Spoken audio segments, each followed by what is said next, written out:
Hello, my name is Tony Jardine, and with me is the legendary Sterling Moss, and we're here in Australia to watch the last Grand Prix of the season and the last ever turbocharged Grand Prix. And Sterling and I are going to review the 1988 season, and what a season it's been, Sterling. Absolutely sensational. We've seen the world's top drivers showing off the top cars at amazing speeds. We've had the McLarens doing so well with two completely different drivers, great personalities in their own right. And I think that we've seen, really, I would suppose, some of the finest Grand Prix racing that I can remember. Well, Sterling's right, a fascinating contest, and it all started in Rio at the beginning of this year. The season began for the high-flying Formula One brigade in tropical Rio de Janeiro in Brazil. There's no better place to start your season-long campaign than the beaches of Ipanema and Copacabana, but they must be so tempting to all the teams, when they get time off from testing, of course. Sugarloaf Mountain indicates the dizzy heights some drivers hope to reach. Then there's the parts all hope to reach, but they'll need lots of adjustments and tweaks to get a fast lap of this Japareguá circuit, 15 miles east of Rio, and named after Nelson Piquet to commemorate his third World Championship. But as the cars all made their first official laps of the track, turbo runners had all had to conform to the new 1988 regulations. Boost reduced to 2.5 bar and their fuel to 150 litres. All designed to equalise them with the 3.5 litre atmospheric engine users who had no fuel limit. Many predicted the non-turbos now had the advantage because turbo runners would have to watch their fuel. The FIA pop-off valve ensured turbos didn't exceed 2.5 bar boost, and Honda hopes were pinned on their 1987 V6 turbo engine, now also installed in the McLarens as well as the Lotus instead of the Williams cars. Ferrari were using their slightly revised turbo V6, for which Berger and Alboreto had very high hopes, with Arrows again using their Heine Marder developed 4-cylinder Megatron turbo unit. Zaxby's similar 4-cylinder turbo remained unchanged, and Osella used the Alfa Romeo-based V8 turbo. The normally aspirated teams were headed by Benetton, which had an exclusive deal with Ford to run their development version of the DFZ V8, named the DFR.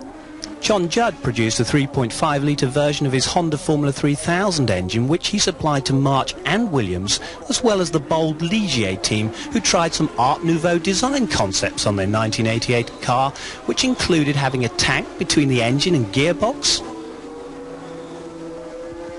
The rest of the field would be powered by Cosworth's 3.5 litre DFZ, the development of the famous Ford DFV in its 21st year of racing. As well as new engines, there were 4 new teams who would have to pre-qualify in order to bring the number of participants down from 31 to the regulation 30. Sterling, tell us about the new teams and drivers. Well, Swiss slot machine magnate Walter Brum gambled on a 2-car team run by Paolo Pavanello for Ferrari and Modena, called Eurobrum Racing, and they were run from Milan. Dallara arrived in Formula One, bringing the Marx Formula 3000 car to Brazil under the BMS banner. Designer Rinland's new design for Grand Prix wasn't ready, so the converted 3000 chassis had to be used. Good old Gunther Schmidt rejoined Formula One after a 4-season absence. Most will remember him for his pit lane antics as boss of the old ATS team, but now his new brand of Real wheels were about to roll, and on a 1-car setup for Andrea de Cesaris. Enzo Coloni's Coloni Ford team re-emerged after a brief appearance in 1987, this time with a 1-car effort for Gabriele Tarquini. Alas, there would be no Brabham team in Grand Prix racing in 1988, the first season without the famous name for 27 years. However, team principals would be busy working on the organisational side of the sport. Of the new Formula One boys in Brazil, there was the German Formula 3 champion winner, Bernd Schneider, and Oscar Larari, who got into his Eurobrum Formula One outfit after service in Brum's sports car team. Then his new teammate, the strong but silent 1987 Formula 3000 champion, Stefano Modena, who also gambled on driving Walter Brum's slot cars. Italian Nicola Larini graduated from Formula 3000 to Osella. Spain could see a potential star in Formula 3000 driver Luis Perez Sala. just as Minardi could see dollar signs above Adrian Campos's head. The southern Italian Gabriele Tarquini smiled like this all year, despite adversity. And Julian Bailey had sold just about everything to help pay for his second Tyrrell drive. Bailey had some Formula 3000 experience behind him, but it had been a big step to take. Whilst Ayrton Senna's former housemate and compatriot, Mauricio Gugelmin, moved to Formula 1 with March, making it 3 Brazilians in Grand Prix racing. Saline Senna, as fast yet as clinical as in Lotus days, took pole for McLaren in his first event for Ron Dennis's team. 1987 champion Nelson Piquet was ready to try and rival Senna both on and off the track, with a war of words in the press. The Brazilian was 5th on the grid for Lotus Honda. Nigel Mansell, looking fresh, fit and baby-faced following complete recovery from his Japanese crash, startled all with his 2nd place on the grid. But as they came around onto the grid, with Senna waving his arms frantically with dire gearbox problems, he was going to have to start from the pit lane in the spare car, and Mansell inherited pole position for the Brazilian Grand Prix. And this was it, seconds away from the start of the 1988 Grand Prix season. And this is how it all happened. Prost making a great start down the inside, and Mansell was still there on the outside, but the Ferrari of Berger came through. Sterling, that was an excellent start, wasn't it? It just shows the amount of power that the Honda had. And here comes Senna, very nearly had a shunt there actually at the beginning of the race. Yeah, I'd forgotten all about that. Gugelmin was trying to retire and he went off before the first corner, nearly taken out by Senna there. But look at the way those Benettons were sparking, and they needed to stay up with the turbos then and prove that they had as much power as they did for this equivalency formula. The Ferrari also left Mansell for dead because Berger passed him on the first lap. Yeah, and Nelson Piquet was well up, and then Alboreto, then the 2 Benettons with the DFR normally aspirated, but Capelli posted the first retirement. That was a Judd engine failed. And then another Judd engine with Patrese going out. They haven't got it right yet. They weren't the only ones in trouble though, because there's Nannini with the new Ford, the DFR, which also has got to sort out a few things. But there's Boutsen here, Nannini's teammate. He was going well, and after Ferrari's blood and through into 5th place ahead of Alboreto. So he started his season well, and Nelson Piquet, 3 times world champion, in 4th position he was then, probably thinking that he's got a nice cushion. But this man Senna, who'd come from the pit lane, was closing inexorably. You could just see the power of those Hondas actually. Look, the end of the straight there. Whoosh, incredible. Straight past him, already into 5th place from the pit lane. Look at that, you can just see the power. It's almost as though the Benetton's hardly moving. And here we go, this was it, Brazilian v Brazilian, the war of words was over, now it was down to the track. Senna on the inside, and the sound of the engine was drowned out, I remember it well, by the noise of the crowd. And here's Mansell, who's gone into the pits. Unfortunately the car stalled and they couldn't restart it. This allowed, of course, Senna to go up into 3rd place. Then there was another pit stop. Gerhard Berger came in. He had been in 2nd place, so Senna went further up the ladder. 2nd place for Senna as Berger rejoined. And Ayrton Senna's great drive from the back of the field is about to come to nothing, because there it is, the black flag. He was out. Yes, he was black flagged for using the spare car after the green flag was shown. And you'd have thought that the young Brazilian may have got away with it in his home country with all his fans out there shouting and chanting, but he didn't. His compatriot Nelson Piquet was in 5th position after 2 tyre stops, and here he was coming up behind Warwick to try and take 4th place, Sterling. But hold on, not only is he getting 4th, they're passing Boutsen, and he's coming up to 3rd. Well, that makes up for the Brazilian fans' disappointment, because Piquet was 3rd and they still had something to cheer about. And here's Prost coming up to win the race, actually his 5th Brazilian Grand Prix, and he makes it look so easy. There we are, the checkered flag and confirmation of the results. Prost was 1st, Berger 2nd, Piquet 3rd, Warwick 4th, Alboreto 5th, and Nakajima 6th in the Lotus Honda. And on the podium, pint-sized Prost, head and shoulders above the rest once more. However, our little Napoleon didn't have an easy conquest. Yes, I never worked so hard because I was obliged with this car, and everything was wrong since 2 days. So, and if I didn't work like that, I could have won this race. I'm pleased with the position, but for the next races, I don't know how people can improve the engine, and we will see.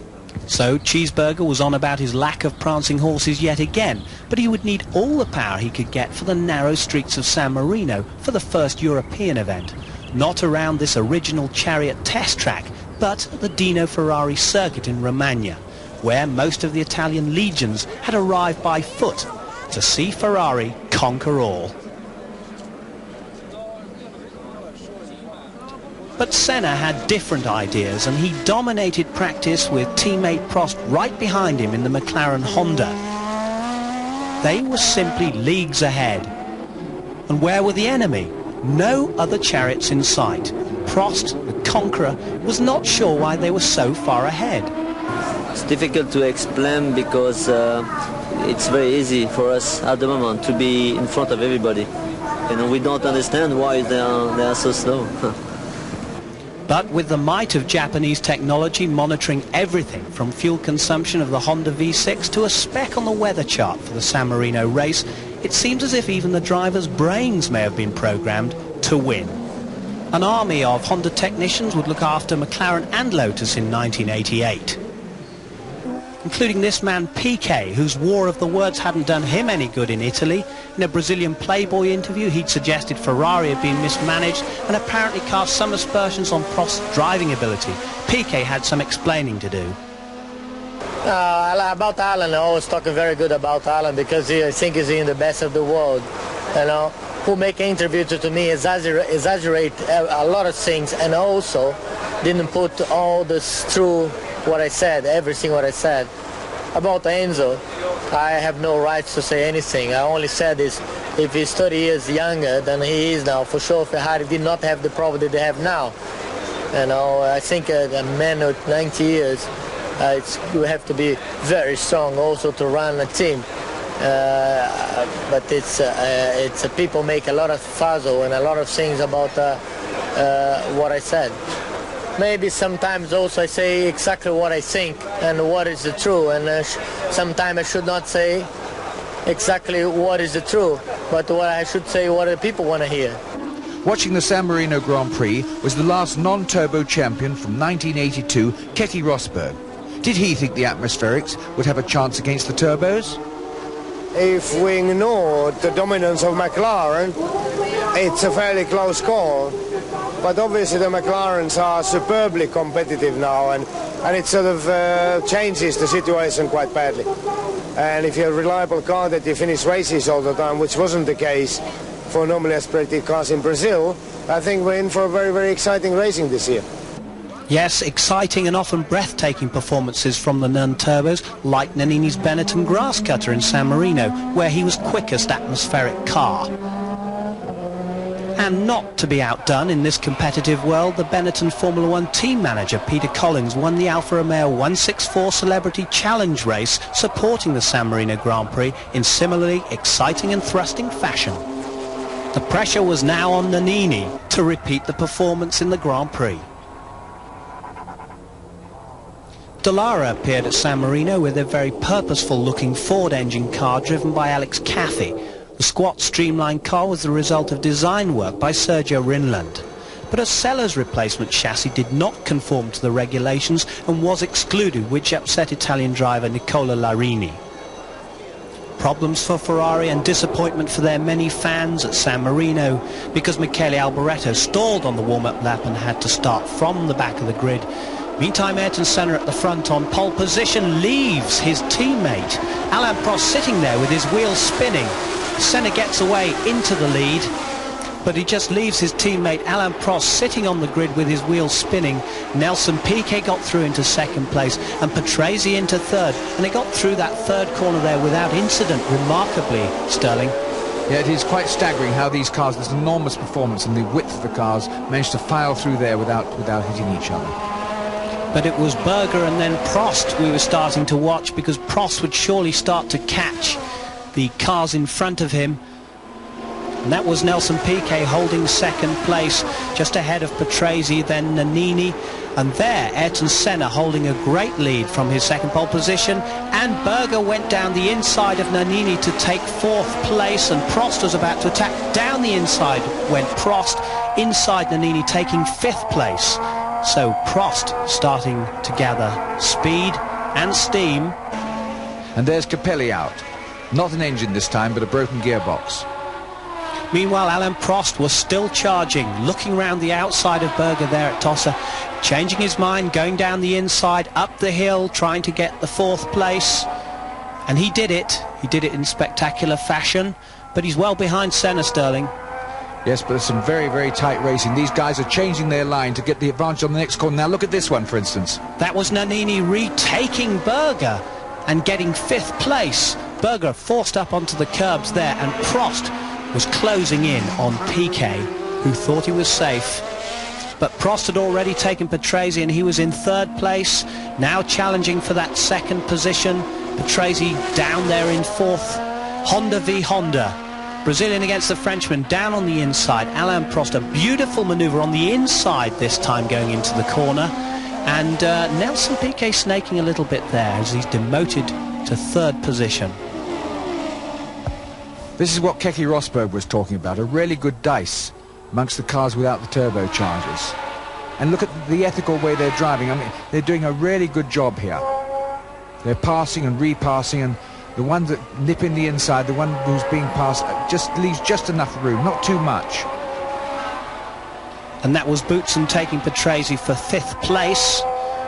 And then Mansell going down the inside of his teammate Patrese. He took 6th position. And here, back at the front in 3rd place, Piquet, he was held up by one of the Tyrrells. Look at that. You were talking about clean driving before, but he was definitely held up there. And behind him, closing in, was the Benetton of Alessandro Nannini. He has to go round the outside, Sterling. That wasn't clean. That was, though. The second part was. Not now. They're getting really quite tight in there. Piquet and Nannini were banging wheels there in that hard dice for 3rd place. And close behind him, behind Nannini, was Boutsen, and he was being threatened by Mansell. Mansell went alongside. That was DFR against the Judd engine, and Mansell just slipped through, past and into 5th position. So Boutsen was demoted, but there he was, driving exceptionally well, as he did in Brazil. Piquet holding his 3rd place, Alessandro Nannini behind him in 4th, and then Boutsen in 5th place. And then Nannini in 4th place. It was just too much. The pressure was just too much fighting like that with Piquet. But he turned it round well and get going again.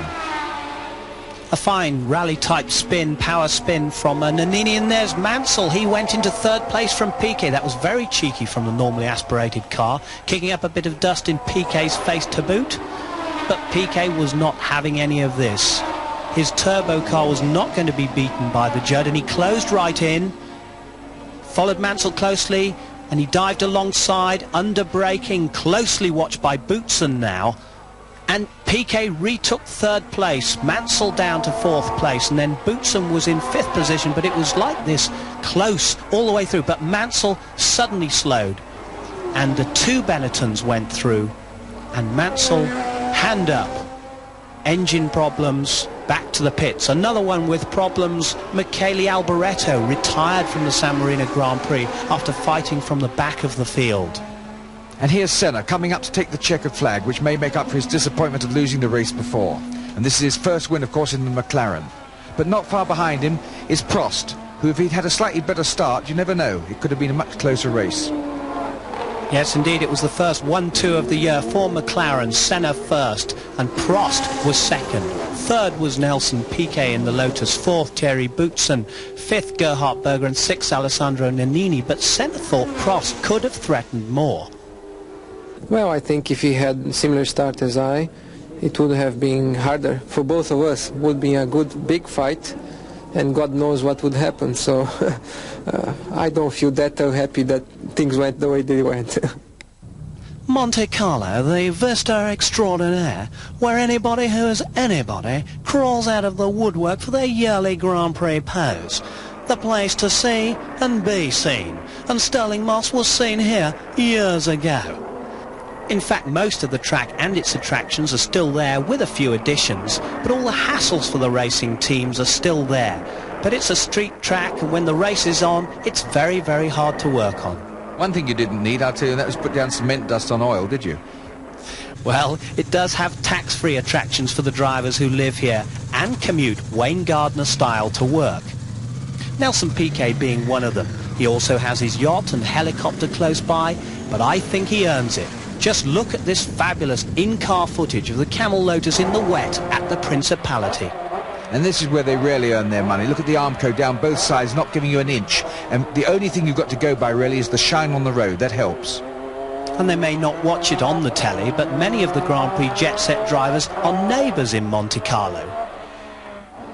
Michele Alboreto and Thierry Boutsen from Flat 4, although he's not often there. Piercarlo Ghinzani. And Eddie Cheever, who lives at number 33, he's always noisy.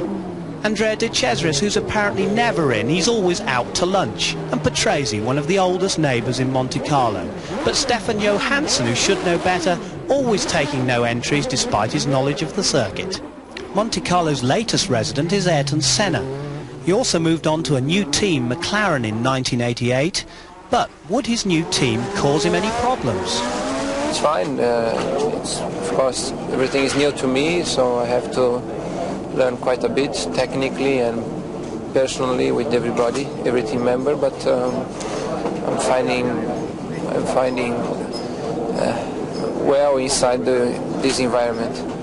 At some stage, you're going to have a battle with your own teammate Alain Prost. How are you feeling about that? We'll compete to each other, and I hope in the best professional manner as possible.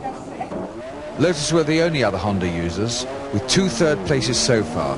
Peter Waugh explained why they hadn't threatened McLaren more. Well, I think during our winter testing, before the season started, we perhaps set ourselves the standard of the Ferrari, which was the car to beat at the end of last season, and we were quite satisfied that we'd got to a par with them with the new car very early on. But as you know, not only us, the whole field got caught out by the speed of the McLaren, and obviously since that happened we've been working hard to try and make our car as good, and I think we're making some real progress now, but it's taken a couple of races. You think they are catchable then? Oh yes, I mean if they're able to make a car that fast, we must be able to too. And Thierry Boutsen gave an uncharacteristic view of his Monte Carlo practice as he complained about his local event with a smile. Everything was fantastic today. I had a problem with the engine, problem with the brakes, problem with the 2 cars. Couldn't get a clear lap, everything was fine. But it's never easy at Monaco, as Ivo Capelli demonstrates here. I must say, I always reckoned it was the trickiest circuit there is, as Oscar Larari will also testify. For diminutive Italian Alex Caffey, his problem was keeping his feet dry for driving. G'day, Greg. Golfer Norman, who brought sunshine on race day. Ripper, mate, thanks. And it's un, deux, trois, etc. The Monte Carlo start for 1988. Senna was on the pole, his 3rd pole. Prost started badly yet again, and Berger got ahead of him into 2nd place, so Prost down in 3rd. There was Mansell going through, and Nelson Piquet crunched his nose on the back of Derek Warwick. That's many times this season that Warwick has been pushed off, and somebody else off into the barrier. It's Alex Caffey. He went off, but I think Prost is stuck down in 3rd place, Sterling. He's going to have a job. I think Berger's going particularly fast at the moment, and it's a very, very difficult circuit to pass. These cars, don't forget, are over 6 foot wide, and the track is quite narrow. So Senna went on into the lead. Berger was 2nd, Prost was 3rd, Mansell 4th, Alboreto 5th, and Nannini in 6th position.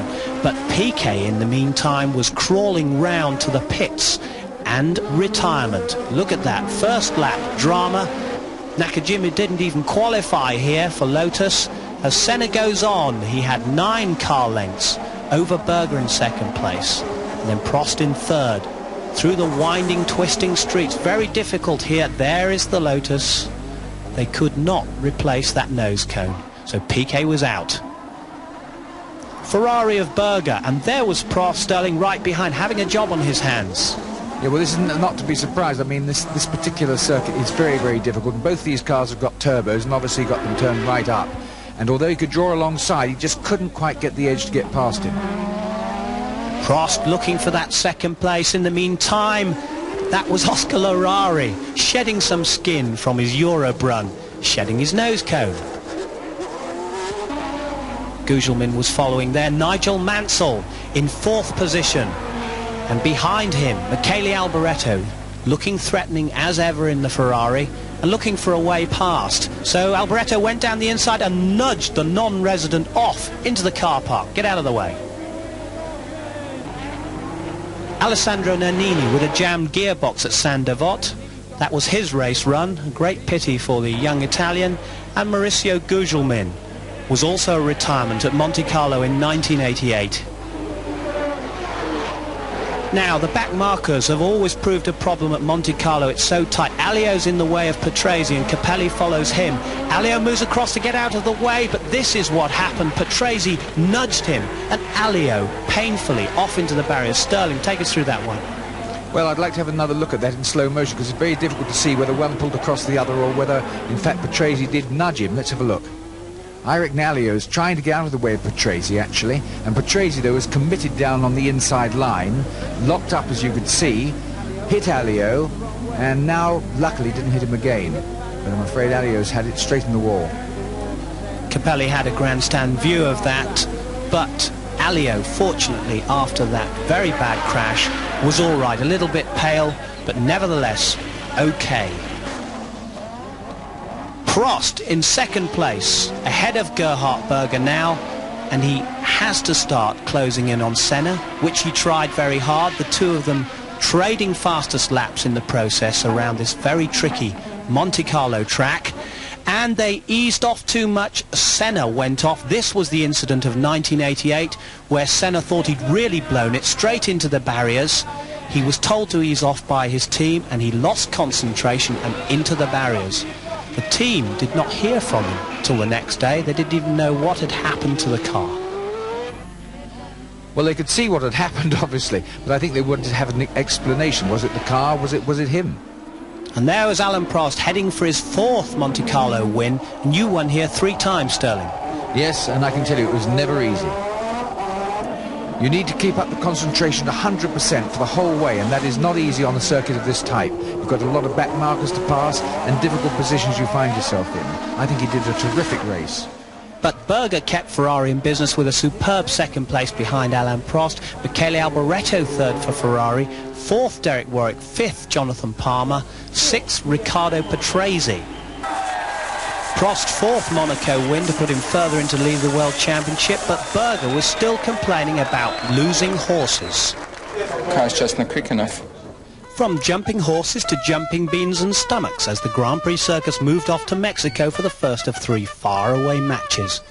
You're never short of a spectacle in Mexico City, but even if you're only going out to watch the traffic lights change, you will see some act or another you hadn't bargained for. But the spectacle at the Autodrome, named after the famous Rodriguez brothers, Ricardo and Pedro, should have belonged to the turbos, as Megatron's Heini Marder explained about the altitude problems affecting normally aspirated engines at 7,600 feet. Well, on the normal aspirated engines, you're losing about 23 to 25% of the normal engine power on sea level. And on the turbo engine, you lose around 10 to 12%. Now, having seen that the normally aspirated engines have less power, are you surprised how competitive they are with the turbos here? Well, they certainly have a handicap, because I think most of run 100 horsepower less than the turbo engines. What is it usually then? Well, usually it would be 40 to 50. So the difference is a lot bigger here than it would be on sea level. Philippe Alliot had been in the wars at Monaco. In Mexico, he was in for another shock. Those were the remains of his Lola. But Philippe bravely tried to recall the incident. In fact, it's difficult to give a response now. One thing is sure, I was in a very quick laps, very quick qualifying laps. I was with my new tire, and it was okay for me to take this corner completely flat in 5th gear. and it was the second time I take it flat, and I was completely exit from this corner. I was in the long straight, and very quickly the car is going on the left, and for me the problem is coming here. Why I went so quick on the left? Because after I jumped the curb and I span, and after it was a big accident. But I don't understand why the car is going so quick on the left side. And for me it's something broken, not in front but in the back. And what is difficult to tell you because the car is so destroyed, then we can't say it exactly. But I believe they're rebuilding it, is that right? They are rebuilding because we have only 2 cars here after Monaco. It's my series now. And they rebuild it to do the race tomorrow. It's incredible, I know. But the monocoque from this Lola car is so incredible. And I can say thank you to Rad Bellamy because the car is really very, very strong. I believe you made a telephone call to FISA after Monaco. At FISA and at Ralph, because after a crash like this, to see how it's a monocoque is really incredible. And sure, I'm very happy to speak with you now.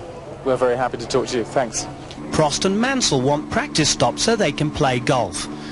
Nigel, you miss us one? We need a caddy. Well, now, I'd rather cook more throat. I think it's great. I mean, Monaco was quite good, but I went and played golf with Greg. I mean, I'm persevering with my golf this year. I mean, motor racing I don't know about, but joking apart, obviously I hope to finish this one, but the way things are looking, it's going to be tough. So how do you look at the season as a whole from now on? Well, being very serious now, I am concentrating on my golf. I don't know, it's going to be very, very up and down, and at the moment, 3 races gone, we've been in a position where we've been in the points every time, and for whatever reason we haven't been able to finish. I think we'll have some good races, but let's be realistic about it. The turbo cars are in a league of their own. I think, to be fair, it's even surprised us, not just the rule makers, FISA and FOCA. The equivalence rule we thought would bring the cars closer together this year. Well, in point of fact, I think there's a bigger gap than there was. I'm saying that next year is going to be fantastic. So I'm looking at this year realistically as a consolidation year. I hope to get a good result, if not some good results. But I'm just going to keep my head down and play golf and drive the car and keep out of trouble. German Formula 3 champion Bernd Schneider qualified for his first Grand Prix in the Zach Speed. Whilst incredibly, the Larousse-Calmels team rebuilt the Lola for Philippe Alliot in time for the race. And so the Mexican Grand Prix was to be the 4th round of the World Championship in 1988, and Senna had got his 4th consecutive pole position, faster than last year's pole time, even considering the 2.5 bar restrictions. And Prost just ahead. He was at the start, but Piquet and Nakajima make an incredible start, demoting Senna down to 3rd place, and Berger, I think, about 5th. A great start. That's the first time we've seen, actually face it, the Lotuses come up and show their power. They're really up there with the McLarens at the moment. Alain Prost in 1st place, Piquet 2nd, Senna 3rd, and threatening. A slightly hesitant start from Ayrton Senna as the rest of the field filtered through. There's Prost in the lead, Piquet under attack from Senna, and then Nakajima incredibly up in 4th place. Heine Marder's words aren't holding true yet because the turbos are right at the front. And watch out for Senna diving inside Piquet and taking 2nd place. So it was McLaren 1-2 in the Mexican Grand Prix. And the field are all spread out now. The turbos are at the front, especially Prost. There's Senna in 2nd place, 3rd Piquet, 4th Nakajima, 5th and 6th the 2 Ferraris, 7th and 8th then the Megatrons, the Arrows Megatrons. And after his terrible practice and all their hard work, that was the Larousse-Calmels of Alliot out of the race as Gerhard Berger gets pushed up onto the curbs by Nakajima. been driving very well, Sterling, but that was a bit naughty. Well, we're not used to seeing him driving like this. I must say he's really got the bit between his teeth. Let's hope he keeps going like that, because it'd be quite an exciting race if he does. But Berger has got past him and into fourth place, Nakajima fifth, and Alboreto now closing on the Lotus tail of Nakajima. And here is another Lotus, Nelson Piquet, in third place. He's being attacked by Gerhard Berger's Ferrari, so these two turbo cars going well in the altitude as expected, but Piquet put in a great performance in Mexico, much better than Monte Carlo, where he retired unfortunately on the first lap. Nose to tail, Lotus and Ferrari. And the Ferrari was hugging right up there using all his slipstream, just enough to get past him at the end of the straight and through the S's there. So third place for the Ferrari, and somebody has collided. Yes, it was Caffey. He had a collision with another car, and that was René Arnoux' Ligier. Now René tries to get back to the pits. He's not bothering about his wing. I don't know if he's noticed it's gone yet. Well, that's Arnoux. Drive it any which way, it doesn't matter. Bernd Schneider, he's had a good race. 11th place, but out. What a great performance in your first Grand Prix. Let's face it, 11th, and in not the most competitive car anyway. Now, Eddie Cheever and Derek Warwick in the Arrows Megatrons. They're battling over 7th place. They have battled all year, and these two are at it hammer and tongs. Nigel Mansell retired from the Mexican Grand Prix. Engine problems, trying to make that jet engine work extremely hard at the altitude of Mexico City. Now, Warwick managed to get ahead of Cheever, but they're always equal. They've been equal in sports car driving, and I think they're evenly matched, Sterling. I really never know which one of the two's going to win. One man's ahead and then another one. They make it good racing. Nakajima, plumes of smoke, engine problems. It was said at the time to be the pistons. We're not sure, but could that affect Nelson Piquet as well, as Cheever and Warwick indulge in a little bit of wheel banging, but Warwick goes through to take 6th place, putting Cheever down to 7th place. Even though they're in the same team, you know, these two still have a go. Yes, they've provided great entertainment, and all year long this went on, and this was really the start of it in Mexico. Nose to tail, great rivalry between those two. Nelson Piquet did go out of the Mexican Grand Prix with the same problem as Nakajima. The engine and the Japanese said it was the pistons, but no problems for the McLaren engine. Alain Prost in the lead. Still no confrontation between the McLarens, and maybe that was because of the pop-off valve trouble that Senna had at the start. And all 6 places filled by turbocharged cars. First, Alain Prost in the McLaren. Second, Senna. Third, Berger. Fourth, Alboreto. 5th, Warwick. And 6th, Eddie Cheever. Professor Prost wins again, but Senna may just have been getting to him at this stage of the season. I can't push hard like him all the time. Every day, every practice, every race, starts, try to make the pole position, everything. I can't do it anymore. I recognize, it's get too old maybe. Now it was time for the circus to move on.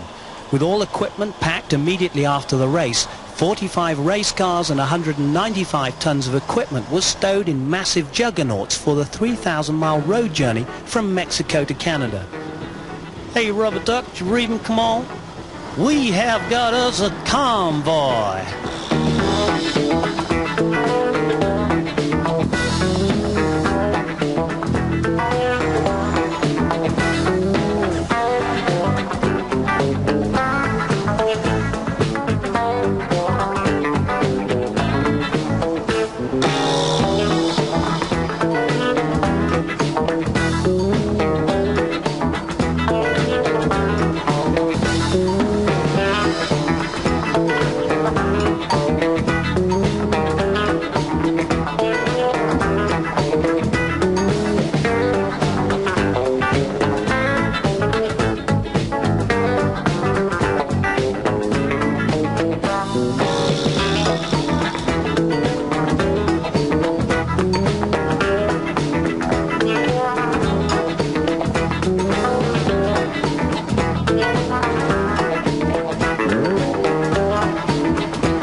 long hard days and nights later, the convoy arrived at the new pit complex at the Ile Notre Dame circuit in Montreal for the first Grand Prix race back at this track since 1986, following a sponsorship dispute. Built on a small island in the St. Lawrence Seaway, this tight yet demanding circuit has witnessed many fantastic battles and indeed was the site of Expo 67 and the Olympics in 1976. But not to be outdone, the Grand Prix teams took to the Olympic rowing lake for the raft challenge, across its breadth and back. Amongst the many entries, Zaxby's built a raft using an entire car and top bodywork section, whilst the Lotus team simply sealed up their portaloo and put to sea, albeit briefly. They forgot to seal the U-bend properly and certainly required more ballast. Ferrari, March and Williams all paddled hard, but Jonathan Palmer, Julian Bailey and the Tyrrell mechanics won the raft race and a cup. Bailey's best win of the year. However, as they came in home to go across the finishing line, they were pelted with rotten eggs for their trouble. Back to the serious business. The story on the grapevine was that Mansell was negotiating with Ferrari for a drive in 1989, whilst Frank Williams had already completed his engine deal with Renault for next season.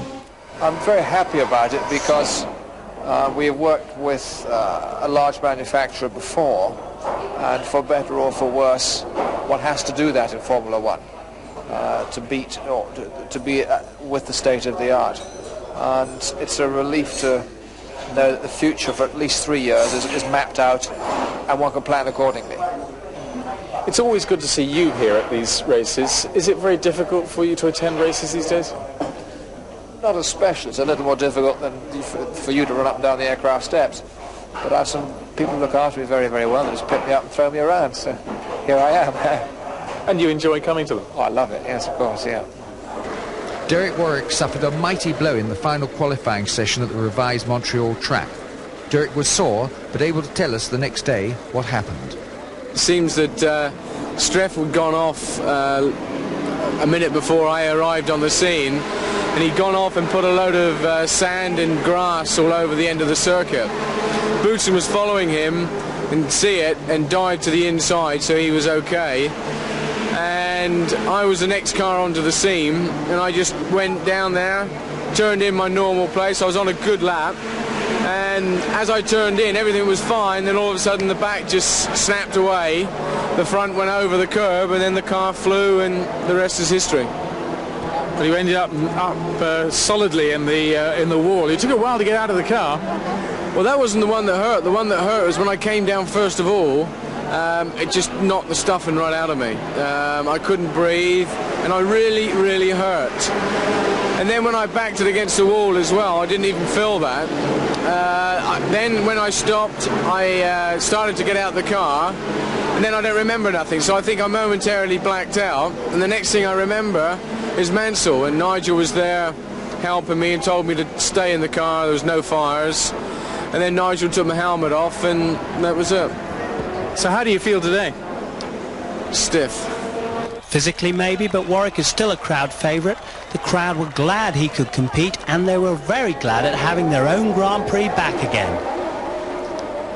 On the start grid, all McLaren front row, Senna on pole, unhappy at being on the outside, but a great start nonetheless from Alain Prost on the inside, taking the lead.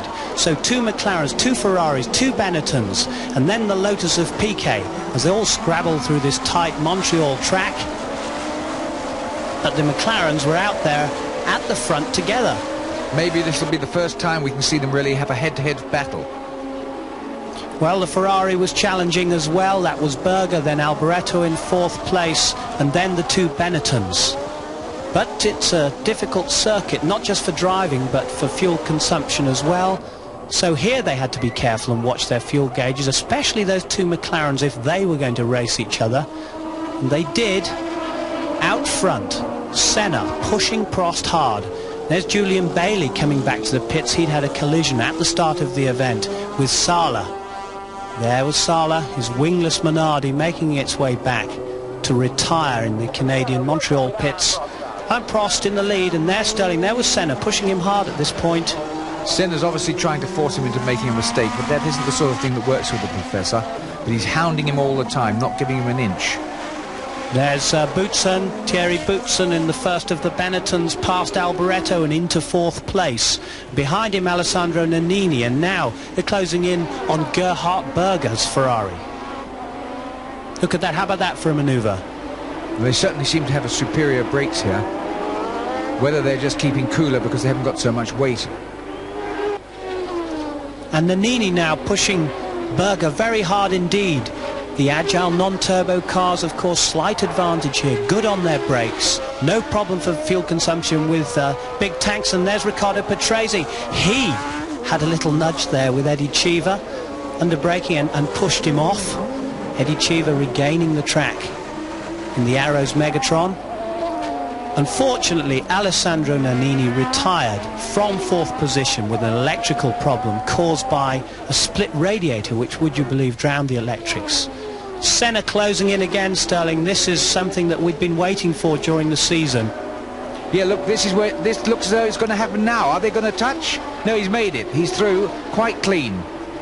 So Senna took the lead of the Canadian Grand Prix and put his teammate Alain Prost down into second position. Well, it was an interesting contest, to say the least, and Prost at this point was still very close, tucking his nose under the gearbox of Senna's McLaren. Be interesting to see whether Senna can pull away from Prost. Berger out of fourth place with electrical problems.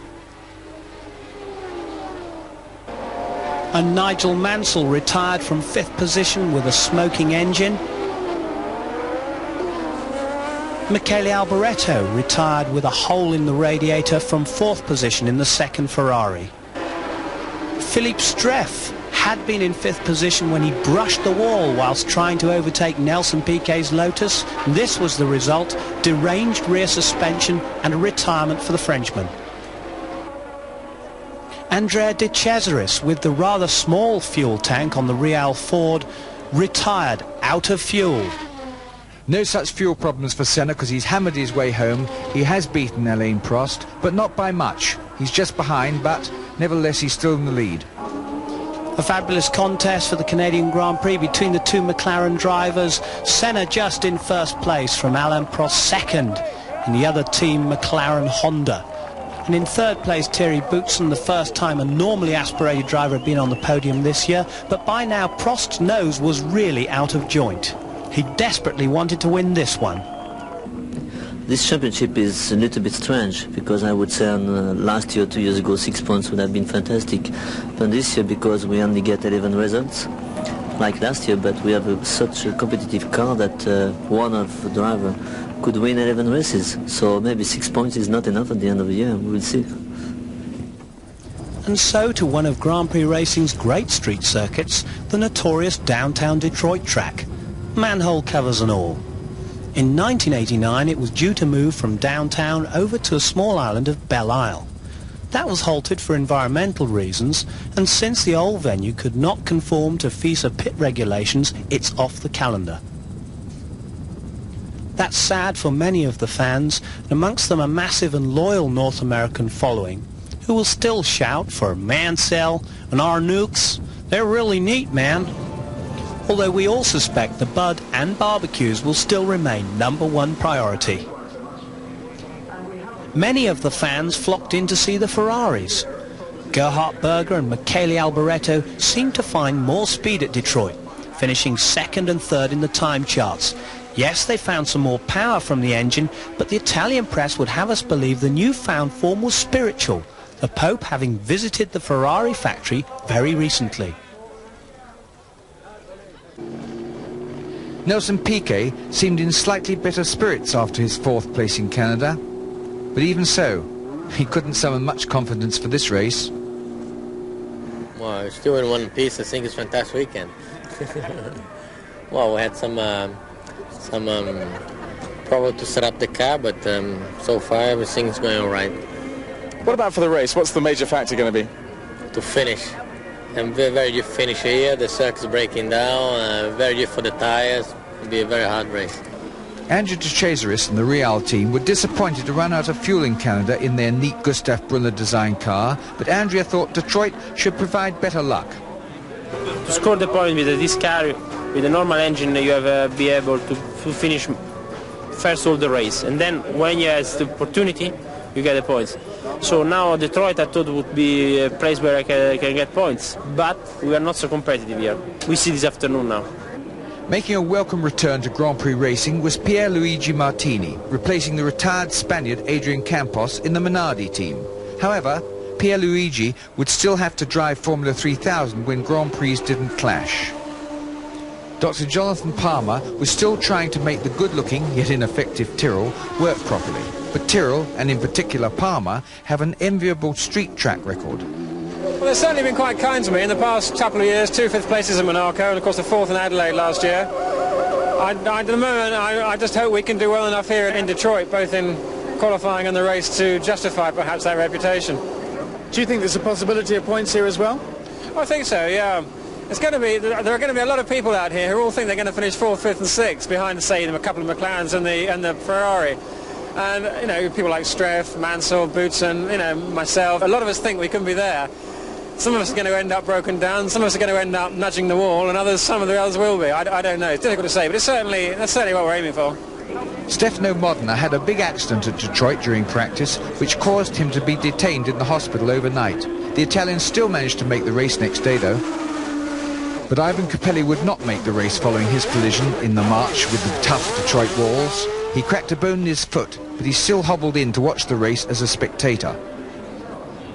Nakajima failed to qualify for Detroit. The Japanese confessed to being disorientated by the lines of concrete walls. Round 6 of the Formula 1 World Championship, and here in Detroit, Senna at his 6th pole position, but Prost down in 4th position, and the Ferraris 2nd and 3rd in practice, and Berger goes immediately into 2nd place behind Senna at this very tough Detroit track. And you saw Derek Warwick locking up brakes there, and there is Boutsen pulling out, going inside Prost and taking 4th place away from him. In-car shot from Mauricio Gugelmin's March. Great shot, Sterling. It really lets you know why he's worried about those strips of concrete either side. It's very, very small. Not like this when I race, I tell you, the curbstones, but that's another thing, isn't it? Yeah, you can also see where they patched up the track, where it started breaking up during practice. Nonetheless, Senna forging ahead. Behind him, Berger, car 28. Behind him, Alboreto. Then Boutsen, then Prost, then Nannini. And as the cars go back onto the waterfront to finish the first lap, Prost starts to make his move, goes inside Boutsen and retakes that 4th place that he lost earlier. So Prost, at a track he really hates, worked ever so hard. Sterling, I think watching his progress, you're full of admiration for the Frenchman. I think here he had a particular job, because apart from the problem of passing other cars, if you have a mental block about a corner or a course like this, it's something very, very difficult to overcome. And this was a problem here. Berger was slowing down. He had a puncture on the left rear, and Boutsen had got past him, Alboreto had got past him, and Nannini was closing in on him and about to gobble him up. Berger was not to get too much further. In fact, he parked here at the side of the track, and that was the end of the Detroit Grand Prix for the Austrian driver. The Ferrari was out, couldn't get any further. Here was Nannini closing in on Alboreto, and Nannini's pushing hard now as they come past a back marker, one of the Eurobruns, and Nannini went down the inside of Alboreto and touched the rear wheels and punted the Ferrari off, just as Alboreto had punted Mansell off at Monte Carlo earlier. And Mansell had a great view of that behind, so he must have thought that's great justice. Meantime, Gugelmin closes in on Piquet, and he's going to go past the world champion. I think he's got problems, Sterling. He must have, otherwise he'd be going quicker than that, or turns his boost down. He's worried about fuel or something. And Martini and Caffey closing in on the 3 times world champion Nelson Piquet. And they're going past as well, so Nelson Piquet is dropping down the order. Martini ahead of the Lotus. Caffey soon to go past. There he is, past Nelson Piquet. And a really great drive from Mauricio Gugelmin here in the camera car in his first season of Grand Prix racing. And there's Nigel Mansell out. That means he retired from every Grand Prix up to this stage in the season. There's Gugelmin, who's just been lapped by his friend Ayrton Senna, pulling away. You can see the sort of extra performance he's got with that McLaren, actually. Yeah, Senna really pulling away. and he really has pulled everything out of the bag. That's Patrese. He retired as well, pushing the Williams jet to the side, and Nelson Piquet had problems. He spun off and could not restart the Lotus Honda. And poor old Derek Warwick crashed into the barriers and knocked the front left wheel off his Arrows Megatron, so that was his race run as well. That gives you a good example again of what it's like going down that tube, that concrete tube, very, very off-putting. And at this point in the race, Mauricio Gugelmin had problems with the March's engine. It expired, and that was the end of his event and the end of our camera. Meantime, leader Senna into the pits for fresh tyres. He still managed to keep the lead, but the American marshal was more concerned about keeping our camera out of the way. Ron Dennis holds the lollipop up and out. Senna rejoins the race, still in the lead. Fantastic performance from the young Brazilian. Here's Senna rejoining the circuit. He's got to warm his tyres up, of course, before he can really get let rip. And they're the fans that follow him around from race to race. They're absolutely wild with ecstasy at him being in the lead after that stop. And Julian Bailey had a great race, but he ended it in the unyielding Detroit walls as Ayrton Senna went on to victory on his very last lap, and very, very slowly. He's nursing the car to the finish, very short of fuel, and Thierry Boutsen in third place, staying behind Ayrton Senna as he manages a quick wave to the photographers on his way to the checkered flag and victory in the Detroit Grand Prix. And Prost finished in second place, although over half a minute behind winner Ayrton Senna, whose fans cheered him on here, and he'd won this race twice.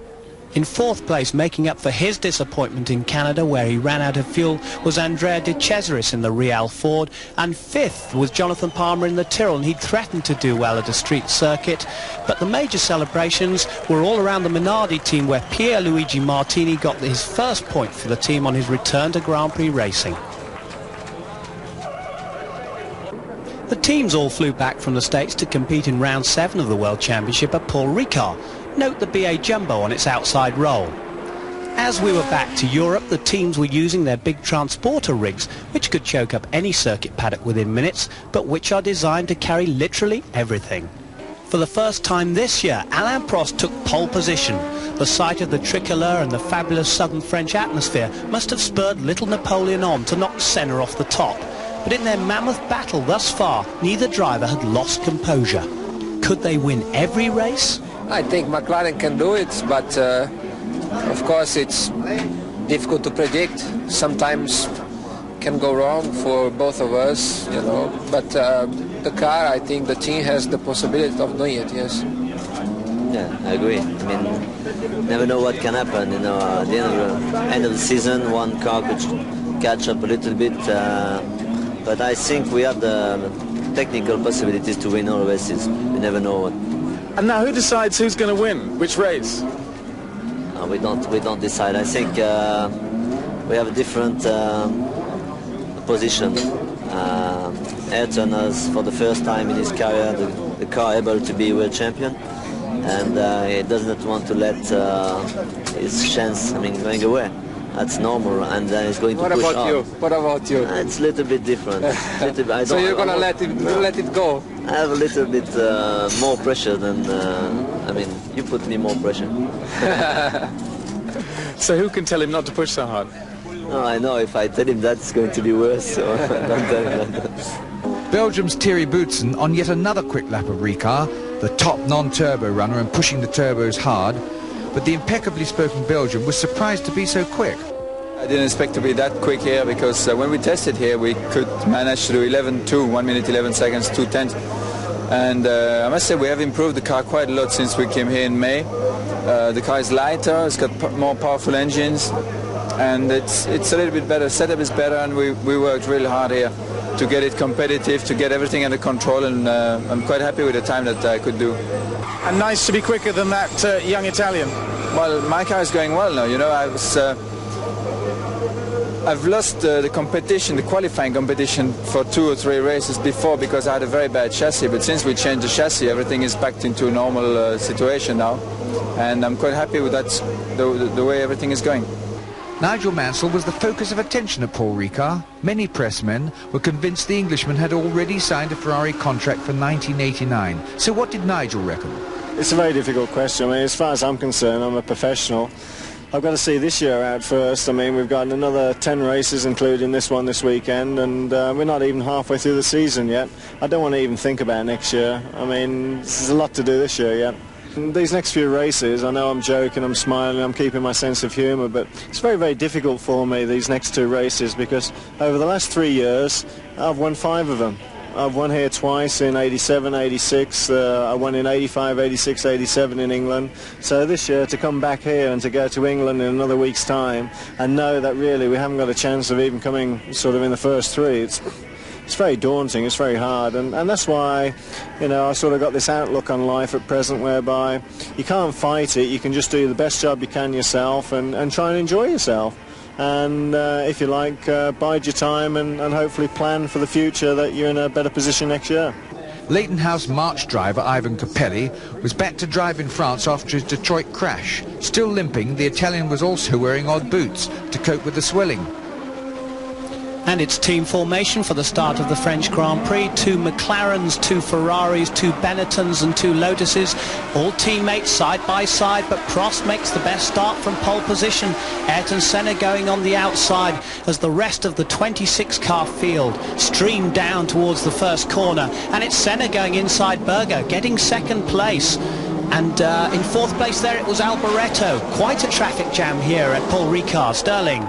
Yeah, well, the 2 McLarens seem to have got the lead now, away from the Ferraris on the fast back straight. Prost is quite determined to get ahead in this, his home event, and Senna is equally determined not to let him get too far ahead. The Ferraris can use their extra power here on this long Mistral straight, and there's Berger, Alboreto behind him. Then it's Nelson Piquet, then the 2 Benettons, then Nigel Mansell, Nakajima, and the 2 Arrows, Megatrons of Chiva and Warwick. So the shimmering heat haze here at this holiday Grand Prix in the south of France of Paul Ricard. And a great start from Alain Prost. There's Terry Boutsen in the pits. He had been in 6th place. Problems with the engine. There's Berger, and he's spun off. The pressure must have been too much. Anyway, it looks as though he's going to regain the circuit and could probably limp round to the pits. Yes, he's getting back there. He's certainly dropped a place. He was in 3rd place, he's dropped to 4th place, but he will head for the pits to check for any damage there. Could have been in he comes for some fresh rubber. Very abrasive circuit. And it takes its toll on the rubber. 6.7.72, and Berger rejoins in 6th position. And there is Gerhard Berger closing again, Alessandro Nannini, and that gets him into 5th position. So the Ferrari driver is really charging. He's closing in now on Nelson Piquet, who's in 4th position. Berger trying to take 4th place, and he does so. They've got some extra power in these Ferrari engines now. They must have found an awful lot since earlier in the season, because this is a circuit where you need the power up that long straight, and he certainly seemed to have it. Patrese came into the pits. Some problems, but changing the tyres. But Senna came in behind him there, and he's just going out. And Senna managed to nip in for fresh tyres before his teammate and leader Alain Prost came in. So watch out for Prost coming in quite soon after him.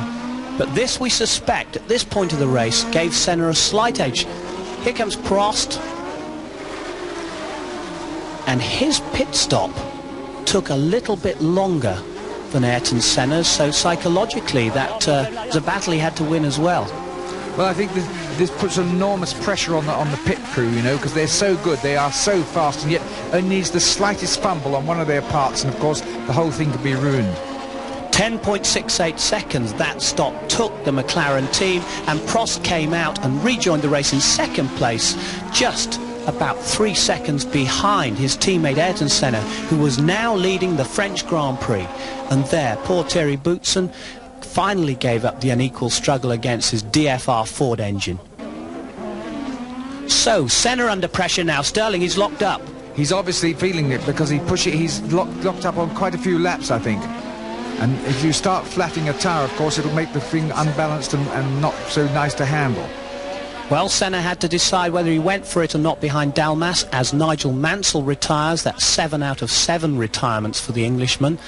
But Senna under pressure from Alain Prost. Prost does not want to let him win this, his home Grand Prix. Here's an interesting manoeuvre. Look, he's pulled out from behind Piquet's slipstream, but now these two back markers, Caffey and Martini, I think, are having their own dice and haven't noticed it. And Senna has been completely boxed in by those two back markers and jumped by Prost. Prost has retaken the lead from Senna, and he's still sitting behind Martini, totally boxed in, and I think he almost fell asleep there, Sterling. Yeah, very surprised that a man with his experience would let that happen to him, because there's no doubt the wool was pulled over his eyes. And there's no doubt about it that Alain Prost wanted to win the French Grand Prix very badly. Oscar Lurari, retired, but still manages a jovial wave to the holiday crowd. There's Prost on his last lap, heading for victory in the French Grand Prix from pole position, reasserted himself at the front over Senna. So Alain Prost won the French Grand Prix in a McLaren. Second was Ayrton Senna, his teammate. Third, Michele Alboreto for Ferrari, and Gerhard Berger, his teammate, behind him. Nelson Piquet fifth, and Alessandro Nannini sixth. Note, a dry podium in France due to their alcohol laws, but a wet Silverstone by contrast, where the Grand Prix circus assembled just 5 days later. Silverstone in the English Midlands. For some, the only way to beat the traffic problems was a helicopter airlift that made the circuit Europe's busiest airport on race day, when the cloud allowed aircraft movement, that is. At the other end of the scale were those who couldn't afford helicopters, the true fans who braved the wind and rain under canvas for the weekend, as did Nigel Mansell and family. But in spite of the weather, there was a huge crowd, turning Silverstone into one of the biggest towns in the Midlands for the weekend. The rain persisted, the resulting umbrellas making a most attractive kaleidoscope of colour, but at least they were kept amused.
After 2 spins in final qualifying, the McLaren mechanics tried a remedy to keep Ayrton Senna in a straight line. They put the rear wing on back to front. But for the first time in '88, there was no McLaren on the pole, not even on the front row. That honour went to Gerhard Berger in the Ferrari. Yeah, this circuit here is especially good for us because you don't need power and low revs. You just need top power, and this is what we have. And no problem with turbo lag? Here, no. Will come again next races. Now, what's so good here about Silverstone? I mean, for you, do you like it as a circuit? Yes, we have a good balance, and we have good top power, and tomorrow we will not have enough fuel. It's the only problem. Behind the McLarens on row 3 were the Marches. Fifth place Maurizio Gugelmin had worked hard since his delayed flight back from the French Grand Prix only 5 days before. I spent 2 days at Pembrey in Wales testing some new combinations with the new suspension we had at Paul Ricard, and definitely made the car very well balanced and very good in all sorts of corners. And for the race? For the race, let's push the turbos and hope they bang each other and run out of fuel, and maybe we have something new this year, because I'm also fed up of seeing that red and white car going round and round in the lead all the time. In spite of the fact that it's your friend Ayrton? In spite of the fact of that. Even so, being my friend, I want to push even harder for that. Much in demand as usual at Silverstone was Nigel Mansell, but this time there was special news, for Nigel had announced that he would be driving for Ferrari after all. It's a very personal decision, and I don't think anything brought it on. I think the time's just right to change and join another team, and Ferrari for me is synonymous with Formula One. What about the disappointments this year? Ask the team about that. I think the season speaks for itself. Difficult to keep up the motivation, though? Yeah, motivation is another thing, but you can only motivate yourself when you've got something to get excited about. We've got nothing to get excited about at the moment.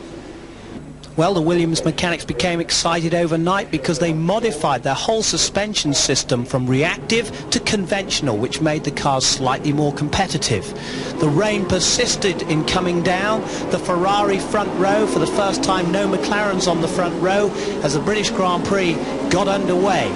And the two Ferraris able to get their power down, feeding in the power very, very gently indeed. There they are. It's Berger into the lead, Alboreto in second place, Senna third, and one of the marches made a superb start up into fourth position. And there's another march in sixth position. I don't know how they could see anything out there in Silverstone. It's Gugelmin well up. And then Capelli back there in sixth place, and seventh was Piquet in the Lotus. Blinding conditions. But this is when going gets really tough. You can't even see the colour of the car you're following, let alone what it is. You have to just go by the shine on the road and watch out very carefully. Understeer slightly, don't brake too hard, don't accelerate too hard, don't do anything too abruptly. It's very exacting. And Senna and Berger making it an exciting opening few laps at Silverstone, while poor Jonathan Palmer is still sitting in the pit, stuck there since the end of the warm-up lap. Gerhard Berger in the lead, Ayrton Senna in second place, but Alain Prost is nowhere. He made an absolutely hopeless start. He's currently lying in ninth place in the wet conditions and driving very, very badly, or he's got a problem with the car. So Prost out of it at the moment, and Philippe Streff about to go out of it with his rear wing all askew, Sterling. He won't get out of there. That stuff is fantastic, actually. If you go into that shale, it really does what it's meant to do. It stops you fast. And Berger leading for Ferrari, the first time any car other than a McLaren has led a race in 1988, but not for long, as Berger came up in the lead to lap Prost. He faltered coming out of that corner, and Senna dived on his inside into the lead as they lapped Prost, and Senna forced his teammate Prost out of the way, all stuck behind Modena's Eurobrun, and even Berger shoulders his way past the faltering Alain Prost. Senna into the lead, Berger still holding second place in the Ferrari. And in amongst all that spray behind him, there's a lot of activity taking place. There's Alboreto, and just behind him there's Nannini going inside Gugelmin to take fourth place. And the Tyrrells are in there amongst them, complicating matters still, and Mansell goes inside Gugelmin. So Mansell up into fifth place. There was no doubt about it, Mansell was the man on the move. And he wasn't content with that fifth place, and he attacked Nannini, diving down the inside of Nannini to take fourth place and almost third place from Michele Alboreto. And in all the confusion and the pressure on him, Alessandro Nannini spun away, dropping 3 places. Michele Alboreto, his mirrors full of Nigel Mansell. Mansell, of course, who will take Alboreto's seat in the Ferrari team in 1989, and Mansell dived down the inside of the Ferrari and took that third place, and the British crowd loved it. Just watch the hands go up in the air. Marvellous stuff from Mansell, really attacking in this terribly wet British Grand Prix at Silverstone, Sterling. Yeah, he really is going. He's a real fighter. I must say that about Mansell. He is about the biggest fighter we've had for a very long time. Alain Prost into the pits. He had been lying in a very lowly 16th place, and he gave up the ghost. There was some problem with the car. He wasn't happy with the wet conditions. But that was a retirement for Prost. Alessandro Nannini, in the meantime, was recovering and catching up Nigel Mansell. A brave move into the Woodcote chicane to take third place from Mansell. Very neatly done by the Benetton driver, but albeit just briefly took third place, as these two drivers then indulged in a fabulous dice that kept the very cold British crowd on its toes, and I dare say a little bit warmer. Nannini got it all wrong going into the chicane. And I reckon he did that just to prove me wrong. Look, he's got out of it. It's amazing. You're not supposed to do what he did, I'll tell you. Either spin or get out of the gravel there. Nonetheless, Alessandro Nannini rejoined the race, and there, Out of the side pods of the car came all the shale from the trap at the edge of the chicane, scattering little stones all over the track. And Thierry Boutsen, his Benetton teammate, retired from 8th place with a smoking engine. Meanwhile, Michele Alboreto took a gamble for Ferrari by coming into the pits for slick tyres, which dropped him from 8th place down to 11th. A very optimistic change. Gerhard Berger, he's now getting Nigel Mansell in his mirrors. Mansell is closing on the 2nd place Berger Ferrari. Mansell making a slingshot manoeuvre, went very wide there. Wow, I can't understand why he did that, frankly. I think it must have taken control of him a bit, because I'm sure you'd never drive as wide as that if you could help it. There's the replay. Berger trying to hang on to his 2nd place, but Mansell goes really wide out to the white line in a slingshot manoeuvre, then stays tight into the corner, but takes 2nd place in the British Grand Prix. Alessandro Nannini now moves ahead of Gerhard Berger and up into 3rd place. Berger down into 4th in the Ferrari. They really are in trouble, and more trouble for Ferrari as Michele Alboreto comes back into the pits to change back onto wet weather tyres, this time dropping himself from 11th down to 14th place. There we are, the sign telling Berger to go slow. He said he hadn't got enough fuel, and now Gugelmin goes past. Gugelmin up into 4th place.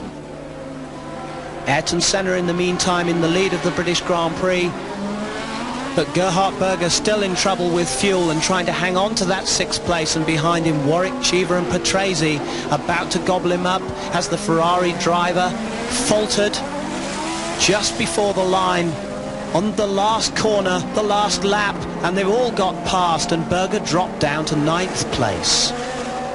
And there's Senna, a fantastic win for Senna. But the man of the race, let's face it, has to be Nigel Mansell. There he is, waving to his crowd. Now that crowd have to be worth at least half a second a lap to him. He has driven a fantastic race in these really bad conditions and loved it. In 3rd place, Alessandro Nannini, and the first time on the rostrum for him. And in 4th position, Mauricio Gugelmin getting his first ever World Championship points ahead of Nelson Piquet 5th and Derek Warwick 6th. Meantime, there's a battle royal going on the rostrum, with McLaren boss Ron Dennis getting a soaking, Nigel Mansell getting a soaking from Senna because he hasn't got his ammunition yet, but he soon gets back into action and soaks Senna. I couldn't get over it. Every time I sort of climbed up, once I was in sort of 7th place, every time I overtook someone they were clapping and cheering, and it was marvellous, absolutely.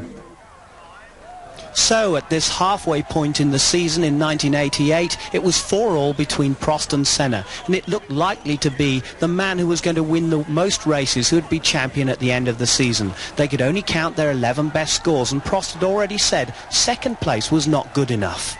Behind Prost and Senna, Berger in 3rd place with 21 points.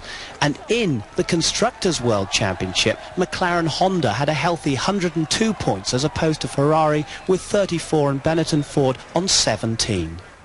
The second half of the season began at Hockenheim with its fast straights through the tall pines. Here straight line speed is vital, so Mansell tried a new ultra-low rear wing. Meanwhile, Williams designer Patrick Head described the logistics of the suspension change at Silverstone. We made the decision just after 2 o'clock on the Friday. I rang Gary Thomas, who runs the drawing office, and we decided on a course of action. He did some calculations.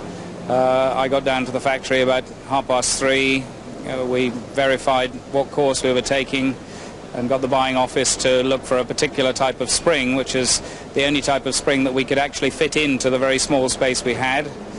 The buying office located some at about 5 to 5 and a company that was closing at 5 o'clock, and persuaded somebody there to take some home with him, and we sent off a driver to pick them up at about 7 o'clock that evening. Some people from the machine shop went home at 4 o'clock to come back in again at about 8, 9 o'clock, and the drawing office redesigned the installation at the front end of the car to turn a hydraulic actuator into a damper and to make provision for the spring mechanism. That was made through the night. At about 6 o'clock in the morning, the first of the front units was assembled and went up to our testing area where it was tested to see the damper characteristic was okay. and I left the factory at about 6:45 on Saturday morning, arrived at Silverstone at about 7:35. Well, obviously the result was very good, and we were in such trouble previously. We were in desperate need of a good result. We got 2 cars to finish, one of them in second place. Is in the circumstances a very good result for us. I mean, I did think to myself driving up to Silverstone on Saturday morning that it had all the potential to be an even bigger disaster than the active suspension setup doing something as quickly as that. But it worked out okay, and now it's not really an ideal installation for a mechanically suspended car, and it causes it to have a few problems, and we're still having to learn here to try and make it behave as if it was an ideal installation. And Williams were in the news again, for they had rapidly signed Benetton driver Thierry Boutsen as Nigel's replacement for 1989. Benetton's still a very, very good team, one of the best coming up teams, but it's still a coming up team, lack of maturity maybe a little bit, and there are quite a few reasons for my decision, but I think mainly it's because of all the history of Williams, so the fact that they can, if they go for it, they can win a championship next year. If there was one lucky man at Hockenheim, it was Gerhard Berger. He had this amazing spin in practice at 180 miles an hour when lapping Eddie Cheever and Oscar Larori. The Ferrari was virtually undamaged, but it must have frightened the hell out of him. It had been exactly 10 years since Nelson Piquet made his Grand Prix debut here at Hockenheim, and he had a typically mischievous Piquet hope for his 150th Grand Prix. Well, the 2 McLarens hit each other in the first corner and led the race for me. Nelson's sense of adventure didn't stop there either, for he was one of a handful of drivers to choose slick tyres to start the second wet Grand Prix in succession. So Ayrton Senna on his customary pole position for the German Grand Prix after a 2-race absence, and there at the start Senna off into the lead, but Prost another bad start as Berger goes into second place and Alessandro Nannini up into third place. Prost down to fourth in the blinding spray at the German Grand Prix at Hockenheim. So Senna leads. That's where he wants to be, out front, away from the spray, but there are a few drivers out there on slick tyres. Senna in the lead into the S-curve. Behind him Gerhard Berger, then Nannini, then Prost, then Alboreto, then Gugelmin well up in the march, and Nelson Piquet spinning away on slick Sterling. Well, I reckon he must have got slightly offline coming in there onto the slightly wetter part than he thought, because it certainly wasn't the right decision under those conditions, was it? Certainly wasn't, but Ayrton Senna out front on his grooved wet weather tyres as Nelson Piquet tried to get his car back to the pits, and he must have sustained some damage. Yes, the side pods were all broken up, but Senna in the lead of the German Grand Prix, a Ferrari in second place, a Benetton in third place with Nannini, and Prost after that very poor start was down in fourth place, not doing his championship hopes any good. Then came Alboreto fifth, and sixth was Capelli. Into the pits came Piquet. The Lotus mechanics had a quick look at that left-hand side. The intercooler underneath that bodywork obviously damaged as well. So Nelson's Piquet's big gamble didn't pay off. Gerhard Berger now being attacked by Prost, who's gone past Nannini and up into third place. So Prost starting to move slowly but surely. And Senna coming up upon one of the back markers. It's Alio who moves out of his way. Alio on slicks, and he spins off in the same place as Nelson Piquet. I think there must be holding water there a bit, you know, and of course the track is drying out, and to go from dry onto that definite wet like that would of course affect his slicks very badly. That was hard luck for Alio. Here it is in the replay. He tries to get out of the way of leader Ayrton Senna in the McLaren. And as you say, Sterling, off on that water, you can see it all on the outside, just clipped the tyre barrier. And that rear tyre and the half shaft obviously broken, and the end of the race for Philippe Alliot. Gerhard Berger in the Ferrari now coming under attack from Alain Prost. Third place in the McLaren. That's that long straight down the back past the east curve. Prost going down the inside and into second place. Yes, that was a great manoeuvre. So Senna still in the lead, and Mansell into the pits. And it looks to me as though he wants to retire. He's in seventh place, but wait a minute, the team didn't allow him to, and they sent him out for another go. And there comes Caffey with his whole tyre missing, running on the right-hand rim there. Well, it seems that wets or slicks are better than no tyres at all, and Andrea De Cesaris spins off into those little marbles and pebbles on the outside. He's about to shower the circuit with all his debris from the outside of the track. That's the Real Ford car. It will spin for De Cesaris. There go all the little stones, out they come. And somebody's going to run over those and probably spin off on them. Gerhard Berger coming across Ghinzani. Ghinzani didn't see him. He takes to the grass. Didn't spin. A fabulous bit of driving from Gerhard Berger, but I bet you he's angry. Yeah, I think there was actually he was shaking his fist, and I don't blame him. But I don't think he was seen. I think that was the trouble. But what a lovely avoidance he did. Beautiful. Difficult east curve, and even Alain Prost, the best of them, spins off at that treacherous part of the track, and he still manages to keep his second place incredibly. Off Prost goes again, but he's lost a lot of time to the leader Senna. In the meantime, Nannini, who had been in 4th position, came into the pits with engine problems. That's a shame for Nannini, because he was having another great drive after his fabulous showing at Silverstone. Ayrton Senna, 1 lap to go. The wet weather master. He won his first wet weather race in Portugal in 1985. He won at Silverstone in the wet. He's going to win the German Grand Prix in the wet. Senna first, Prost second, Berger third, Alboreto 4th, Capelli 5th, and Thierry Boutsen 6th. The score, Prost 4, Senna 5. Good fun. We will have good fun from now on. Maybe we fight outside the car. I think it's gonna get more and more exciting, the championship. Is it possible to be equal? The championship? No. Shit. Can only be one winner. 2 weeks later, the championship moved happily to the old city of Budapest for the Hungarian Grand Prix and its annual trip behind the Iron Curtain for a bit of glasnost and culture.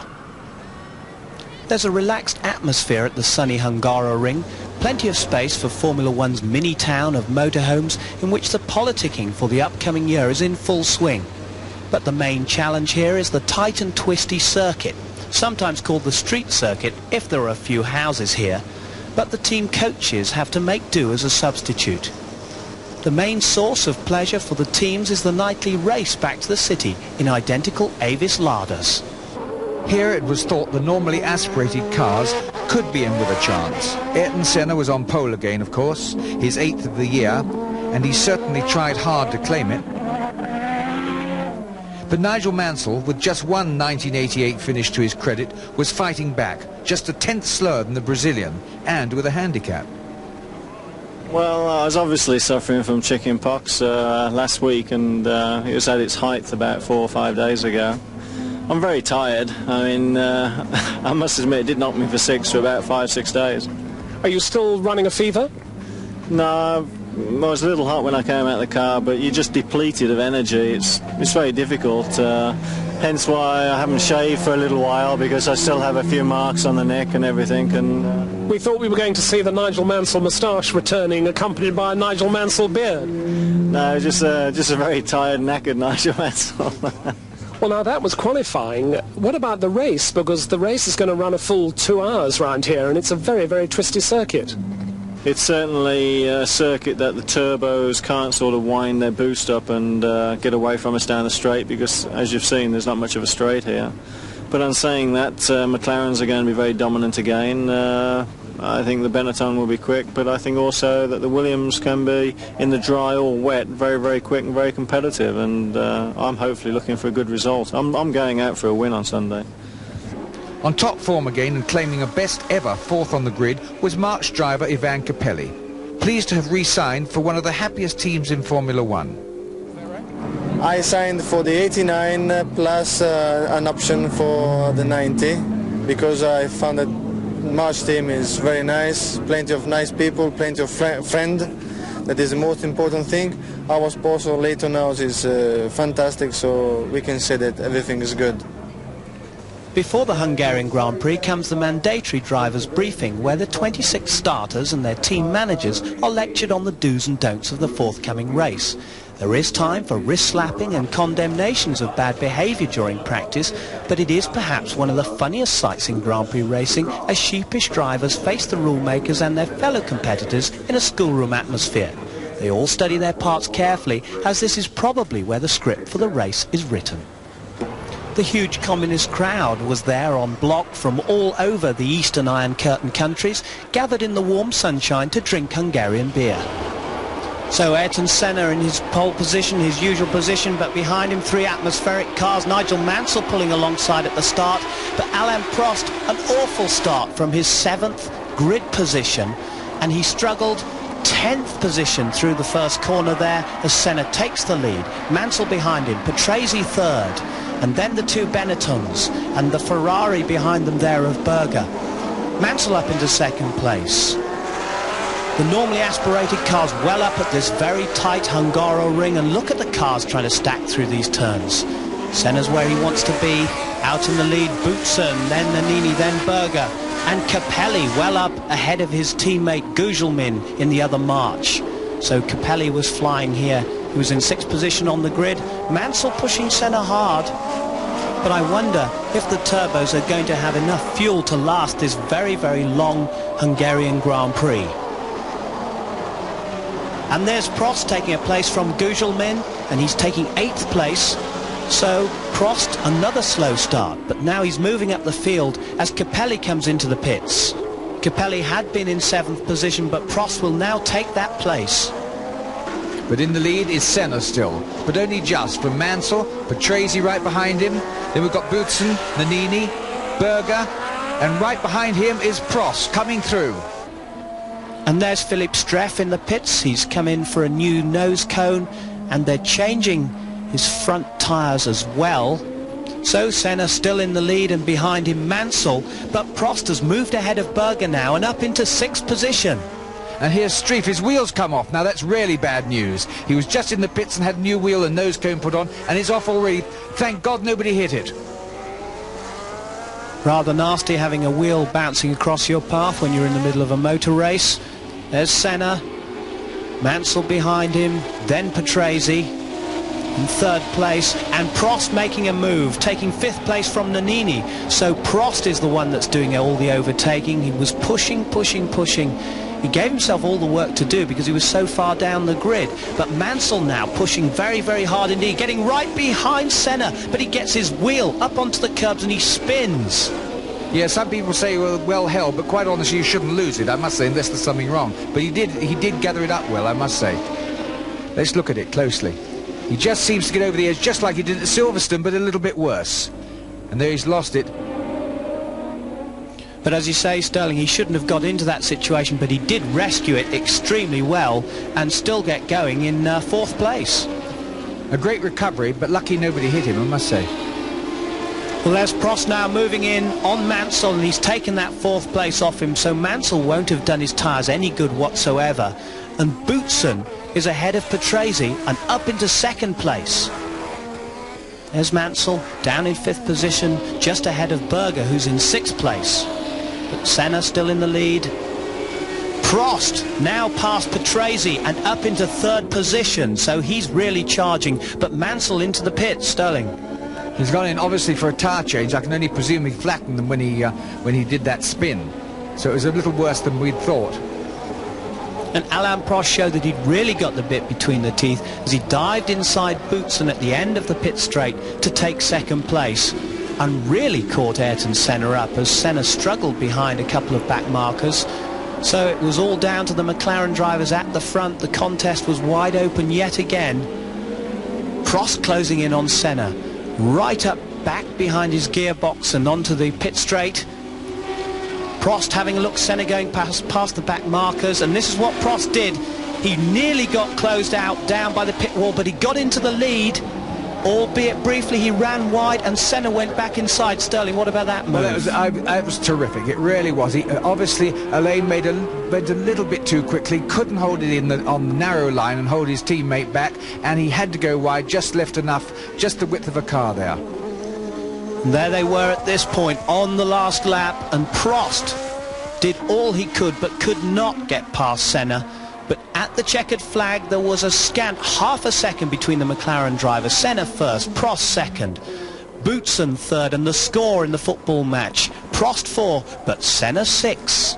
Maybe Prost's overtaking attempt was a little bit ambitious.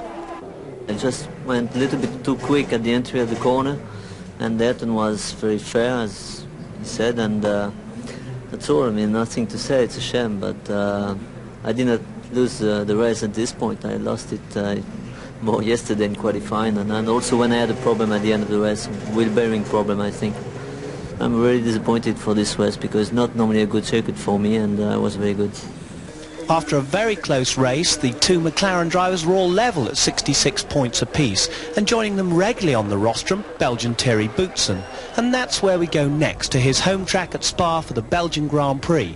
With its wooded fast curves and the daunting Eau Rouge section, Spa is to me the most exciting circuit in modern racing. But motor racing had lost one of its figureheads. At the age of 90, Enzo Ferrari died in his hometown of Modena after a life devoted to the sport. His cars may race forever, but would the sport ever be the same without the man himself? Berger tried harder than ever at Spa, showing Ferrari team resolve at its best. Alain Prost, second on the grid, said he had to win this one in order to stay in the hunt. But Ayrton Senna was on pole again for a record-equaling 9th time in the year. There was a strange helmet in Williams' number 5. Nigel Mansell's chickenpox had been followed by a further virus, so in came Martin Brundle, who was racing for Jaguar in 1988. Understandably, he derived great satisfaction from being quickest in Saturday's wet qualifying. Yes, quickest in the rain gave me some pleasure to be a bit quicker than Senna in the rain. We'll have to wait and see what tomorrow brings. Stay out of trouble in that first hairpin, I hope. That's always a difficult problem here at Spa. Obviously concentrate on getting the car to the end of the race more than anything. You know, if I get a chance, and I'll nail it, see if I can get it in the top 6. Is there a point to make to the other Formula One team managers? Yes, I'm halfway there already this weekend, but I'm sure they'd like to see a nice, consistently fast lap speed through the race, and might get a few phone calls next week, who knows, funny game. You want to be back in F1? Only if I can come back with a top team. The team I'm with, TWR Jaguar, a very good team, and I don't want to come back and be an also-ran and give you fill up your midfield so you can say how good Senna is being this much faster than everybody else. It's it's no fun. The motivation that gets us to this level certainly won't allow me to become an also-ran. Not interested. Have you sort of rationalised your career and said, this is where I want to be, this is what I want to do? Yeah, I mean, I'm an old man now. I'm 29 a couple of months ago. No, I was feeling pretty strongly that way, that you must only be with a good team for finances, for lap speeds, for personal confidence, for safety, for all the right reasons. And having now driven for a top Grand Prix team, I must say it's rather confirmed what I was thinking. Yet more rain tested the resolve of several drivers, including Alain Prost. Did he think that racing in the rain was a valid part of motor racing? It's difficult because I'm 100% sure that nobody likes the wet condition. But also one day you say, oh, I don't like wet, and then you have an etiquette, you know, and everybody will say in the next 10 years that it's not good when it's wet, which is not true, because I can be quick when it's wet. What I want to say is all the drivers are not very correct in their opinion. You know, I'm sure, and when you talk to them, nobody likes to run on the wet, but they never tell the truth. And they're all afraid when you have wet condition, and we should all say that it's not good to race in a very wet condition because you have no visibility. The problem is people don't understand what kind of risk we take in this condition, you know, and if you just to explain, you know, when you are behind the car, when you have no visibility, you see absolutely nothing, and you just follow the car and just hear the noise of the engine. When I remember when I was behind the Angelis in Portugal in 1985, I was behind him in the straight, and at the end of the straight, when I could hear the engine slowing down, then I was braking. You know, and in this condition, if you have a small problem, then you lose the car. And I can't understand why we don't have more accident on wet condition. But it's not because we don't have any accident at the moment that we should always race on this condition. And next time, maybe if it's wet like this morning, you have to start the race. For sure, I don't start it. And I don't care about the criticizing. Fortunately for everybody, it was dry on race day, and particularly for Alain Prost. Knowing his views on wet weather driving, lining up for the start, Ayrton Senna on his 9th pole position. Away they head towards La Source hairpin. 26 runners, and Alain Prost got into the lead, got there first, ahead of Ayrton Senna in 2nd place. And things were very tightly bunched at the back there in La Source, a right traffic jam if ever there was one. Prost in the lead, Senna 2nd, then the 2 Ferraris, then Boutsen up into 5th place. He chopped across the bows of another car there. Very close indeed, but Senna is attacking Prost, and Senna on this first lap had got ahead of Prost into 1st place in the Belgian Grand Prix. He won this race in 1985. Now what can Prost do about this? Fleet McLaren, Fleet Ferrari, 3rd and 4th. Boutsen on his home track, well up in 5th position. 6th position, Nakajima. Nakajima up incredibly, Sterling. Yeah, well, when you consider he hadn't even qualified at Detroit and Monaco, it just shows how much he likes these fast circuits, and it's showing. And he's ahead of his teammate Nelson Piquet. Senna still in the lead, but Berger attacking Prost for that 2nd place. No, he didn't quite make it. The Frenchman chopped across the nose of the Ferrari, but the Ferrari's dropped back and has in fact gone missing. Senna leading in the McLaren, McLaren 1-2, as it was at this stage, and Alboreto up into 3rd place, and there's Boutsen 4th, a fantastic performance with a normally aspirated car at this circuit. And there's Berger shaking his head. He'd got engine problems, and the Ferrari mechanics tried to fix it. There was Nakajima. Nakajima in 5th position at this stage, with Nannini right behind him, and then in 7th place it was Nelson Piquet. There's Martin Brundle making progress through the field ahead of Capelli into 11th position. And Piquet attacking past Nannini and then catching up his teammate. But now Mauricio Gugelmin moved ahead of Capelli to take 12th place. So he's very good at fast circuits. He was good at Silverstone. There he was. Gugelmin has also got past Brundle. He's displaced Brundle for 11th place, and Nelson Piquet got ahead of his teammate Nakajima and up into 5th place, so Nakajima 6th and dropping back a little bit at this point. But the 2 marchers are now up on Patresi's tail. And I reckon they're just about to take him. But hold on, Gugelmin made a slight mistake there, and it seemed to be that he braked just a little bit too late. Yes, he has, and Capelli's got past him. The racing is that tight. One tiny mistake and the guys are right past you.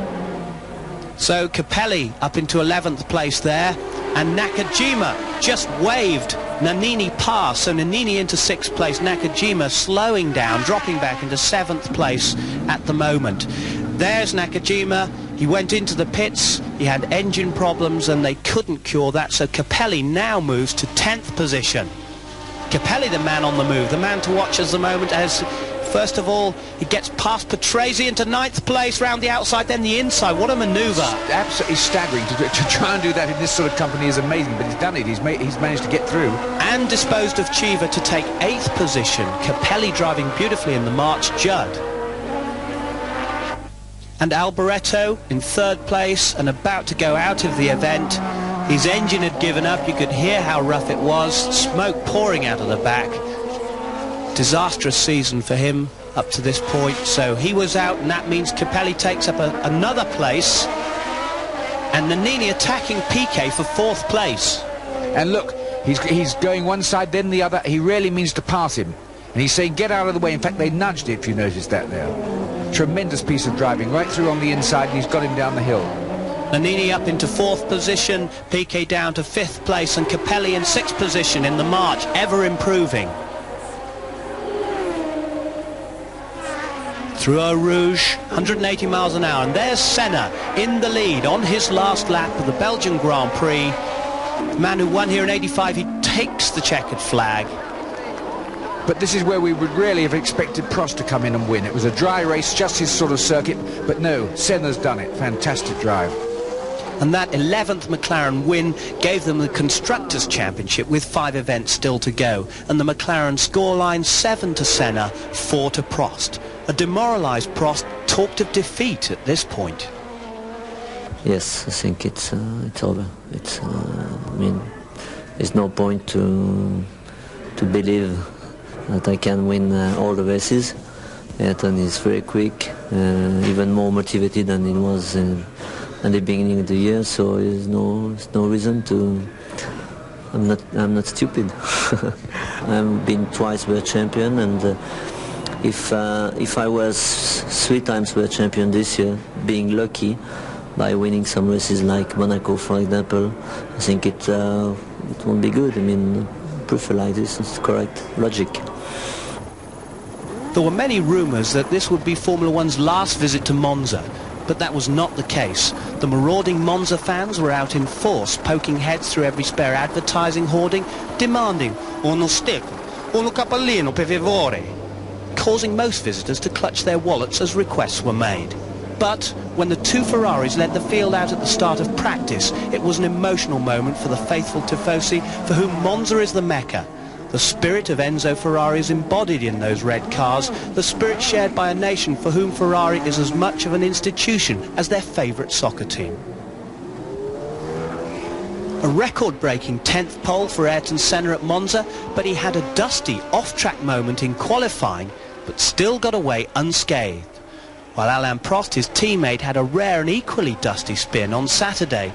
It seems the McLaren pair do everything together. Anything you can do. Nelson Piquet was having problems with the Lotus, set up for some peculiar reason for Imola. Already there were changes in the air.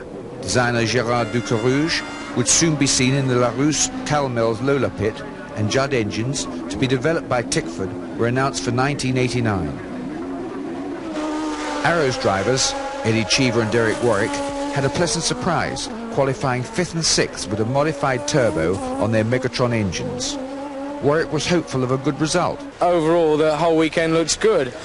It looks like we're running as quick, if not quicker, than the Benettons, and they've had a lot of 3rd places, so it'd be nice for USF&G Arrows to finish up on the rostrum. Well, for me, not so much Eddie, but for me.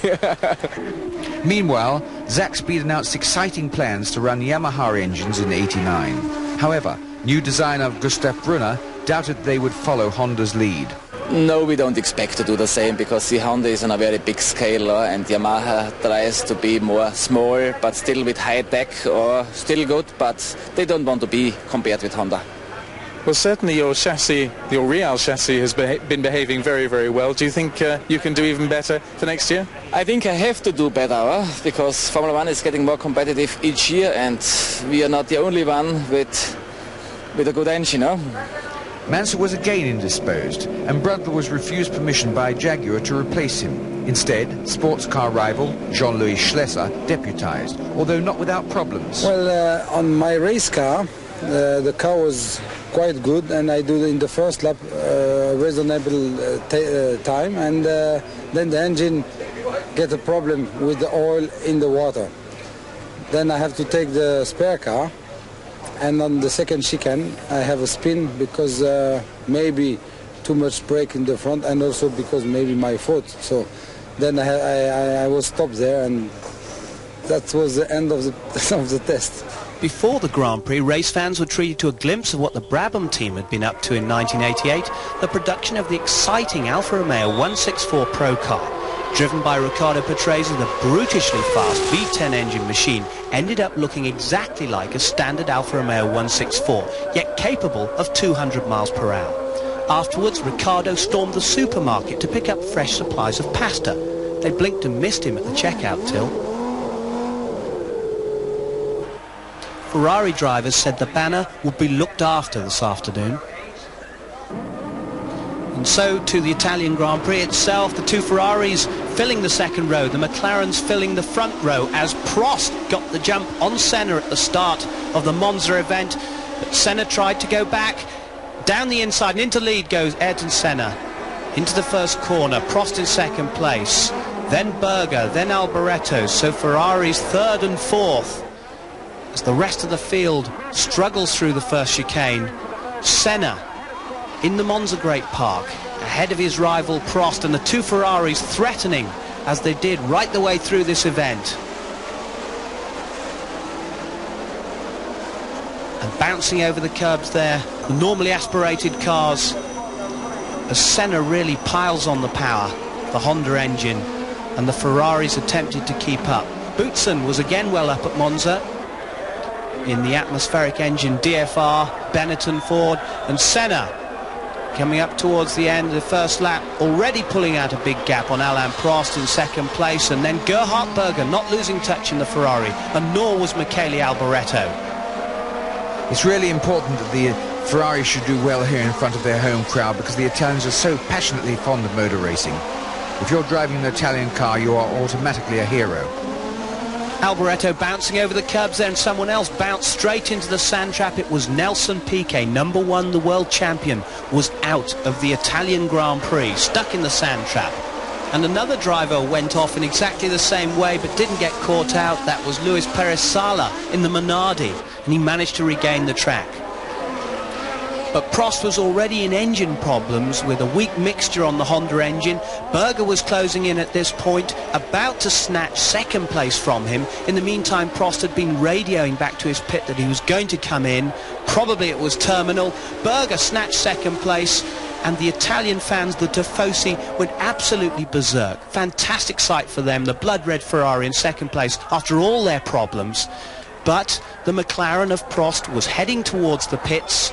I think the engineers were already speaking to Senna. Yes, Senna was sent out the message to richen up, which he did right away, and therefore, of course, had to go a little bit more slowly because he knew he was going to take a bit more fuel. There was Prost into the pits. The engine problems were terminal. So that was the end of his event. In the meantime, Senna richened the mixture on the Honda engine. Senna still leading the Italian Grand Prix. McLaren driver then made that mistake. He tried to go past Jean-Louis Schlecher, but he got it wrong. That, of course, thrilled the Ferrari fans. They thought it was just great, but quite honestly, he made an error of judgment because, although Schlecher did everything he could to get out of the way, it wasn't possible, and unfortunately, they touched. So I think really Senna had to be held responsible for deciding to go just there. He could have waited a little bit longer. That, of course, meant Ferraris were now 1 and 2, first and second in the Italian Grand Prix. Let's watch it again. Schlecher tries to stay on the left, right out of the way, and even goes over the sand himself, but Senna just drives across his bows, forgot about him momentarily, and paid the price. Yeah, that was very unfortunate because Schlecher couldn't possibly do anything else other than perhaps get stuck in the shale there. Gerhard Berger on his way to victory in the Italian Grand Prix on the last lap, but Michele Alboreto at this point was closing in. It was a Ferrari 1-2, and Alboreto had just set the fastest lap, so the crowd were really tingling on their feet, cheering and shouting. Fantastic. First and second at Monza, the first time there's been a Ferrari victory at Monza since 1979 and Jody Scheckter. That really, I think, was tremendous to see the Ferraris 1-2 and still charging. That's the great thing. The Arrows drivers were third and fourth, and Capelli fifth, and Boutsen sixth. But in the McLaren football match, the score remained the same. But the Ferrari drivers were absolutely delighted. It's for Mr. Ferrari and myself, for both together, and for Ferrari general. At the end there, you were catching Ayrton, Michele was catching you. What was your situation? There was quite a lot of pressure from Michele. And I saw Ayrton, and I said, so it's the first time I can give pressure him, and it works. No, it was a great day for Ferrari today, and I think it's the best to remember Mr. Ferrari.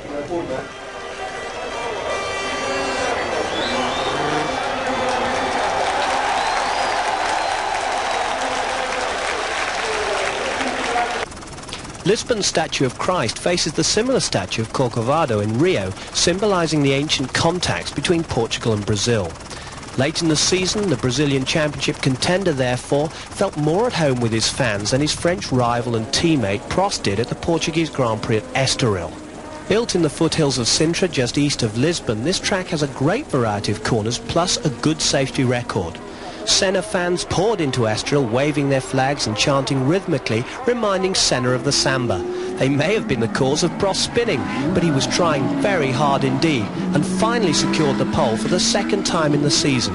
In fact, while Senna went out to try and get it back, Prost was already changed out of his overalls and was watching his Brazilian teammate sweat, while Prost was cool as ever.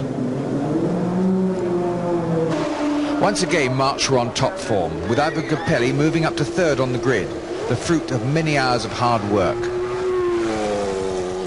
Yeah, since Silverstone, we never stop to work on the car, and we change always the little things, and the performance of today is showing that the car is good also in this kind of circuit and not just in the quick one.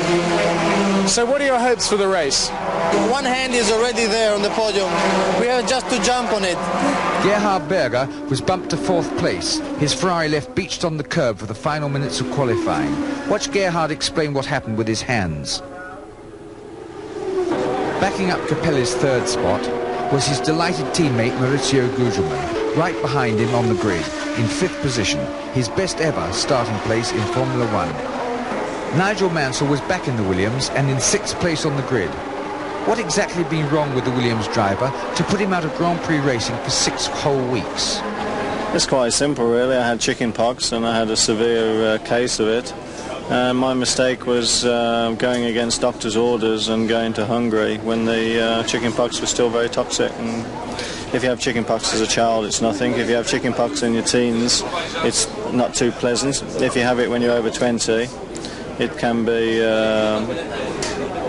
very acute, and if you have it in your 30s, you're classed as an old man, and it can be critical. And my problem, as I've just stated, was I drove while I still had chicken pox and caused myself a lot of problems. Luis Perez Sala, meanwhile, was perhaps trying too hard as his home Grand Prix approached. The Spanish driver crashed heavily out of the final corner, badly damaging his car.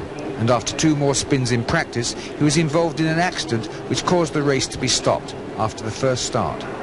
So Alain Prost took his second pole position of the year. Ayrton Senna was alongside him. Behind them were the 2 Ferraris.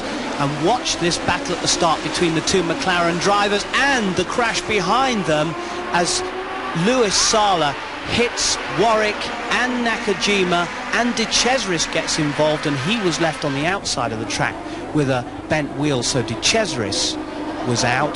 The whole incident started as Warwick stalled and the event was black flagged, but fortunately for Nakajima, he was able to get round and back to the pits, and you can see the damaged rear end of his car. Let's see it from the rear now, and just watch Luis Sala, how high he flies up into the air. There he goes.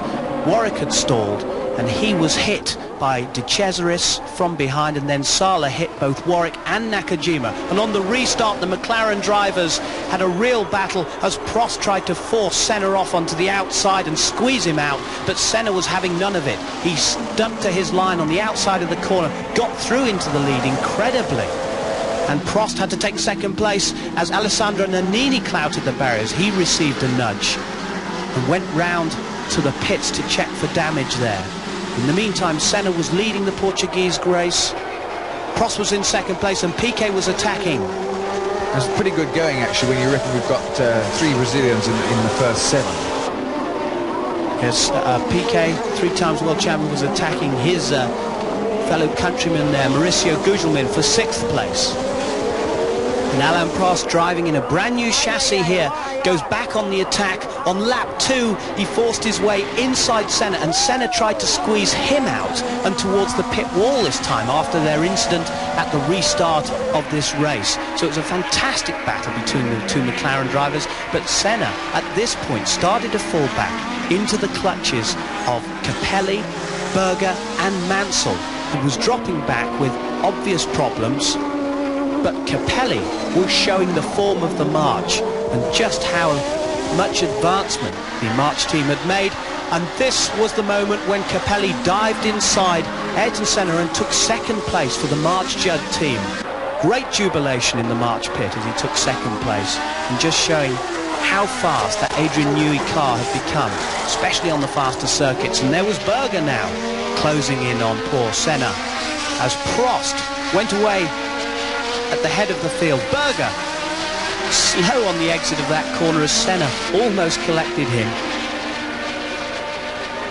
Alain Prost in the lead.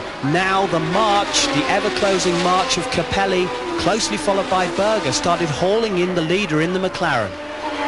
It's amazing how well that march is going, keeping ahead of a Ferrari and actually catching up on the turbocharged McLaren. Now here's the incident that we had to watch, because Berger was fiddling with his brake balance bar and he inadvertently hit the fire extinguisher, which sent foam all over the pedals, and he spun off and into retirement, into your favourite sand trap, Sterling. Which actually worked on this occasion. So poor Berger, who'd been racing really well, very, very competitive. And another person in trouble, Nelson Piquet, the 3 times world champion, having an awful season so far with Lotus. But back on the track there'd been an incident. Palmer there on that top corner had slowed down Senna, who had been caught by Mansell. Senna managed to get round the slowing Palmer, but Mansell didn't, and he clouted the barriers, and he too was out of the Portuguese race. In the meantime, Ayrton Senna came in for fresh tyres in his quest to stay in the race, but he was dropping slowly down the order, and that dropped him from 3rd position down to 6th place. And there was Mansell coming home. He'd taken a little bit of a knock there.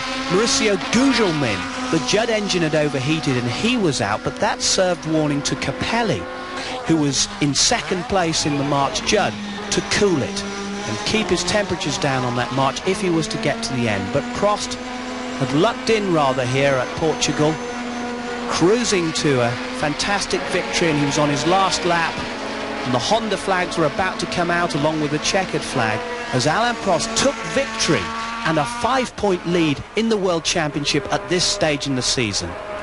This of course means he's still in the hunt for the championship. He can still do it if he gets enough wins. So let's hope that he'll have a go. But poor Michele Alboreto ran out of fuel. The last 100 metres he just struggled home after their Monza success. This was terrible for the Ferrari driver. He dropped from 3rd place to 5th. Ivan Capelli, a great 2nd place for March. Senna only 6th, but the scoreline, Senna 7, Prost 5, and Prost was not happy with his teammates' tactics. Yeah, I was very surprised, because normally, especially the first lap, when you do that with your teammates, you don't have a big problem like this. But I don't understand. He should have some reason to do it. But that's a problem between him and me, and I don't want to tell anything bad, because I think we should solve the problem very quickly. It's no problem at all. Just after overtaking, Senna had some little problem with the temperature on the engine, so I prefer to back off a little bit and to be sure to finish 2nd. Also because I saw my teammate Gugelmin at the end of the straight with engine problem, so after this I really prefer to finish 2nd and not to push too much. And a great result for you. Yes, very, and really enjoyed, because I saw the first lap. I saw the fight between the 2 guys in front of me, Mr. Prost and Mr. Senna, and I can say that it's really exciting Formula 1.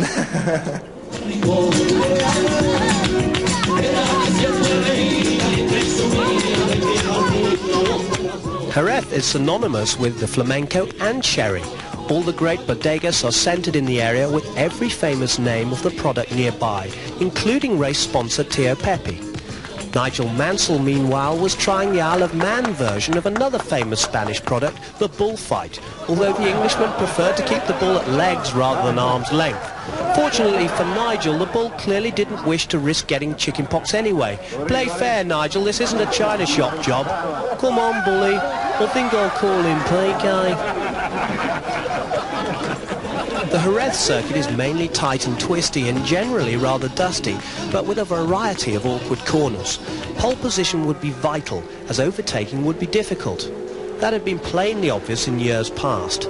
Senna's many fans from Estoril travelled down to Spain to cheer their hero on, and he didn't disappoint them. He duly delivered the goods in the McLaren Honda. But it was the Brazilian's turn to spin this time. Having completed his fastest lap and overtaken his friend Mauricio Gugelmin, Senna promptly got a little wide and went for a samba. Nothing serious.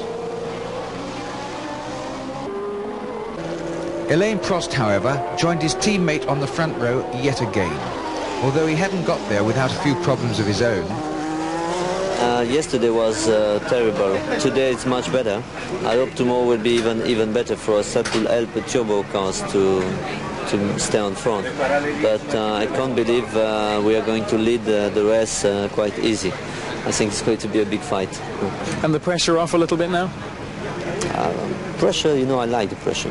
So I don't want the pressure off before the end of the season. What I would like is go to Adelaide and still have a chance, even if it's small chance, to be world champion. That's what I would like. Nigel Mansell was now back on form, having played himself in Portugal. At one time he was fastest of all here in practice for the Spanish Grand Prix. Thierry Boutsen was fourth in the Benetton, although his times from Friday had been disallowed due to a front wing irregularity. But he wasn't too hopeful about his chances. The race will be very difficult for us because the McLarens are in front for sure. They will lead the race in the beginning. And to overtake them will be very difficult for us because they have more top speed and better acceleration because they have a turbo engine. We don't have that. So it's going to be very difficult, very long race. But it's going to be a very difficult race for everybody here because the McLarens and the turbo cars have got a fuel problem. They're going to have to reduce the power from what I heard today, about 30-35 horsepower because of fuel consumption, and we can go flat out from the beginning. So it's going to be a long race, very difficult for tyres too, and we'll see. Is it an exhausting circuit to drive on? It is a very difficult circuit because there's no place to rest on this circuit. There's only one little bit of straight, and even there, you know, you have to watch the board, you have to concentrate on the next corner, which comes up very, very fast. So there is no place to relax, no place to rest, and it's a very long 2 hours race. Easy to overtake here? No way to overtake. It's too narrow, too many corners. No, the straight is not long enough, so we can't take any advantage if we come out of a corner quicker because there is the next corner straight after that, and there's only one line. The other problem for this circuit is that it's very dirty, offline. And if you go offline trying to overtake somebody, there is a good chance that you make a mistake and you go off, or you lose a lot of time. So it's going to be very difficult to overtake. Nannini was just behind him, and he now knew who would be his teammate in 1989. It was announced that Johnny Herbert, currently in hospital following a serious crash in Formula 3000, would start his Formula 1 career with Benetton after a tough physiotherapy program. Nannini had to do well here, though. His attractive wife Paula made a great, if reluctant, debut to finish a fine and popular third in the Alfa Romeo 164 celebrity race. Match that, Alessandro. The dreaded scourge of twisty circuits, traffic, held up Ivan Capelli and relegated him to 6th on the grid, although understeer had also affected his march. The most extraordinary thing that occurred at Jerez was this incident between the experienced Patrese and the novice Julian Bailey. This was Patresi's way of expressing his frustration at having a fast lap spoiled by a slower car. A fine of $10,000 for Patrese was, in my opinion, fully justified. I couldn't agree more, Sterling. It was a very, very blatant act, and he should be setting an example to the younger drivers. In fact, I think he should pay the $10,000 to Julian Bailey's team for the damage. Little Alex Caffis de Laras lay idle for much of the pre-qualifying session, but the Italian did just enough laps to get his car into the actual qualifying before he and his team designer Sergio Rinland went away to try and shake off a stomach bug. They succeeded, and the popular Alex took 17th spot on the grid for the Spanish Grand Prix. As the cars came round after their warm-up lap to line up for the start, Thierry Boutsen had just one more observation to make about everybody's position on this particular grid. People on the right-hand side started where there's a lot of dirt and a lot of sand on the track because it's not the normal line. So being second or fourth is much better than being third or first on this starting grid. So I feel really happy about it. Shall I have a word with Alain later about that? See if he agrees. For sure he will agree. I tell you what, he will agree. And if you can have a word with Ayrton too, because he will also agree. In my day, I'd have had the choice which side I wanted to start from. Yeah, indeed. Boutsen was vindicated there as Prost and Mansell got ahead of poleman Senna through the first corner. Senna down to 3rd place. But the man who told us about that start, poor Boutsen, you'll see him in a second, without his front nose fin, as he ran into the back of Derek Warwick. Poor old Warwick takes it from behind all throughout this season. Mansell in 2nd place, Senna 3rd, and Patrese behind him. And there's Alessandro Nannini moving ahead of Boutsen, who was crippled by that front nose cone, soon to go into the pits and get that changed. And there is Patrese, keeping inside Capelli, keeping him out. Alboreto further back as Boutsen visits the pits. Prost in the lead, Mansell in second place, and Senna made this challenge to try and get second place. He did, briefly from Mansell, ran wide, and Mansell dived back inside Sterling. That was a great move. That was an absolutely superb move, I must say. Nigel was right on the ball there. He couldn't have done a better job. So Mansell on the move, charging hard. He loves these tight street-type circuits, and this is a very dusty one in Jerez. This time of year it was quite hot as well. So Patrese just ahead of Capelli there, and Capelli starting to attack. The March very competitive at Jerez as well. Alessandro Nannini came into the pits and back out again, rejoined. Senna in third place. And behind Senna now came Capelli. Capelli closing in, challenging for third position. And a lacklustre performance at this race from Senna. He tended to go off the boil a little bit. The pressure was getting to him. Capelli sensed that. And his march was ultra competitive. Dived inside Ayrton Senna at the slow hairpin back onto the pit straight to take third position from Senna. Senna down to fourth. And Patrese now closing in on Senna. Here's a replay, Sterling. I must say, this is really nice. You watch. I think there that Senna was smart enough to realise he just didn't dare close in because he was already much too alongside him, and it was a really very nice manoeuvre, but it didn't last long. Look. No, short-lived, unfortunately, for Ivan Capelli, and the Judd engine cried enough, and that was the end of the third place for Capelli. Senna went back into third position, but being challenged by Patrese. Nigel Mansell came into the pits in second place for fresh tyres, and he still kept his second place as he rejoined the race in his efforts to try and catch up with the leader, Alain Prost. There's Senna, fending off this time Alessandro Nannini, who'd caught up, challenging from fourth place, try and get third place off Senna, which he did beautifully going into that slow corner in the pits. That's the place to pass. Well, they certainly they seem to get a bit of slipstreaming up there because the power doesn't seem to be down so much on that bit of short straight. So Nannini third, Senna was fourth, and Patrese looking to take that fourth place from Senna. All the while, leader Prost came into the pits. Ron Dennis was holding the lollipop stick, keeping him there, and he nearly fluffed it. He nearly stalled that engine. I think he had the wrong gear, actually. I think probably he was in second instead of first. I don't know. But now he's back out there again. And still in the lead, the Spanish Grand Prix. Alain Prost, an upturn in fortunes for him, his new chassis. Ayrton Senna came into the pits for fresh tyres. He'd been in fourth position, and he dropped down to seventh place after this pit stop by the McLaren mechanics. But that wasn't because they were any slower, that was because just purely how the cars lay, wasn't it? Indeed. There's Sala allowing Prost to go through, but quite a close call there. Back markers should really get out of the way a little bit faster, I'd have said. But Senna back out on the track now and really fighting hard, taking fifth place from Gerhard Berger, and he was to go on and finish fourth. Very useful points they were to prove to be towards the end of the season for Ayrton Senna. Meantime, Prost had soaked up all the pressure, turned the fortunes back around. Now, Mr. Moss, you know about soaking up pressure. Yeah, well, this is no doubt why he's called a professor. I mean, what a change of heart from Belgium when he really said he had no hope. Now he has, hasn't he? Yes, and Senna has become flustered, and Prost had taken it all.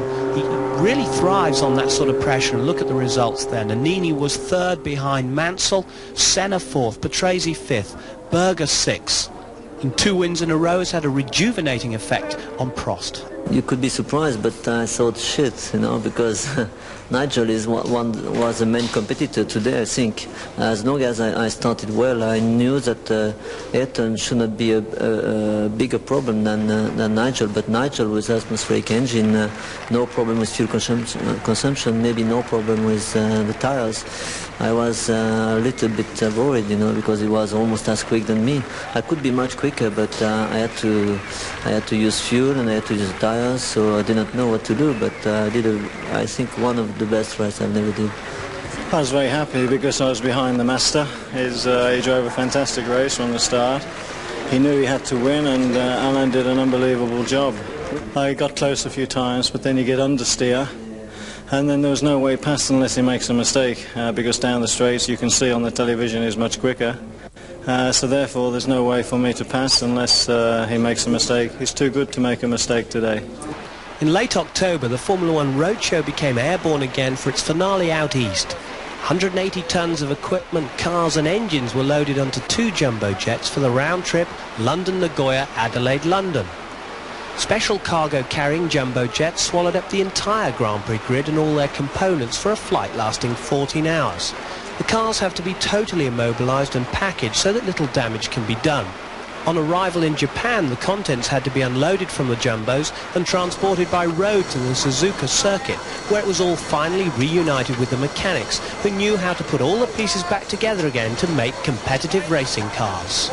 Japan was a moving example of their enthusiasm for the sport, especially if you'd eaten local food the night before. The mighty army of fans swarmed everywhere, clogging every part of Suzuka. They seemed to be multiplying by the second, especially come race day, but they had a lot to keep them amused, even if they had to queue. Merchandising shops were everywhere. They even sold jackets with the FIA logo on, as well as every imaginable piece of team clothing, all authentically reproduced. But the one thing the fans couldn't see, and neither has any camera for ours, was Mr. Honda's private museum. Here was the first racing car which Mr. Honda ever built, back in 1936, and powered by an 8-litre V8 Curtiss-Wright engine from a military aircraft. Richie Ginther's Grand Prix Honda from the 60s is another exhibit, along with examples of every car and motorcycle that Honda's ever built. This Honda-powered Formula 3000 car is the one that was used in helping Satoru Nakajima into Formula One, and he's the one who now takes us for a lap of his home circuit. Right now we're approaching the start grid, coming up to the start and finish line here. Here it is under that banner. Right, and we're off now. The fastest part of the circuit will be when we're on a flying lap, round this very fast right-hander, in 4th gear though. Brake down into 3rd, because we're now coming up to the 3 S's. Fairly fast, quite a lot of lateral G here, up to 4th, down to 3rd, and it's just about here actually that last year unfortunately Nigel Mansell lost it. Still in 3rd gear. Accelerating up to 4th gear, around this very, very tight, or fairly tight left-hander. Accelerate some more, and into 5th gear. Brake down into 3rd, along a short straight, round to the right again, still in 3rd, and they accelerate hard under the crossing over of the track. We go down here around the slight right kink, taken flat out into 5th gear, and then down into the hairpin, and we brake hard right down into 1st gear. Hard acceleration then, right through the gearbox. 1, 2, 3, 4. And we're going to go into 5th in a moment. Just a short burst of 5th. And we come down here towards this very, very long, fast left-hander in 3rd gear, taken in 3rd gear all the way around here. Accelerate hard now. Now we're getting into the straight part, up into 4th. Maximum revs, 5th gear. Maximum into 6th. Now we're climbing in speed, coming up to our maximum speed, which is somewhere over 300 kilometers an hour. Round the very fast left-hander, pulling enormous lateral G round there. Then down, hard braking, really hard braking, right down into 1st gear for the chicane. Through the chicane, and again, of course, 2nd, 3rd, 4th, 5th and 6th on the start-finish line straight, and we're going to touch over 300 kilometers an hour again. Thank you, Sterling. No wonder Nakajap is quick. You've been helping him. The focus of attention was on the McLaren duo.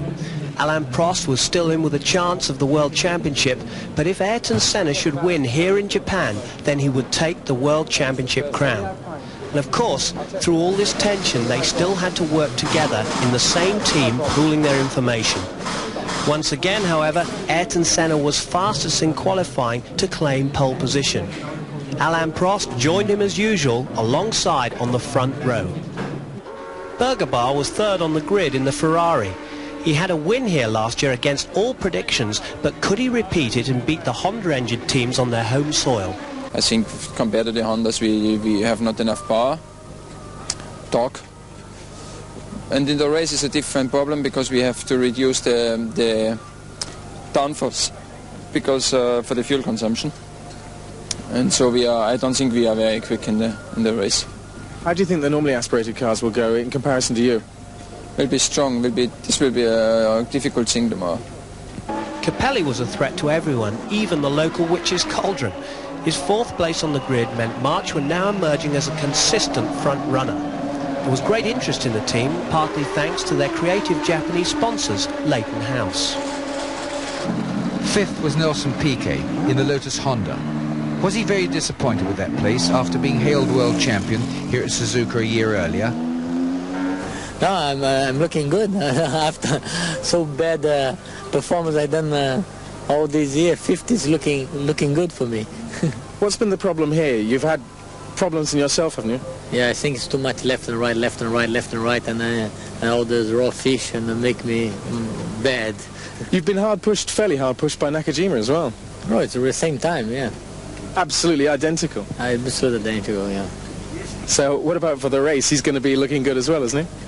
Oh, I think so, yeah. Why not? It's his own home country here. He's done a lot of race here. He's trying the best he can. Indeed, chauffeur Nakasan set exactly the same time as his teammate, the world champion, and perhaps that prompted Lotus to re-sign the Japanese driver again for the 1989 season, even though they had lost the Honda engines. The constant development that takes place in Formula One was typified by the appearance of the new side pods on the Williamses. Developments take place at any stage of the season. The desire to improve is an essential element in the makeup of any competitive team. Tyrrell too had new technology on show, in the shape of new front suspension developed in conjunction with Kony. This had proved a second a lap quicker than the older suspension in testing at Jerez. Both drivers qualified at Suzuka. Gérard Ducarouge was not the reason for the large crowd around the LaRousse-Calmel's pit. It was because local driver Aguri Suzuki had been drafted in to replace Yannick Dalmas, who was suffering from what was thought to be an ear infection. It looked as though the rains had returned to Grand Prix racing after its sunny Iberian visit, but after a pre-race shower, the clouds seemed to clear, but still there were to be slight showers over the track during the afternoon. A damp track for the start of the Japanese Grand Prix, and the field had been held for quite a long time, but the flags at the back said they were ready. Senna needed to win this one, but he stalled, and Berger very nearly took him out. Piquet somehow managed to avoid him, and Nakajima back there stalled as well. The only reason he was able to get going was because of the incline of the track and rolled it down. So Alain Prost went into the lead of the Japanese Grand Prix. That's where he wanted to be, that's where he needed to be if he was to stay and figure with a chance in the World Championship. Senna managed to get away, but only in 14th position. Nigel Mansell hit the back of Derek Warwick. Warwick being assaulted from behind yet again. Those two are going to have to visit the pits. Here's the replay.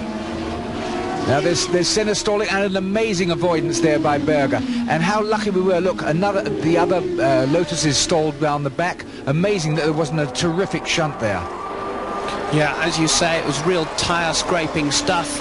Berger was the most amazing, just managing to avoid Senna, who'd stalled in front of him.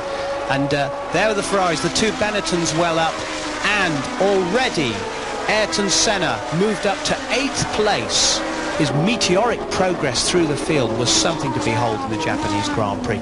Also a meteoric performance by the march of Capelli up into 3rd place as Senna went through into 7th position. Past Patrese there. He really was driving superbly. Mansell into the pits for a new nose cone, frantic activity by the Williams mechanics, and a rush to get Mansell back out in the race. Senna still working hard, now taking 6th place from Nannini. He really was all fired up. This was the race he had to win if he was to take the World Championship, and Prost at the front had to win here in Japan and in Australia if he was to do it. Capelli was hoping to upset all of their plans as he closed in on Berger, down the inside, along the pit straight, and into 2nd place. Someone should have told him he hadn't got a turbo, Stern. It's amazing, you know, how on this circuit, obviously the turbo's down a little bit. I suppose they're short of fuel, but the way with his slipstream and the shape of that car, how he manages to use the speed of the turbo Ferrari and pull out and actually pass him on the straight, it's quite staggering. Alboreto getting in the way of Nannini. He was holding 6th place, but Nannini rudely shoved him off the track and he goes into the sand barriers. But amazingly, the Japanese marshals pushed the Italian driver back onto the circuit and he restarted.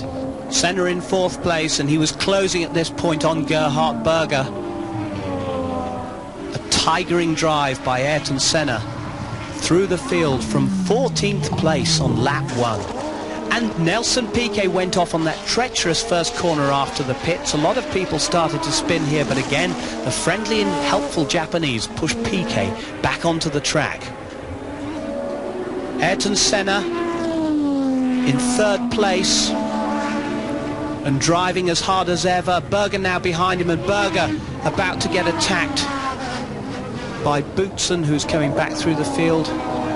And Prost now with a few gearbox problems, but Capelli closing in that march, a superb performance. He really is going with it, I must say. It's really worthwhile watching him, because with a normally aspirated engine, to be up with Prost, really just about to take the lead. I mean, look, he's right up behind him. And nearly Suzuki was in the way there. You saw the LaRousse Calmels of Aguri Suzuki on his Grand Prix debut, spinning but getting going, and look, the March took the lead very briefly. Fantastic. I mean, look, how long is he going to hold it? No, I don't think he's going to hold it that long. He's being boxed in by the back marker. No, it's only a few hundred metres, but it's still he led, didn't he? Prost stays where he wanted to be, in the lead of the Japanese Grand Prix, but Capelli is showing the form of this March in the late season. The Adrian Newey designed car, so fast in a straight line, it was absolutely fantastic. And Derek Warwick, here in the replay, we see him spinning off on that same treacherous section into the Senna. I think he was lucky not to roll. Yeah, if it had slightly more angle on the car, I think the outside wheels might have dug in. So Prost still in the lead just from Ivan Capelli, but Senna had been closing in, carving his way through the field, and he had the March and the leading McLaren in his sights, and then suddenly Ivan Capelli's March engine faltered and he was out, and Senna was into 2nd place, just 2 car lengths behind Prost, the leader. The World Championship was within his sights. Capelli retired, yellow flag for him, but suddenly here was Mansell at the side of the track. Sterling, what happened? He was lapping Piquet when they collided, and he launched right up into the air and into retirement.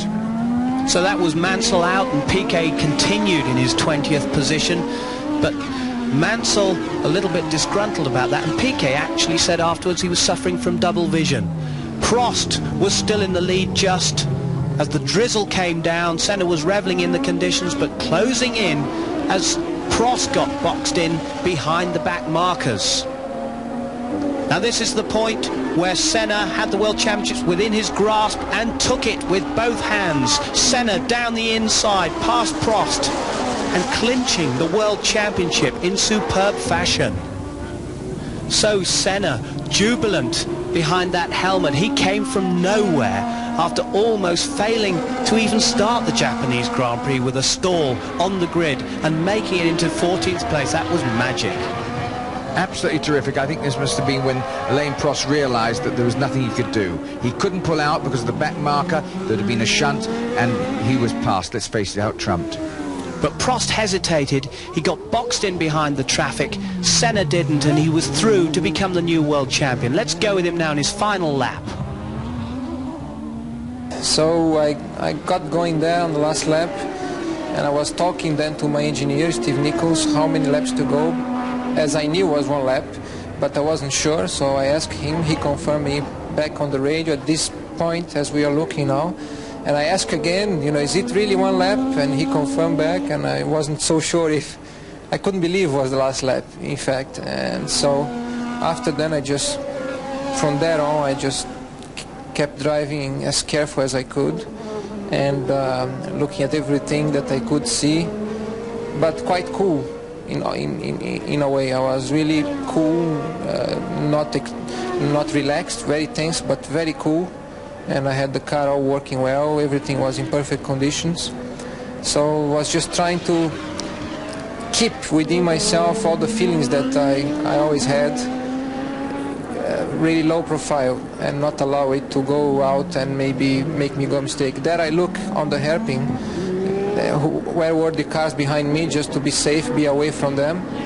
And I was clear, so there was no danger at all. And there I come then for 2 corners just before the back straight, and just trying to make sure nothing funny goes wrong, and just carry on. I knew I was gonna make at that stage, because even if the engine dies there, I would make to the finish line, so I had just to stay on the circuit and very careful there, quite slow, as the last time I gone through the quick corner, and coming up to the chicane now, making sure I wouldn't overshoot the chicane and go through. So, like all the other laps over the curves, and then that was it. I knew it. So you can see I was just going for it, and all the feelings that I was talking before just gone out there, just in one go. All the joy and all the not so good feelings, because I fought so hard for this, so everything just went out like I never did before, and I was really over the moon. And I was on the radio then there with Steven saying we did it, in some special English words which I'm not going to say here, but we did it and we got it, we got it. I can't believe, and I don't know what to say. It was just a marvelous feeling. A tremendous moment then for Ayrton Senna, as he savoured that feeling of a job perfectly accomplished, his 8th win of the year and the World Championship crown. For Thierry Boutsen, his 6th third place of 1988, but for Alain Prost, the confirmation that he wouldn't be world champion this year in spite of all his great efforts. When Ayrton missed a start, I was quite sure to have an easy race. The car was good and no fuel problem, and then I started to have a gearbox problem, and the traffic was also very bad. I was 12 seconds ahead of Ayrton, and then I lost almost everything in 2 laps, and then I catch another 3 cars, and I had a gearbox problem, exit of the chicane, and Ayrton could overtake me, and I kept my line, and it was very dangerous to try to stay in the middle of both cars. And I mean, that reflects the race and the whole season. I lost too much time when in traffic, and I was quite good. I mean, quite quick in the race. If I had no gearbox problem, could have been possible. But the weather did not help me. Also, Ayrton in this condition is a little bit quicker, and I did not want to take risk at the end when this condition came back. And that's it. I mean, this have to be world champion to win this race and to be world champion. So the championship had been settled in Japan. Honda were deliriously happy, and they too would celebrate long into the night. But soon the Formula One cars, tyres, engines, toolboxes and the rest of the paraphernalia of Grand Prix racing had to be loaded back into its crates and pallets, onto trucks, and then wheeled into the cavernous holds of the jumbos, carefully and economically packed. Stop 16 awaited on the other side of the equator, miles and miles from anywhere. Meanwhile, no longer able to play with their exotic toys, travel-stained drivers and sleepy team managers had enjoyed some brief holiday, barges in Bali and hamburgers in Hamilton, before the circus would reconvene for the final Abbey in Adelaide alive, or did for the rest of the year. Mate, Adelaide is known as the city of churches, and for its selection of beers, and some wines from the visitors, especially the Poms.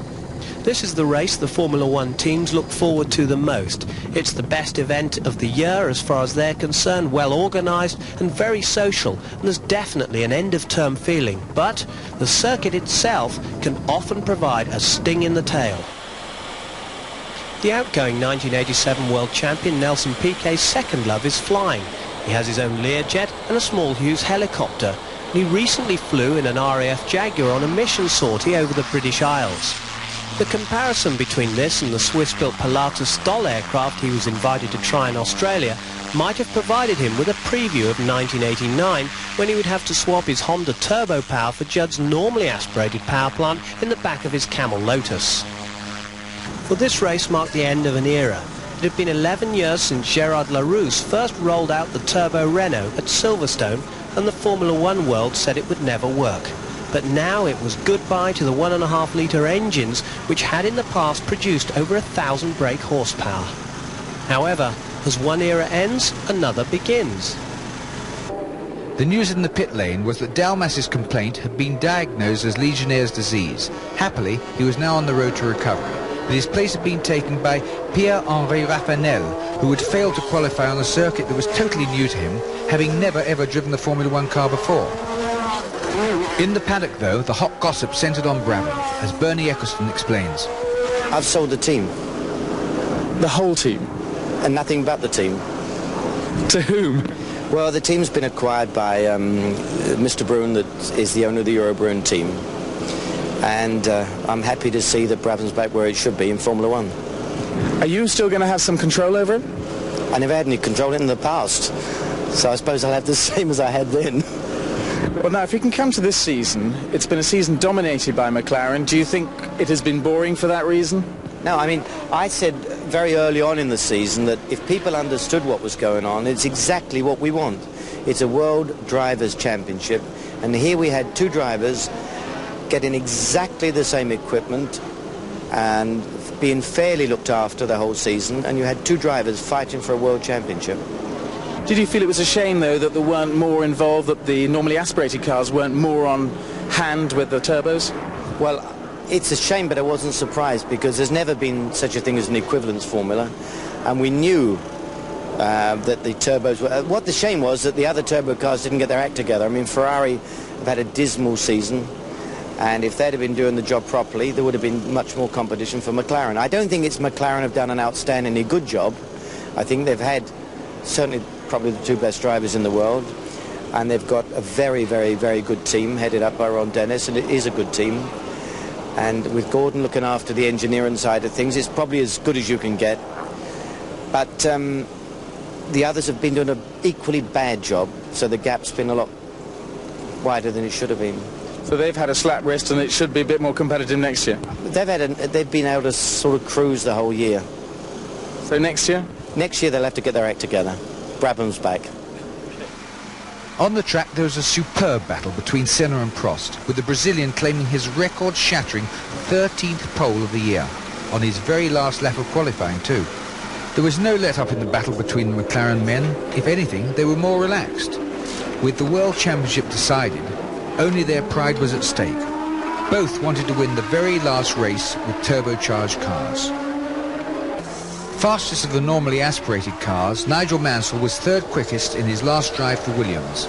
But in between golf matches, he wasn't paying his team any compliments when it came to the race prospects.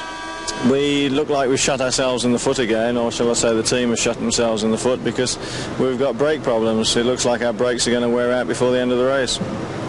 That's something really that has happened to everybody, hasn't it, over the past? This really has a sting in the tail, this race.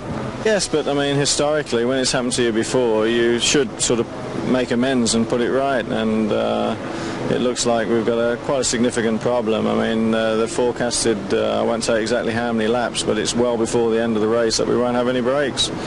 So, I mean, I'm already now thinking for the first sort of 20 laps on full tanks that I don't go racing. I mean, I just sit there and maybe let a lot of people come past me, because unless you get to the end of the race with brakes, you can't race. For Derek Warwick, this coming season would mark his debut in a normally aspirated car. Would this be a new challenge to excite him in the future? Well, I've got two views on that. You know, this is my 100th Grand Prix, and I've done all of them in a turbocharged car. They were good times, exciting times, and I'm very glad to have been around during that era. But I think it's good for Formula One the way that the rules have gone. I think you're going to see closer racing, harder racing, and I think the driver will play a bigger part, which is good for everybody. As long as you can drive, that is. If you're a wanker, it's no good for you. Adelaide, meanwhile, was welcoming the world as usual, in every way possible. While the class of '88 assembled for its end-of-term photograph, old boy Riccardo Patrese prepared to equal the record for the number of Grand Prix participations at 176.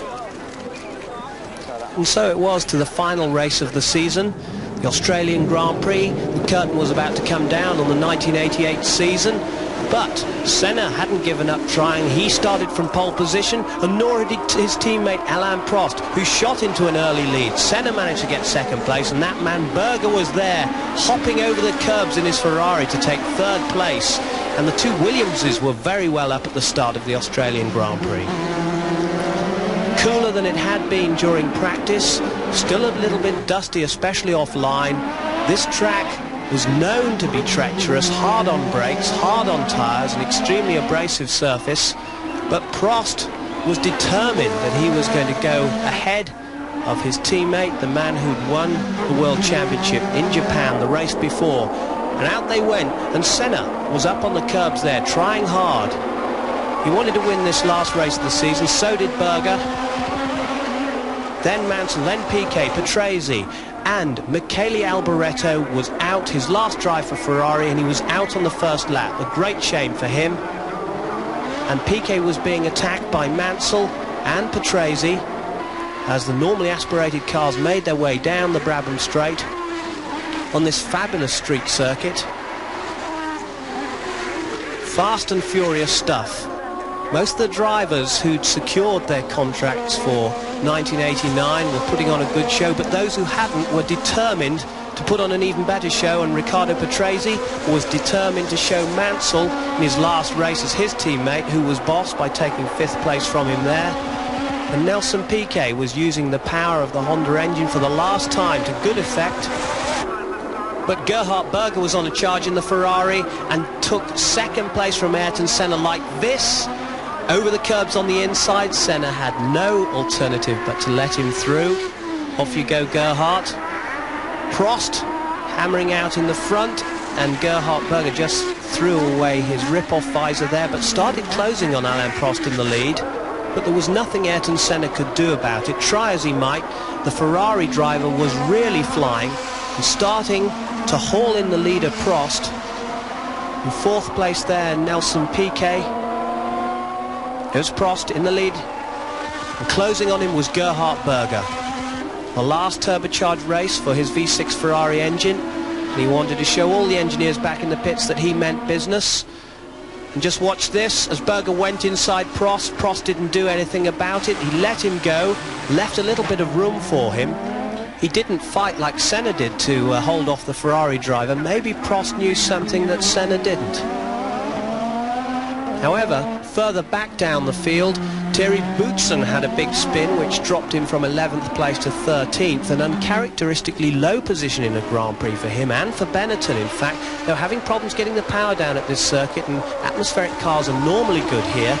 Not as good as Berger was, though. He was still charging in the lead and going past the back markers, coming down at the end of the straight, but Arnoux hadn't seen him, took his line, chopped him across, and they were both out of the Australian Grand Prix. That's how it happened. Perhaps Gerhard should have waited. So that's how Prost got back into the lead of the Australian Grand Prix. Really tigering drive from him. Sterling, what do you think of that incident? That was an unfortunate and absolutely unnecessary accident, quite honestly, because Arnoux, although he caused it, I think Berger has to be held responsible, because after all, he knows Arnoux, he's a very experienced person, he knows that's the sort of thing he would do. He should have held back and not passed him there, I would have thought. Now they begin the long, silent walk back. De Cesaris was going absolutely flat out at this point and caught and passed Capelli, taking 6th place. And his Real Ford had the smallest fuel tank of all the normally aspirated cars, but no fuel gauge. Capelli down to 7th, and just like the Benettons, the Marches were not getting their power down in Australia. Nakajima was following Gugelmin, and they both crashed, trying to avoid Pierluigi Martini, who spun in front of them. Johansson managed to get through it unscathed, but Nakajima had to retire, and so did the unfortunate Gugelmin. How about that one, Sterling? Well, it's the irony of it, actually. I mean, Martini caused it and continued unscathed, whereas poor old Gugelmin, who did everything correctly, was punted off by Nakajima, and they were both pushed out of the race. A very unfortunate situation. And there'd been a great battle for 3rd place, with Nelson Piquet chased hard by Patrese and Mansell, who battled long during the Australian Grand Prix, hadn't quite got ahead but really had threatened. And then Patrese did this, he spun off, dropping himself from 4th down to 5th place, but managed to regain the track. And off he went in the Williams Judd, a great drive from Riccardo Patrese, and Derek Warwick came into the pits and retired with engine problems. Teammate Cheever went out a lap before, also with engine problems. 1 lap later, Nigel Mansell manages to outdo his teammate by parking his Williams firmly in the barrier. I don't know about you, but I don't think there was a particularly generous going-away present to his old team. Well, I thought it was unfortunate for Mansell because he pushed really hard during this, his last Grand Prix for Williams, and he certainly did deserve to end up in the barriers, but there we are. Ghinzani retired out of fuel. That was the last turbocharged retirement. So Ghinzani gave up. And Andrea De Cesaris, who hadn't had a fuel gauge and had the smallest fuel tank, retired out of fuel after pushing too hard from 5th place. So into 5th went Thierry Boutsen, who'd been lying well down the field as the McLaren mechanics waited for Alain Prost to come across the line. Yes, they wanted to get on with the barbecue because they knew the beer was getting warm. So Alain obliged by coming home and taking the checkered flag, showing that he was still in fine form, bringing the curtain down on the 1988 Grand Prix season to score his 35th Grand Prix win. 7 wins to Prost, 8 to Senna, but if you discount the 11 best score rule, Prost actually scored more points than Senna in their epic struggle. But why had Prost let Gerhard Berger's Ferrari go past so easily? I had a breakfast this morning with Gerhard, and I knew that he wanted to go with full boost and didn't care about the fuel consumption because they were so bad in fuel consumption that they knew they could not win the race. So I did not take care of him and just let him pass in the straight and just wait for the right moment. Then the moment he could not go quicker because of fuel consumption. So I was happy when he had a problem with Arno, but he did not change anything on the sort of the race. I wanted to win the last one. It was also very important for the historic point of view. I won 35 races with a turbo engine, and that is the last race of the turbo engine. I think I deserve to win the last one. I think Alain drove a very good race, deserved a win, and was a good finish for McLaren Honda in the year 1 and 2, fantastic. Well, there we are, an epic struggle between two brilliant drivers and a great 1988 season. But Sterling, in your opinion, did the right man win? I think so. Overall, yeah, he made mistakes, but my goodness, he's a real racer. I mean, Ayrton Senna, in my mind, is the racer of the period. And when he goes, my gosh, he goes. Doesn't matter what the weather's like or anything else. I think he deserved it because although he did make mistakes, I think he made more sensational races to make up for them. And McLaren, would they be the team of the period? Well, McLaren, if you've got a McLaren, you've got to win. And I think they were sensational. They gave him the backing he deserved. And also Alain Prost as well. I mean, you know, we've got 2 of the finest drivers in the world, and they came out on top. Well, we've seen the end of the turbocharged era, and next year it's all atmospheric. So what about the views for next year? That has to be even better. I mean, we saw great racing this year, but they weren't as close as they might have been. Next year, I would think, has to be that much closer. We probably will have 4 or 5 teams right in there with a possible of winning, and it has to be a better deal, I reckon. Well, there we are, a fantastic season. Let's hope 1989 season is as good as this one.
This was the moment which ended the 1989 season, a season of controversy and bitterness. So-called teammates Alain Prost and Ayrton Senna collide at Suzuka. Prost wins the title. At Adelaide, in the last race of the year, Prost refuses to race because of the conditions. All the drivers agree and threaten a boycott, but one man breaks the strike. Senna insists on racing, but to no avail, as he careered blind into Brundle's Brabham while leading, turning the McLaren into a tricycle. No hint of rain at Phoenix as the teams gathered in the Arizona desert for the start of a new season, hopeful that the weather would be matched by a new era of understanding in the pit lane. At least the quarrellers had been separated, Prost settling in with Ferrari after his departure from McLaren, with team boss Cesare Fiorio looking on like a proud parent. Prost had said that Ferrari were the only team who could challenge McLaren. And Nigel Mansell seemed happy with his new teammate Prost. Mansell here greeting former Ferrari star Mario Andretti, who approved the merger, as did Nigel.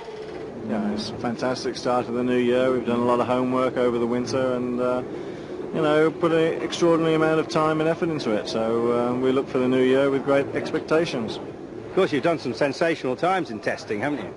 Yeah, I mean, it is incredible, actually. I mean, we've lowered some of the outright track records by about 3 seconds, and you know, in the winter you expect maybe 1 second or so, but 3 seconds is quite extraordinary.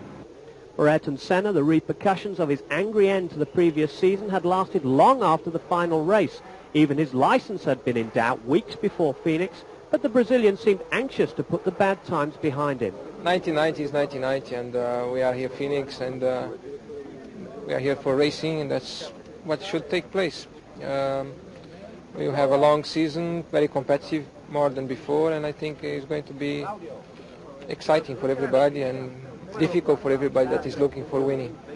Alongside Senna, a new face, Gerhard Berger, having moved from Ferrari to squeeze into a McLaren cockpit, which was simply too small for him.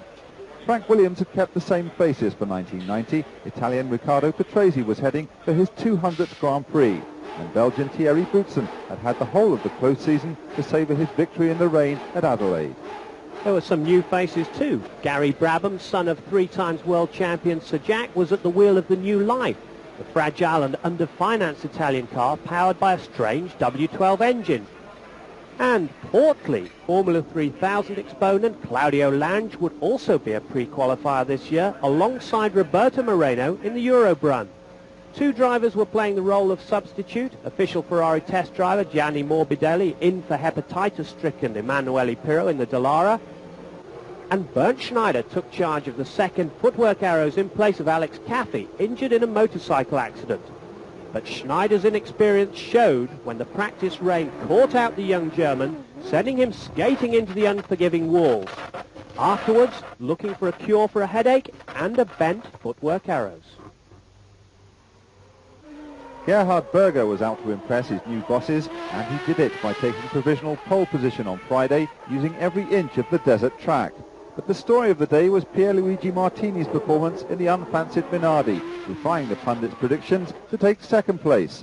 Andrea De Cesaris must be more accustomed than most to having to explain away an accident now and then, but the sweetener for Dallara was his performance in qualifying, recording the third fastest time.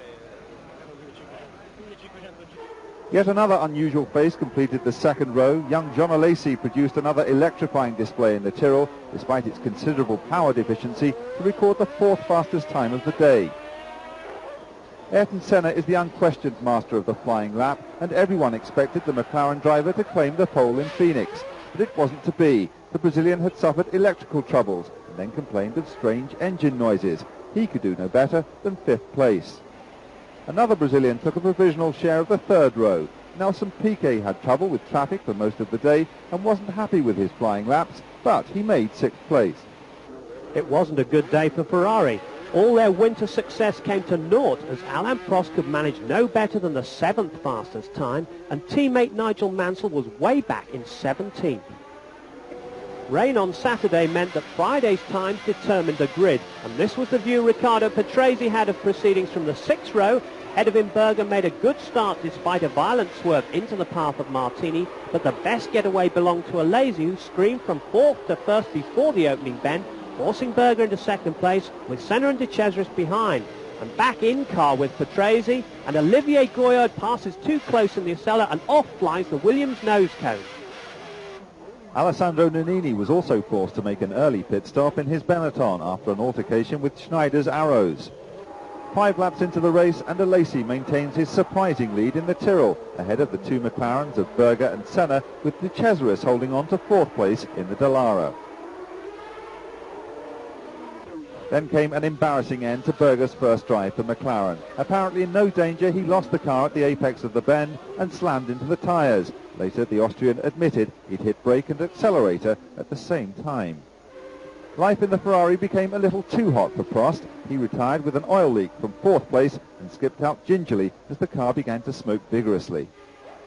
Back in the race, Senna and Alesi were providing some brilliant entertainment.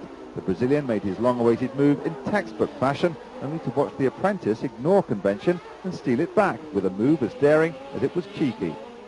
Alesi made himself the darling of the media and the hero of the hour as the two battled like dogfighters, never more than inches apart. And the former world champion eventually gained the upper hand as the pair came upon Gregor Wojtek's Brabham. Senna then pounced at the same corner, this time remembering to shut the door. But Alesi was in no mood for compromise and doggedly continued to try and repass Senna. The underpowered Tyrrell on its Pirelli tyres proving a match for the mighty McLaren, but eventually Ayrton Senna got the upper hand. Then came one of the most dramatic moments of the race. Nigel Mansell coping brilliantly as his Ferrari's clutch broke, sending the car slewing across the track and out of 5th place. That's where the drama ended. Once in front, Senna is too good a driver to let his advantage slip. He coasted to victory, even pausing to wave to the crowd before the checkered flag. So he claimed 9 points, and Jean Alesi was a sensational second for Tyrrell. But it had been a tremendous scrap for the lead, and Alesi had shown true star quality. But Senna had enjoyed one of the best Formula One dices for years. We had a good goal in the first opportunity, and he was very fair.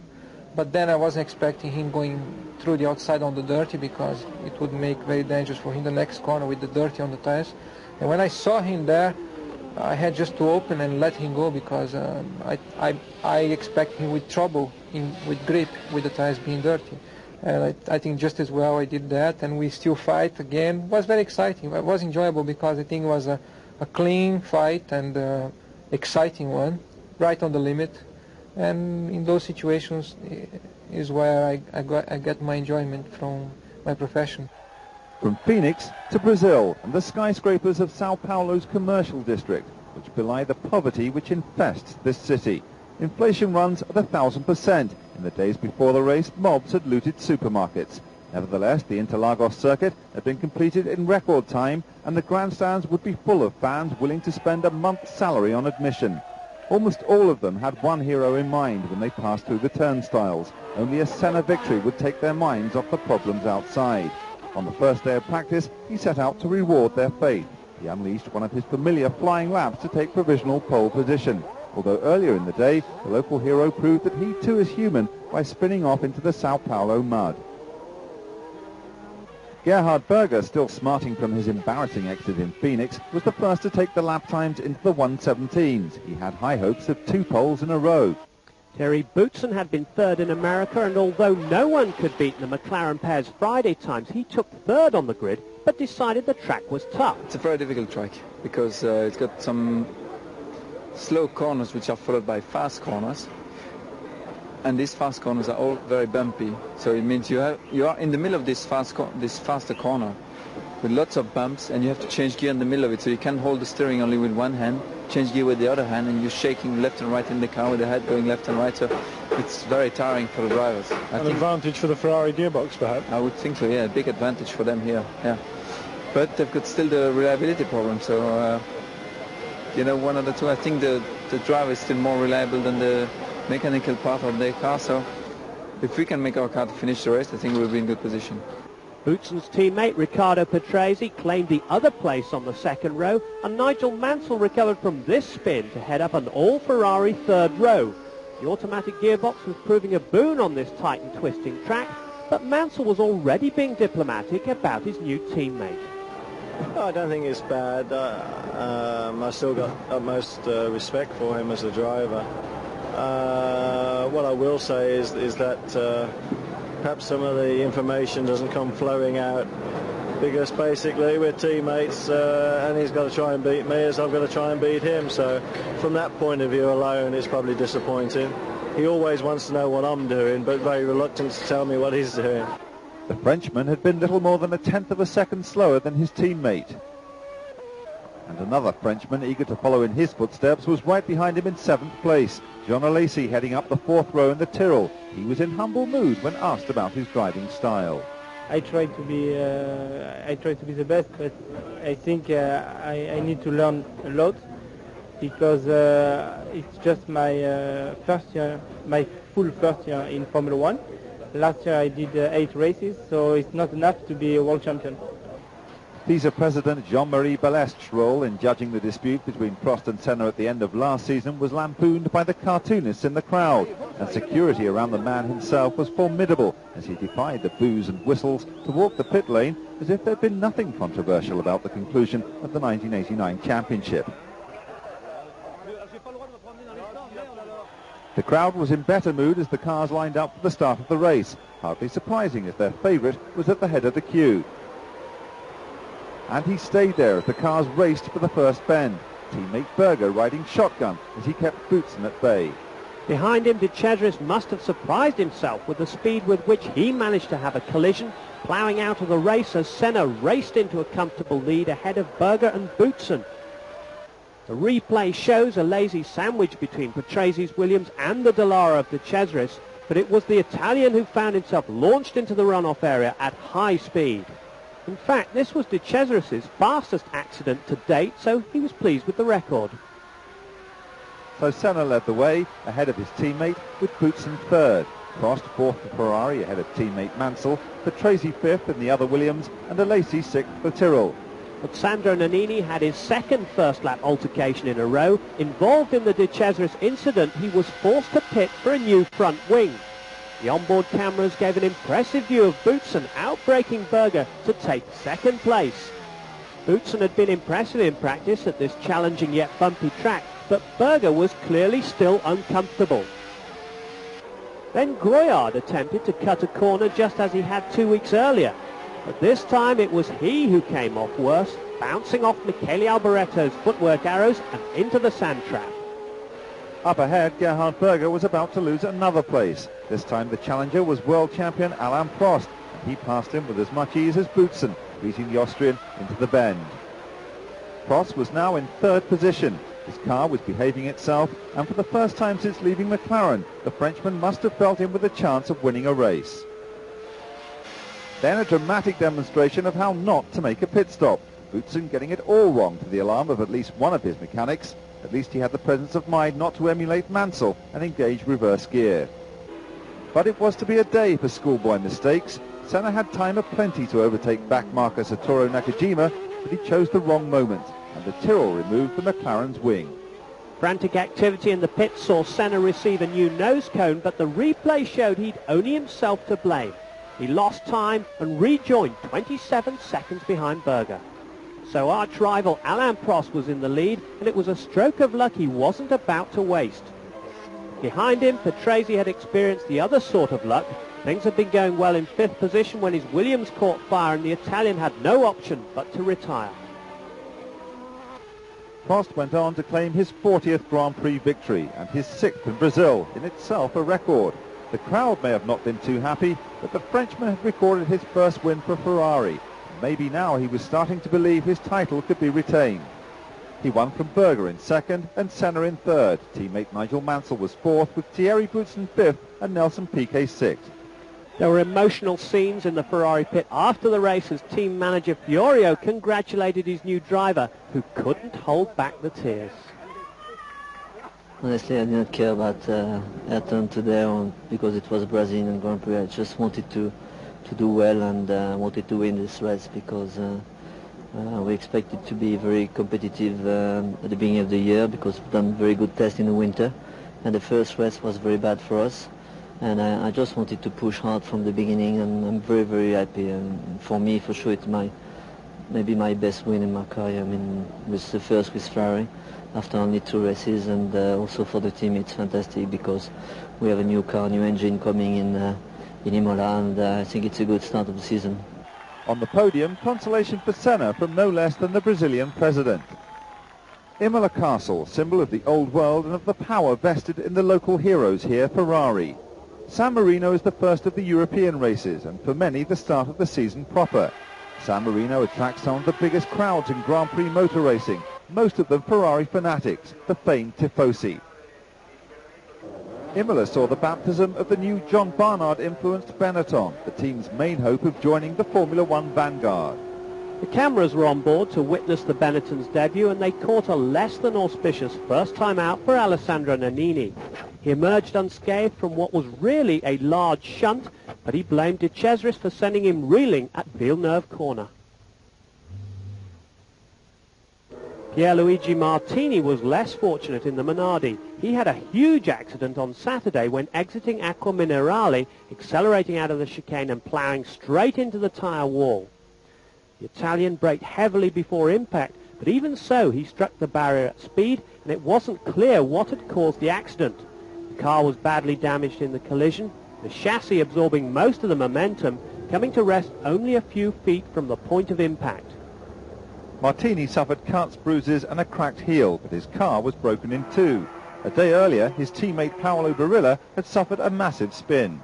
Barilla had lost control of the Minardi in spectacular style, and only quick reactions from Nigel Mansell ahead prevented a much bigger incident.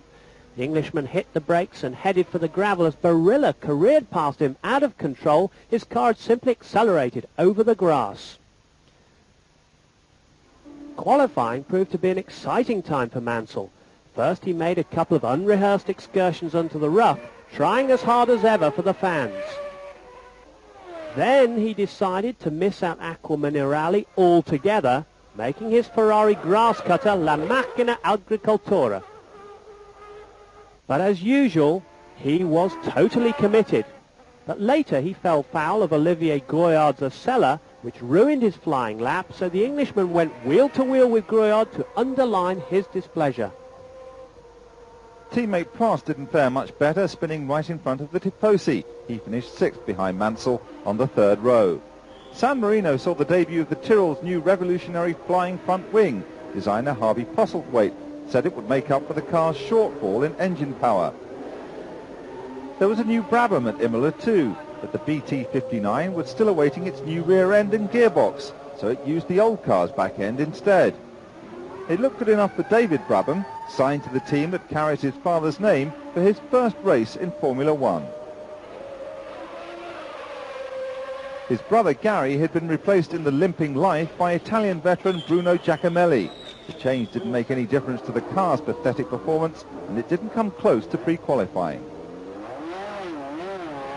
Most of the crowd spent the weekend sleeping on the hills, and many bring their own scaffolding to build their own grandstand. The McLarens had beaten the Ferraris to the front row again, but like Prost the season before, was Berger having problems with Senna?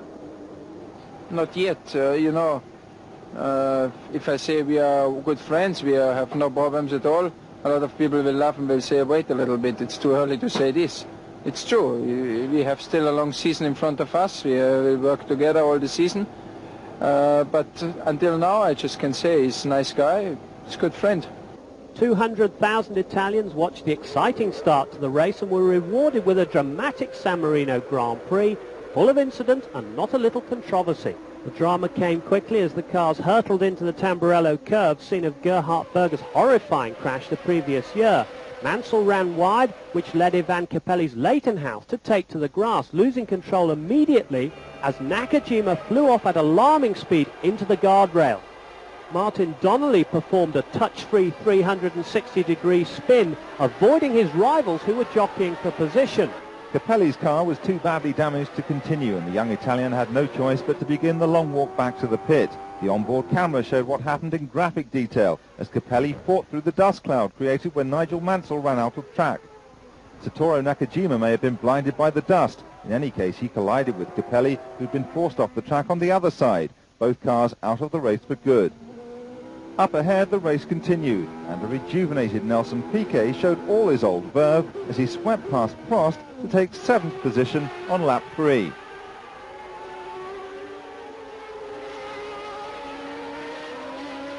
As Senna led from Boutsen and Berger, the Formula One apprentice learned a lesson from one of his masters, Mansell, as the Englishman swept past him, remembering to close the door as Alesi tried to regain 5th position almost straight away.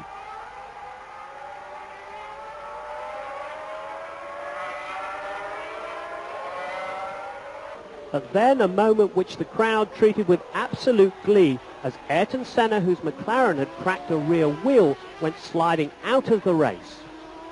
Any misfortune for Senna was greeted by pure hysteria from the partisan Italians. But that left Thierry Boutsen out in front ahead of Senna's teammate Berger. Senna was left to climb ignominiously out of his car and work out what went wrong. He checked his wheel to try and ascertain the cause of the damage, oblivious to the derision of the spectators chanting all manner of anti-McLaren spells. Piquet had moved up to 5th place when he found his hands full trying to deal with a man many races and years his junior, Tyrrell's forceful Jean Alesi. The young Frenchman barging past the Brazilian at Tosa. Boutsen's supremacy was short-lived as he was having gearbox problems. First Berger squeezed by into the lead, and then the Belgian had to pull his Williams into the pits to retire. After Berger took the lead, Mansell was working the Tifosi up into another froth as he scorched past Patrese to take 2nd place. But the Englishman reckoned without the mobile chicanery of Andrea De Cesaris in the Dallara. The Italian, who never seems to be able to keep his head still for long enough to use his mirrors, pushed the Brit off the track as Mansell gave him a piece of his mind after the attack. Mansell's next brush was with Berger, who appeared to try to push him off the road, sending Mansell into a spin at 190 miles an hour, which he did brilliantly to control. Mansell's trip over the grass had forced debris into his radiator, and a few laps later it ended a race he thought had been his. With Prost out of touch with the leaders, the Englishman's demise capped the Tifosi's misery. The replay showed one of the most dramatic incidents of the season so far. Little wonder there were harsh words between Mansell and his former teammate after the race. Meanwhile, Patrese had stolen 1st place from Berger. The Williams had been performing superbly, and for once the McLaren didn't have the power to establish supremacy. The battle for 3rd place was proving just as exciting. It seemed anyone's race between Sandro Nannini and Alain Prost. In the end, the Italian won out. So Patrese went on to win only his 3rd Grand Prix in 195 starts. The cheers may not have been as loud as they would have been for a Ferrari win, but the crowd knew the significance of the occasion in any event. In 2nd place, Gerhard Berger, 3rd Nannini for Benetton, and 4th Prost in the one remaining Ferrari. Piquet was 5th and Alesi 6th. After the race, an ebullient Patrese faced the cameras. Well, I'm very, very pleased. I mean, very happy. I don't know what to say. Really, I wanted to win this Grand Prix because I had something since 1983 when I lost with the Brabham 4 laps to go, crashing at the Acqua Minerale. So this year was the next time I had the chance to be competitive and win, so I tried all my best, and my car really was super perfect since the beginning to the end, and everything went straight through without any problem. Very good, thank you. The expense of Formula One cars is almost matched by the cost of the boats bobbing elegantly in the harbour at Monte Carlo. The Monaco Grand Prix is the most glamorous on the circuit. It may not be a favourite among drivers or enthusiasts, but as an event, the weekend is unrivalled, top of the jet set's list.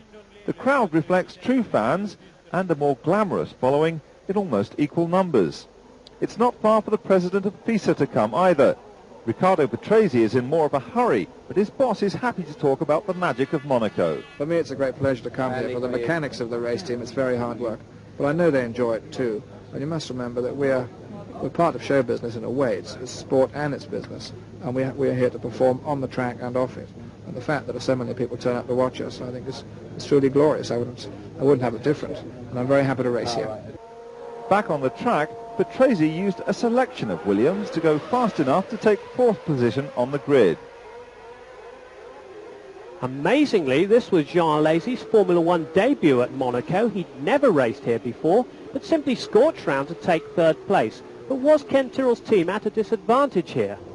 Well, certainly it's the sort of track where the power advantage of the 3 top teams is not so effective for them. It's a circuit where you need a light, nimble car with a driver who's prepared to go for it. So we should do better here than we've done in the last 2 races. We'd be happy for him to finishing in 5th or 6th in every Grand Prix this year, just getting the experience ready for when he gets the Honda engine next year. But he's not really like that. He's in many ways, he's like Senna. He has to go for it. Alain Prost is perhaps Alesi's biggest hero, and little Napoleon showed how good he is with 2nd place. Ayrton Senna is a resident of Monaco. Perhaps that's why he's so popular with the crowd. He responded to their encouragement by taking yet another pole position. The onboard camera, this time there are 2 of them, gives a superb insight to the man's talent, his lightning reactions keeping a small amount of air between his wheels and the hard Armco barrier lining this tough street circuit. Were it not for this altercation with Wojtek, then Senna's flyer might have been even quicker. Race day dawned overcast but dry, which was a relief for the drivers after the storm which had marred Saturday's Formula 3 race. With a 3-day build-up instead of 2, perhaps the excitement of the green light after so long made a first-lap accident inevitable. The 48th Monaco Grand Prix was barely 30 seconds old when it came to a temporary halt. Alesi sneaking inside Prost Ferrari and Gerhard Berger trying and failing to do the same. Monaco is the narrowest of circuits, as the view from Alessandro Nannini's Benetton confirms. It doesn't take much to block the track, and a restart was inevitable. Ivan Capelli was the first to abandon his defunct Leighton House and run back down the hill towards the spare car. Berger followed his example. But Alain Prost isn't called the professor for nothing. He spotted an official car doing nothing and couched a lift. Yes, Matthew, very smart indeed, but not as clever as our onboard camera team, who had rigged another camera into Berger's T-car. Start number 2, and this time Senna managed to hightail it away, with Prost hanging on to his 2nd place, keeping the other 24 members of the baying pack behind him all the way up the hill. This time Prost kept a tight line going into Mirabeau, keeping Alesi in 3rd place. Gerhard Berger was 4th, Patrese 5th, and Mansell 6th. While Senna streamed away at the front, teammate Berger was busy coping with the heavy traffic on the Monaco streets, trying to challenge Alesi in the confined space. Mansell showed how hard passing is here when he tried to get by Boutsen at the chicane. The cars touched, damaging the Ferrari's nose cone, and Mansell was forced to make a premature visit to the pits. Overtaking problems affect the leader too, as Senna discovered when he tried to get past backmarker Satoru Nakajima in the Tyrrell. But his difficulties were nothing to those suffered by 2nd-placed Prost. The world champion was forced into the pits and out of the race with a faulty battery. Nelson Piquet was desperate to rob Boutsen of 5th place. He was to fall another victim of Monaco's tortuously narrow track. He pushed just a little too hard at the Lowe's hairpin and lost control of his Benetton. Boutsen drove cheerfully on, leaving the 3-time world champion to suffer the further embarrassment of stalling when he tried to find reverse. Then he accepted a push from the stewards, for which he was soon afterwards disqualified.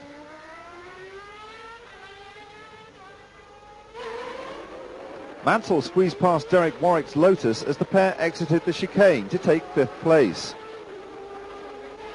Then he managed to rob Boutsen of 4th position at the entrance to the chicane. This time he completed the manoeuvre without losing a nose cone. The battle for 4th and 5th was only one of 2 to keep the Monegasque crowd entertained. Coming up to lap them, Alesi was fighting a desperate battle to maintain his 2nd place ahead of an impatient Gerhard Berger, the Austrian still looking for his first win for McLaren. It was all getting a little frantic as the drivers fought for extra space on this narrowest of tracks. Mansell's battle was about to come to an unsatisfactory end. He was forced to retire on the 64th lap, another Ferrari with battery problems. Despite the heat of battle, Alesi was driving superbly, soaking up every threat from third-place Berger. Finding his street rhythm very fast indeed, Alesi then started to reel in Senna. It became an enthralling charge and Senna's lead suddenly looked more vulnerable. For some reason, the Brazilian appeared to be slowing despite the young pretender's chase, and it looked more than close at the end, but yet Ayrton Senna just hung on to take his third ever Monte Carlo Grand Prix win. So in an exciting finish, Ayrton Senna just edged out Alesi. Gerhard Berger was third and Boutsen fourth, with some welcome points for Alex Caffey, fifth for Footwork Arrows, and Eric Bernard sixth in the Larousse. Senna, used to Monaco protocol, took his heavy prize from Prince Rainier, whilst the new French courtier, Alesi, simply shook everyone's hand all the way along the line to make sure he got it right. A quarter of the way through the season, and Ayrton Senna leads the Drivers' Championship, 6 points ahead of Berger, with Alesi third and Prost fourth. In the Constructors' Championship, McLaren have more than twice as many points as second-place Williams, with Ferrari third and Tyrrell a proud fourth. Back across the Atlantic now to the home of Expo 67 Trade Fair and the Canadian Grand Prix on the Ile de Notre Dame near Montreal. Ayrton Senna, hardly surprisingly, was the quickest man on the circuit in Friday's qualifying session. He took half a second off his pole-winning time last year. Even so, his future with the team is still in doubt, as his contract is up for renewal this year. Since this year is my last season with McLaren Honda under contract, I have an open situation as far as my future is concerned. I have enjoyed a lot of success here, and I recognize that very high. But my objective is to be where there is the best chance for winning, being combination of chassis and engine. And as I fortunately enough have an open door at any team, I am finding out what are the possibilities and the chance and the perspectives in different teams in order to evaluate better and make the right decision when it comes to make the decision. Senna's teammate Gerhard Berger was second fastest on Saturday, but he's unlikely to dislodge the Brazilian come race day, not if he continues to make mistakes like this one at the hairpin. Perhaps he'll blame it on the cramped conditions in the McLaren cockpit. Senna's greatest rival, Alain Prost, was third fastest in the Ferrari. There were just 2 minutes of the hour left when the world champion unleashed some of the car's long-awaited potential. Nelson Piquet, who first raced here in 1978 for Brabham, was fifth quickest in the official practice. His Benetton teammate Alessandro Nannini went one better in the afternoon, joining Prost on the provisional second row. Thierry Boutsen was a winner in Canada in 1989 and was in contention again in 1990 with sixth fastest time after the first session. But Montreal will always be a special track for him as he broke his Grand Prix duck here. Well, it was, the first one is always very, very important, but I got to victory a bit like a present because Senna dropped out 2 minutes before the end. Of course, he had a problem with the car, and the thing is that you have to finish the race to win it, and I was there. But it was quite a good race because at one stage I was, due to my tire change, I was 1 minute 45 behind, and I fought back and been driving very, very hard to come back into the lead, and when Senna stopped I was less than 15 seconds behind him. So I think it was quite a good race for me, and he had to push hard, I had to push hard, and I won the race. I was very happy about it. Canada has a reputation for rain, and the second day's qualifying was ruined by the weather. No one had a chance to improve their times, which meant Mauricio Gugelmin didn't qualify, although teammate Ivan Capelli did. We know what our problems are. It's just basically to make new parts. The car takes a long time, and until we go back to the European races, I don't think we can do it. Rain persisted for the morning of race day. The crowds filled the grandstands despite the weather, although raincoats and umbrellas were the order of the day. The track had started to dry come 2 o'clock, making tyre selection difficult. Gerhard Berger's eagerness got the better of him. He jumped the start, for which he was later penalised a full minute. No one else tried an impetuous move as the cars drew away. The front two followed by Nannini and Prost, then Jean Alesi, followed closely by Nelson Piquet, Boutsen for Williams, and then Mansell. But Pierluigi Martini's race in the Minardi came to an early end as he spun out, although no such misfortune for Senna, who had a comfortable lead over Berger, who'd been docked a minute. Nannini and Alesi were both making light of the awkward wet and dry conditions. Senna was finding the track more dry than wet before too long, so he gambled on a pit stop to switch from wet to slick tyres. Despite the skill of the McLaren pit crew, they were never going to complete the change before Nannini cleared the pit lane exit to take the lead. Benetton driver was looking for his first win since Japan last year. Once out again, Senna had no objection to letting his teammate pass. After all, Gerhard was a full minute behind thanks to the stewards. But the young Italian's advantage wasn't to last long. He'd fallen foul of a gopher on the track. The result, a flat tyre and a damaged front wing. In the melee behind him, Jean Alesi had been in the wars too, colliding with Boutsen, and he needed a new nose cone. Since his wins in the rain here and in Adelaide, Thierry Boutsen had gained a reputation as a rainmaster. But it was a rookie's mistake which saw him spin past Prost as he tried to overtake off the line, and then he collided with the innocent Nicola Larini.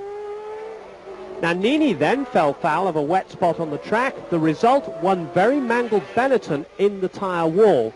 But much worse was to befall Jean Alesi as he joined the Montreal stunt team. He completely lost control of the Tyrrell on the treacherous surface and helplessly slithered towards the same tyre wall that Nannini's Benetton was enmeshed in. Alesi then used the Benetton as a ladder to his perch on the top of the tyre pile. The Benetton B190 Ford was written off, leaving the team's mechanics with a massive rebuild to perform before Mexico. Meanwhile, Nelson Piquet had been battling hard with Prost for second place. His persistence paid off, and on lap 49 he got the better of the Frenchman. Prost's problems didn't end there because his teammate Mansell was on the way with one of his characteristic charges. The champion's fears were realised soon afterwards as Mansell got the better of him and set off in pursuit of Piquet. But none of this affected the man in front. It had been another textbook drive from Senna and another valuable win in his bid to regain the title he thought had been stolen from him the year before. So Senna the winner, from Piquet in the Benetton, and third Mansell for Ferrari. Gerhard Berger was fourth despite his 1-minute penalty, Alain Prost fifth, and Derek Warwick sixth for Lotus. Yeah, I think it was difficult for everybody. The conditions were just quite slippery to start with wet tires, and then when we changed to slick tires, the circuit is not completely dry and you must stay on the line, because if you go a little bit offline you have a problem. To overtake other cars you have also a big problem because you must stay on line. It was very dirty offline. So it was a very tough race for everybody, I'm sure. From the moisture of Montreal to the heat and dust of Mexico, although the heat on the first day of practice made a welcome change from what had gone before. It had poured throughout Thursday afternoon and night. The sun was back and only just in time for the early brigade. In fact, the track was still damp for the pre-qualifiers, as Aguri Suzuki discovered to his cost as he went offline whilst trying to warm up his tyres, having just changed to slicks. Belarus span into the tyre wall at around 135 miles an hour, but the Japanese driver managed to jog back to the pits unharmed and qualify with the spare car in fourth and last place on the last lap of the session. In fact, it was going to be a busy weekend for the Larousse mechanics. Eric Bernard doubled their workload when he crashed heavily at Peralta during Saturday's untimed session. The pit crew performed a mammoth task in getting the car ready for the afternoon session, but the Frenchman could manage no better than 25th. Even so, like his teammate Suzuki, Bernard could be thankful that the only damage was suffered by the cars. Both men had experienced alarming high-speed accidents without injury due to the strength of the Lola chassis and the good safety facilities at the circuit Jimenez Rodriguez. For the first time since the opening race of the season, pole position went to Austria's Gerhard Berger. This was the sixth pole position of his career, and he did it on Friday, unable to beat himself the next day. The car wasn't bad. I had a clear lap, I had no traffic. So, like usual, if you are quickest, it went right. How are you coping with all the bumps? Difficult. Physically on you? All right. I mean, you feel the air here. You feel it in air, in the engine and in yourself. but everybody have the same problem. Third fastest on Friday, Riccardo Patrese got it together on his second set of qualifiers on Saturday to take second fastest. The bumps that Gerhard Berger have been talking about are all too obvious from the camera on board Senna's car. The Brazilian could do no better than third fastest, a lowly position for him, but he still found time to celebrate as the McLaren chef had baked a cake to celebrate his 100th Grand Prix. Senna took great care in carving himself out a slice and then showed slightly less respect as he plastered team manager Joe Ramirez, the Mexican member of the McLaren team. Back on the track, Nigel Mansell proved his mastery of opposite lock to take fourth position on Saturday. But Alain Prost had a nightmare, finishing 13th fastest, his lowest grid position since 1980. As the cars lined up for the off, Leighton House were notable by their absence. Neither car had qualified. As the lights flashed from red to green, it was Patrese who made the perfect start, removing Berger's advantage. Perhaps Gerhard was being extra careful after his mishap in Montreal. It was Senna's McLaren which chased Patrese into turn one, leaving Berger to tuck himself in behind. Senna really tried everywhere to get past, stalking Patrese all the way through the sweeping turns behind the grandstand, coming close to overtaking at least once, but denied at the last minute by a sudden change of direction from the Williams. So as the first lap drew to a close, Patrese led from Senna with Berger third, followed by Boutsen, Piquet, Mansell, Alesi, Warwick, Martini and Donnelly. Still, Senna was desperately close to taking the lead, this time taking the outside line. But again, Patrese refused to give way. The Brazilian pulled alongside as the cars entered the finish straight, and there was nothing between them as they crossed the start line. But the McLaren's greater power could not be denied any longer, and Senna eased past the Williams before the first corner, and Berger had time to follow suit. The two McLarens soon established a healthy lead, and then Nelson Piquet and Thierry Boutsen found a way past Patrese as well. Further behind, Prost had fought his way up through the field to challenge Derek Warwick for 9th position, but Berger had blistered his left front tyre early on and stopped prematurely for fresh rubber on lap 13. Pit crew were as efficient as ever, although Berger did his best to leave most of his new rubber on the pit road as he made his departure.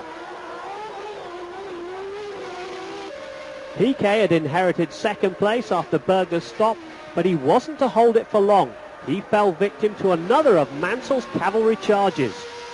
Using all of his newfound grip, Berger was fighting back. He screamed past Patrese to take 8th place. And then it was Piquet's turn to make a tyre stop, and it meant Prost gained 3rd position. The Frenchman was really going for it now. It had been an incredible performance to come from 13th position on the grid. Soon he went from 3rd to 2nd as Mansell found himself trapped by a back marker.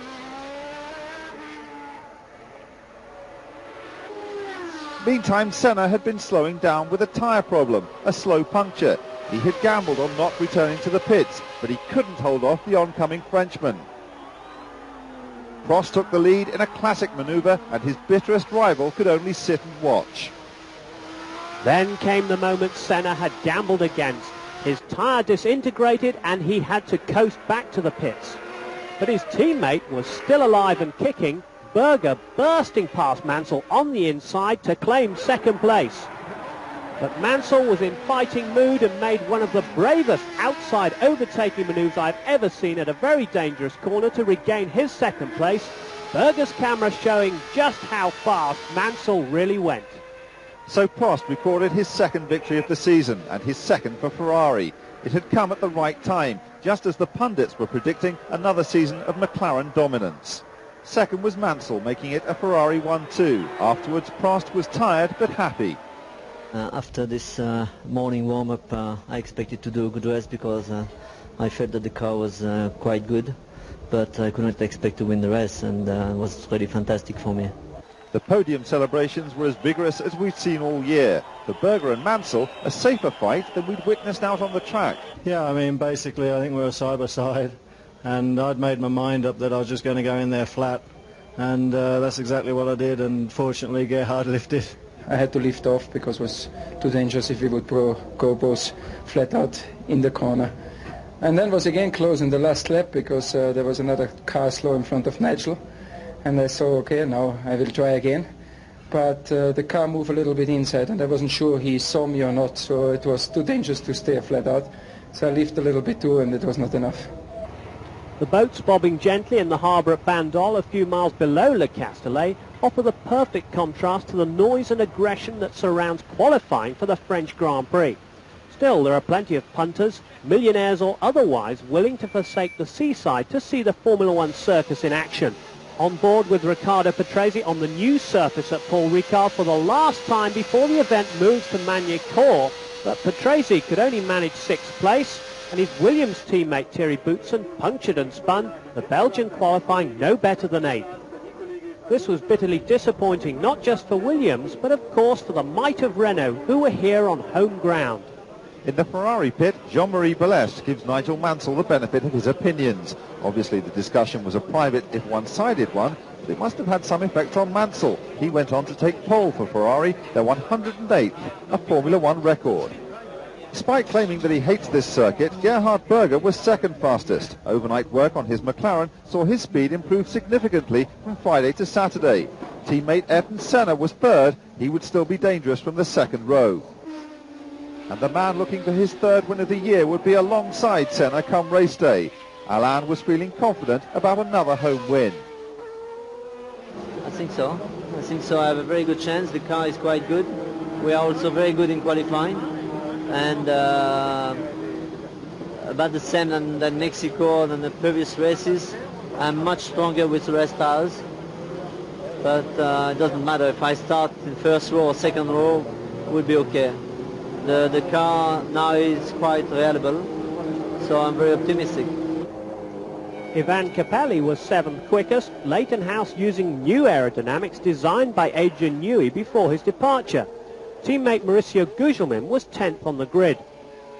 The French sun maintained the glare we'd reddened under all weekend for the start, which was more like something seen at Santa Pod than in Formula One, as Mansell and Berger drag raced for first place into the first bend. But it was Mansell who kept the best line, tearing into the corner with Berger in extremely close attendance, but then Thierry Boutsen is nudged from behind by Capelli.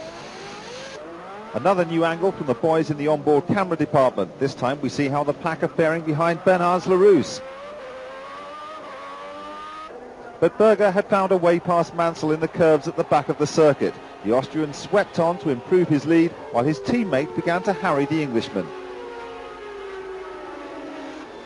As the pack streamed into the first bend for the second time, Senna made his move and caught Mansell at the same place Berger had done on lap 1. The sheer power of the Honda engine was now starting to figure. But the French Grand Prix was not a happy one for Thierry Boutsen, because he was out on lap 8 with a broken engine.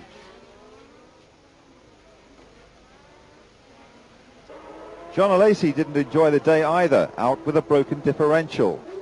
Prost decided to stop for tyres on lap 26. The decision cost him a drop from 6th to 8th place, but it was a calculated gamble. While Prost was in the pits, Senna was out on the track taking the lead. Berger took the hint and came into the pits for some fresh grip. 2 laps later, Senna followed his teammate's example. On the next lap, the Ferrari mechanics had a chance to get their hands dirty as Mansell pitted. Back in the race, neither Patrese in the Williams or Capelli in the Leighton House had come into the pits, and as a result they were in 1st and 2nd place. Capelli, reveling in the new design, then took the lead. Patrese decided it was time for a stop, but it was a bad one. He rejoined the race in 10th position.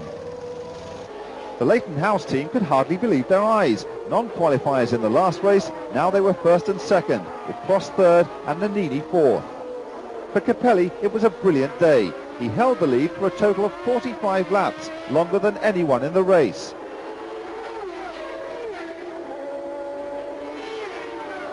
Behind him, his teammate Gugelmin had surrendered 2nd place to the local hero.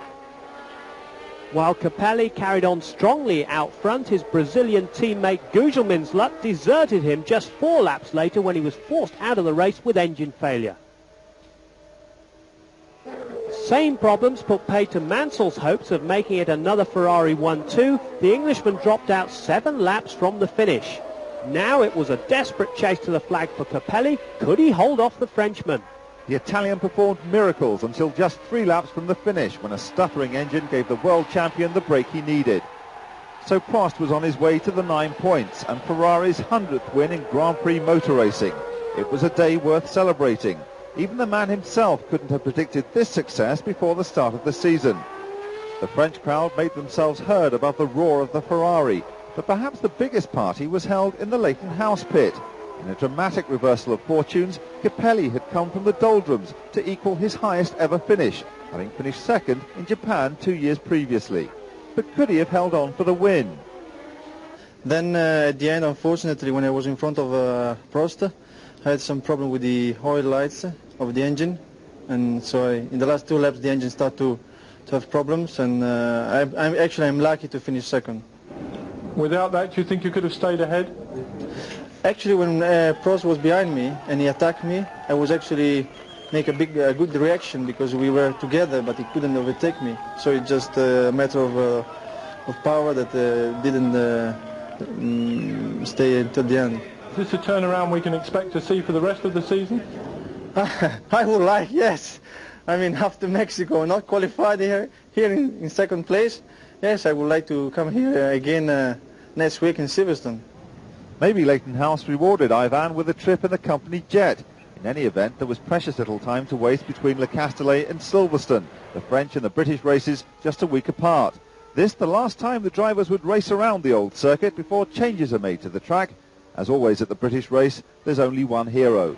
Mansell celebrated his home Grand Prix with pole position, roaring around Silverstone in the fastest time ever set by a Formula One car. Transport off the track for him and golfing friend Greg Norman was a little more sedate. McLaren chose a mode of transport more in keeping with their image as the sport's top team. Ayrton Senna and Gerhard Berger, second and third on the grid respectively, arrived each day by helicopter. The British event is a home Grand Prix for Williams too, and Thierry Boutsen kept them in touch with 4th place on the grid. But it was a more Italian celebration for his teammate Riccardo Patrese, who celebrated his 200th race with 5th on the grid. Michele Alboreto and Alessandro Nannini tried to dampen the proceedings, while Patrese gave his thoughts on the new proposed Silverstone. Well, I have to say that it's a shame that Silverstone in this configuration go away, because it's one of the oldest circuit, and he has a special feeling with the driver, I think, because of all these quick corners, so flat. I mean, it is a challenge to drive in Silverstone as it is now, but I don't have any doubt that if they change the circuit, they're going to do a very good job. Chairman Tom Walkinshaw had previously announced £2 million worth of dramatic changes in elevation and contour to be made to Silverstone before '91. With Silverstone bedecked in Ferrari flags and looking more like Monza than Northamptonshire, Mansell must have been desperate to reach Copse first. Instead, he seemed to settle for trying to run Senna off the road. But the Brazilian won the first battle, leaving Mansell to follow in second, then Berger, Prost, Boutsen and Alesi. This the view from Bernard's Larousse as both Lotuses try to get past.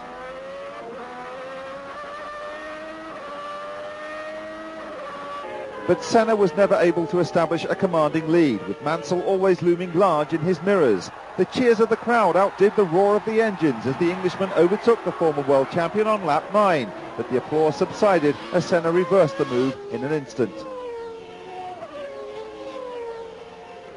2 laps later, Mansell tried again, and this time he got it right, going under the bridge, sending the crowd into another great roar. But Ayrton Senna's discomfiture was complete on lap 14. He ran over the curb at Copse and span across the road and into the grass. He kept the engine running, but by the time he rejoined the race, he was back in 5th position. Meanwhile, Alain Prost made it Ferraris 1 and 3 as he got the better of Boutsen in another daring manoeuvre by the Frenchman.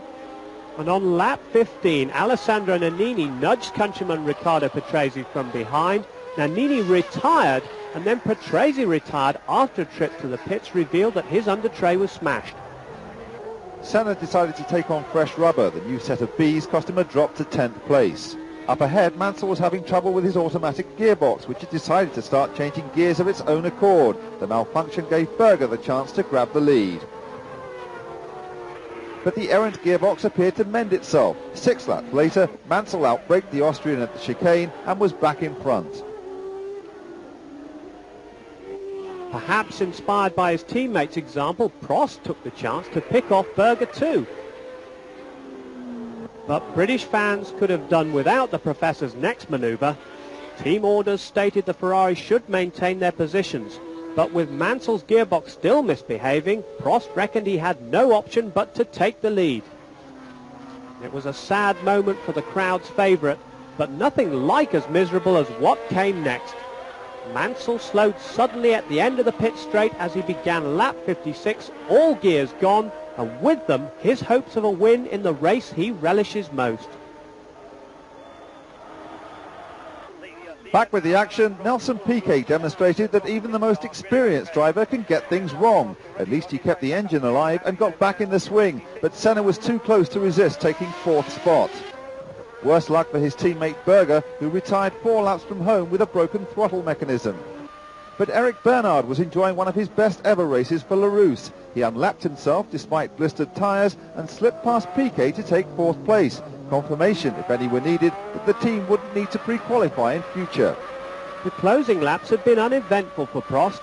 He cruised to his first ever hat-trick of wins and his 43rd career victory. So Prost was the winner for Ferrari, playing his usual calculated game ahead of Thierry Boutsen, who'd crept up almost unnoticed to take second. Senna was third on a bad day for McLaren, with Bernard 4th, Nelson Piquet 5th and Suzuki 6th. But the headlines were stolen by Mansell, who shocked everyone in Formula One with the announcement that he was to retire at the end of the season to spend more time with his wife and family. He'd experienced a bad weekend plagued by mechanical misfortune, and he'd simply had enough. I'm sorry. I'm announcing my retirement, and I'm looking forward to racing 100% to the end of the year.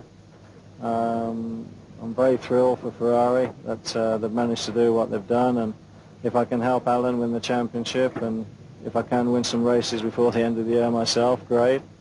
But I'm looking forward to putting my family first for the first time ever in my life, and really I've got nothing more to say except thank one and all, and I look forward to the next 8 races, but I can tell you as of this minute Adelaide will be my last Grand Prix. What about the surprise announcement from Nigel Mansell just a few minutes ago? That is the problem over the day for me. I'm not very happy because it's a shame for us. I mean, for the team, for the drivers.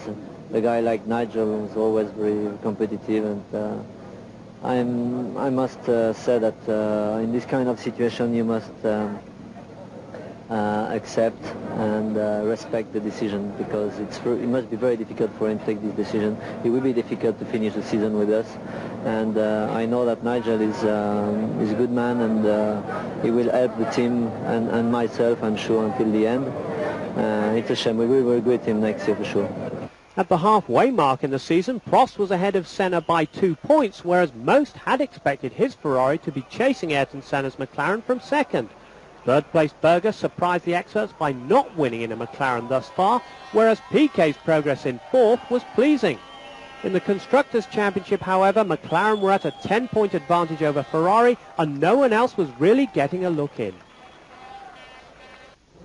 There was no mistaking the location of the next race, the biggest German flag in Christendom heralding the team's arrival in Hockenheim. Smaller pennants for the rest of the world, but no doubt about the colours being sported in the grandstands. Ferrari red, the order of the day. New pressure for Philippe Alliot and the Ligier team. A points reckoning at this, the halfway point in the season, had left them relegated to the ranks of the pre-qualifiers, with Larousse promoted in their place. Coloni were sporting their new Ford engine for the first time. As Bertrand Gachot tried to explain, the car crashed at the first bend, sustained damage to the rear, and the persistent Belgian failed to pre-qualify yet again.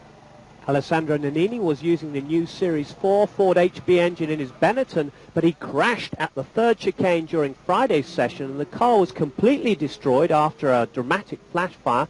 But Nannini was still 9th on the grid, and he was optimistic afterwards. To win, I think we can also win, because maybe the other car has a problem for the fuel consumption. in this circuit. I think we are faster for the race, and we can arrive on the first 3 positions sure. Jean Lazy had come to grief on Friday afternoon as well, the Tyrrell blowing up in spectacular fashion as he tried to record his second flyer of the day. Many thought his preoccupation with matters outside the car were beginning to affect his performance inside it. Nelson Piquet might have improved on 7th position on the grid, but he was still progressing the car's settings and the new engine. Jerry Bootson's 6th place in the Williams was a triumph over adversity, a blown engine and traffic interfering with his qualifying times. Riccardo Patrese improved from 9th fastest on Friday to 5th the following day, whilst Nigel Mansell told Martin Brundle how he might have improved upon 4th position were it not for a massive spin on Saturday, when he did well to avoid meeting with the barriers and pirouetted across the grass. Despite having 2 cars at his disposal, Alain Prost managed no better than 3rd fastest after problems with gear settings. No worries for the McLaren pairing. Happy that their Friday times couldn't be touched, they spent the whole of Saturday preparing their race setup, with Berger 2nd and Senna in his customary pole position. Honda had supplied a new high-revving engine, and it was clear to everyone in the pit lane that it would be back to business as usual for McLaren in Germany. Packed grandstands awaited the start as the humidity reached saturation point. The parade lap completed, the cars lined up on the grid, with the leading players arranged neatly in rows, McLaren, Ferrari and Williams. With the green light, Berger tried desperately to separate Senna from the lead going into the first corner as mayhem broke out at the back of the grid with a wheel flying perilously close to drivers' heads. The rest of the field held grid positions and formed a high-speed, orderly German convoy out of the stadium section. But not everyone was following. There was chaos at the back of the grid when Pirot's Delara climbed over Brabham's Brabham and span in front of Philippe Alliot's Ligier. Pirot had been knocked out as his car connected with the pit wall. Up ahead, Senna led from Berger, Prost, Mansell, Patrese, Piquet, Nannini, Alesi, Capelli and Boutsen. Boutsen was in fact dropping back with a gearbox problem, but Nelson Piquet was really trying hard in the early laps, pushing Patrese hard, when our camera on board the Brazilian's car caught him overshooting the first chicane. He overshot, had to wait for a car park attendant to move the cone before rejoining, dropping him to 7th place, but we didn't think he could do that under the new rules. He wasn't the only one to be caught out by the chicanes, however. Prost uncharacteristically went curb hopping, and then Nigel Mansell went on safari at the Os curve, damaging the Ferrari's undertray in the process. The Englishman rejoined the track carefully as he tried to assess the damage, but Berger had found his car overheating in Senna's slipstream. He was the first to stop the tyres, and the delay dropped him from 2nd to 5th. Prost stopped early for tyres too, but it wasn't the Ferrari pit crew's best effort and cost him a fall from 3rd to 7th place in the order. Shortly afterwards, Mansell limped home, the trip across the grass having proved fatal. Senna was the last of the front runners to take on fresh rubber. The McLaren pit crew showed their colleagues at Ferrari the way to go, another sub-7 second stop. And when Senna rejoined the race, he was milliseconds away from keeping his lead. But Nannini's momentum was too much to cope with, and the Benetton was in front. Sensationally, after such a bad start to his German weekend, Nannini was flying, with Ford's new engine giving great top-end power on this circuit of 2 straights connected by chicanes and 2 major bends. But somehow, Alessandro kept Senna at bay, his Benetton clearly on the limit, not just on traction but tyre wear too, with Grand Prix veteran Riccardo Patrese again impressing in 3rd place. Jean Lazy further demonstrated his agitated and uneasy mood as he dramatically missed his pit, and he had to go round again. Piquet had moved up to 3rd after Patrese had pitted for fresh rubber, but this wasn't to last long. An awful silence heralded a blown engine for the Benetton and 3rd place for Berger. Prost had been suffering with his engine persistently hitting the rev limiter, and it was as much as he could do to rob Boutsen of 4th place despite the presence of a yellow flag. Meanwhile, the cat-and-mouse game at the front of the race was coming to an end. Nannini had performed brilliantly on his single set of tyres, but no one believed he could hold back the McLaren, complete with new rubber, forever. Senna made his move on lap 34, and the Italian had nothing by way of response.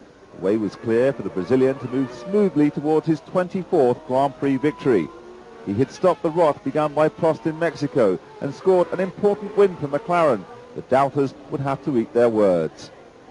It was Senna's 4th win of the year, and it meant the championship race was back on with a vengeance.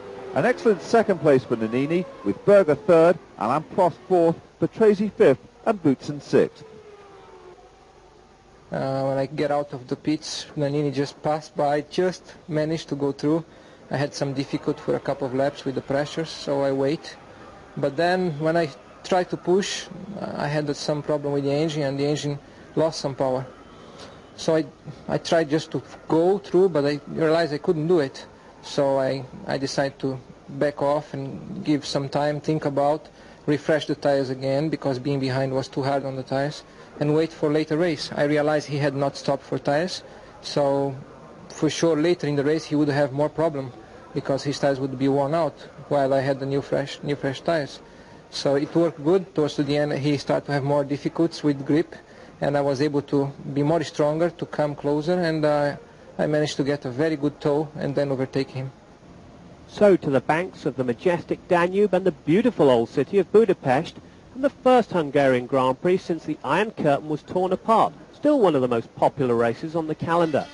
Hungary is the closest circuit to Austria, and the Von Trapp family turned up in force to support their hero Berger, who responded by setting Friday's fastest time. But his claims for pole were denied by Thierry Boutsen, who used a special Renault engine to put the Williams at the top of the list. Afterwards, Boutsen described the tight Hungaroring. Well, it's a very demanding circuit. Lots of corners, very tiring. It's always very, very warm, so it's pretty hard on the drivers, and that's something, I mean, the driver with the best physical condition is always in a good place here. Your teammate is alongside you on the front row. What are your hopes for the race? Well, I will try to do all I can to win the race, for sure. Starting from pole position is not bad, so I will do the best I can to stay there. Patrese was second, but Berger's hopes of hanging on to his advantage disappeared as he braked too late at the chicane and went bouncing across the grass. As if to justify his teammates' misdeeds and the chassis shortcomings, Senna managed to do exactly the same thing a little later. McLaren boss Ron Dennis must have had a few words to say as his cars were reduced to the second row. Nigel Mansell seemed happy enough with 5th place as he explained to team boss Cesare Fiorio and big boss Gianni Agnelli. Jean Alesi would be alongside him on the 3rd row. Rumours over his future had reached fever pitch at the Hungaroring. The offers from Ferrari and Williams were well documented, but the young Frenchman had been alluding to an option from McLaren. Not so, said Tyrrell. Yes, I'm sure that Jean Alesi will be driving for me next year. In the words of President Bush, watch my lips. Other silly season stories centred on Nigel Mansell's replacement. Would it be Brabham's Stefano Modena? And Leighton House's Ivan Capelli had been open about his talks with the Ferrari bosses. Meanwhile, Camel announced a switch of sponsorship from Lotus to Benetton and Williams next year, with most of the money going to the former. Presumably the United colours would be mostly yellow next season. The good weather held up for the start of the race, and there was a genuine air of expectancy as 2 o'clock approached. Boutsen made the best of his advantage, but a surge of Honda power saw Berger split the Williams duo before the first bend. He tried to go one better, but Boutsen gave him short shrift, chopping across the apex and holding his place. But Senna had a torrid start, losing 2 places, the first as Mansell took the outside line and the second as a lazy nip through on the inside. So Boutsen led them out to the back of the circuit with Berger second, Patrese third, Mansell fourth, followed by a lazy Senna Nannini in the first of the Benettons. De Cesaris doing well for Dallara, then Piquet and Prost in a lowly 10th. Satoru Nakajima was an early casualty in the Tyrrell, losing it on lap 15 and then adding insult to injury by flicking the car into the tyre wall and retiring. His teammate Alesi was soon to suffer some misfortune as Senna gained revenge for his opening manoeuvre. And a lap later, disaster for the Brazilian. A stone in the wheel rim meant an unexpected pit stop, and he rejoined in 10th place after this visit to the pits. But disaster for Prost. He span out on lap 37 when his gearbox seized. The race came to an early end for Alesi too. He was trying to lap Martini when the Italian stupidly tried to resist. The two collided and both were out of the running. Senna was up to 6th. Berger gave up trying to overtake Boutsen on old rubber. He came into the pits on lap 48 and dropped from second to sixth place in the process.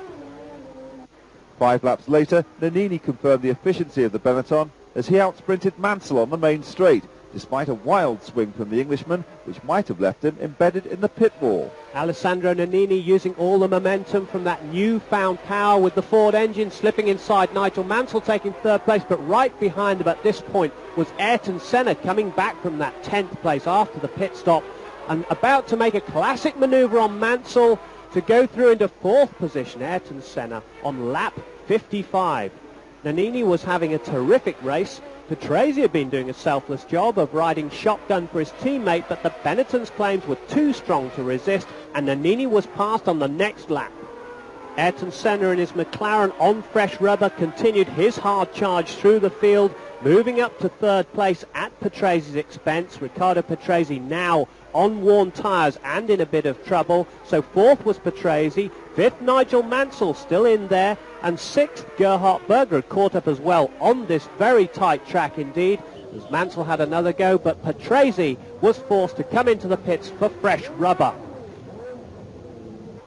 Berger was getting the best out of his new tyres, and this was already becoming one of the best races of the season, and the duel between Berger and Mansell typified the excitement involved.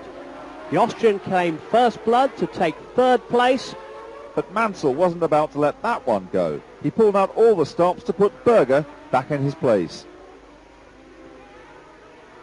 Then came the first of 2 controversial incidents. Senna went for a gap that Nannini insisted wasn't there, and the Italian was launched out of the race. Incredibly, Senna survived to take 2nd position, but the replay shows Nannini had more than a little cause for complaint. This dangerous manoeuvre nearly landed Nannini on his head. Then, at exactly the same spot, Berger tried to get past Mansell in the same way. This time, both cars were out of the race, although Berger had enough power to get back to the pits afterwards.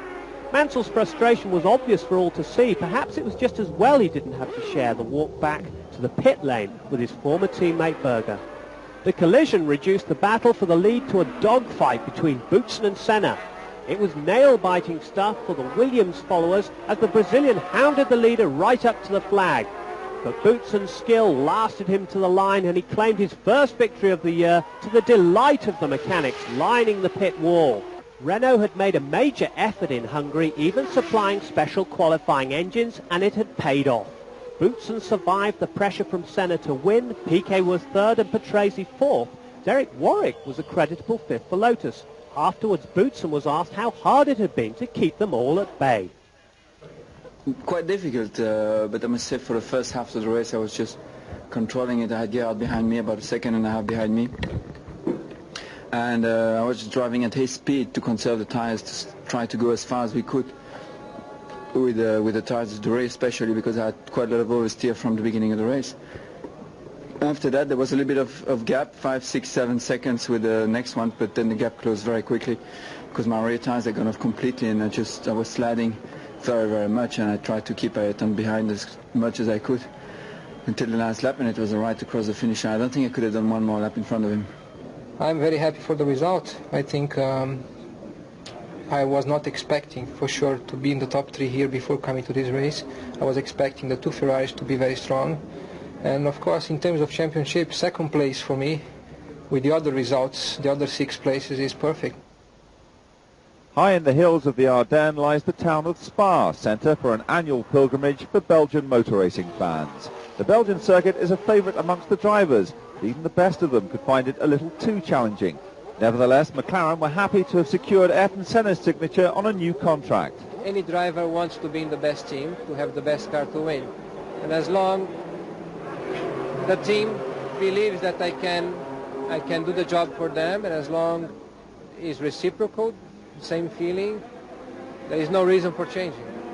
Ayrton's a very complex individual, and we have a great attention to detail in the document that constitutes the agreement, and therefore it just took a long time to get every single part right.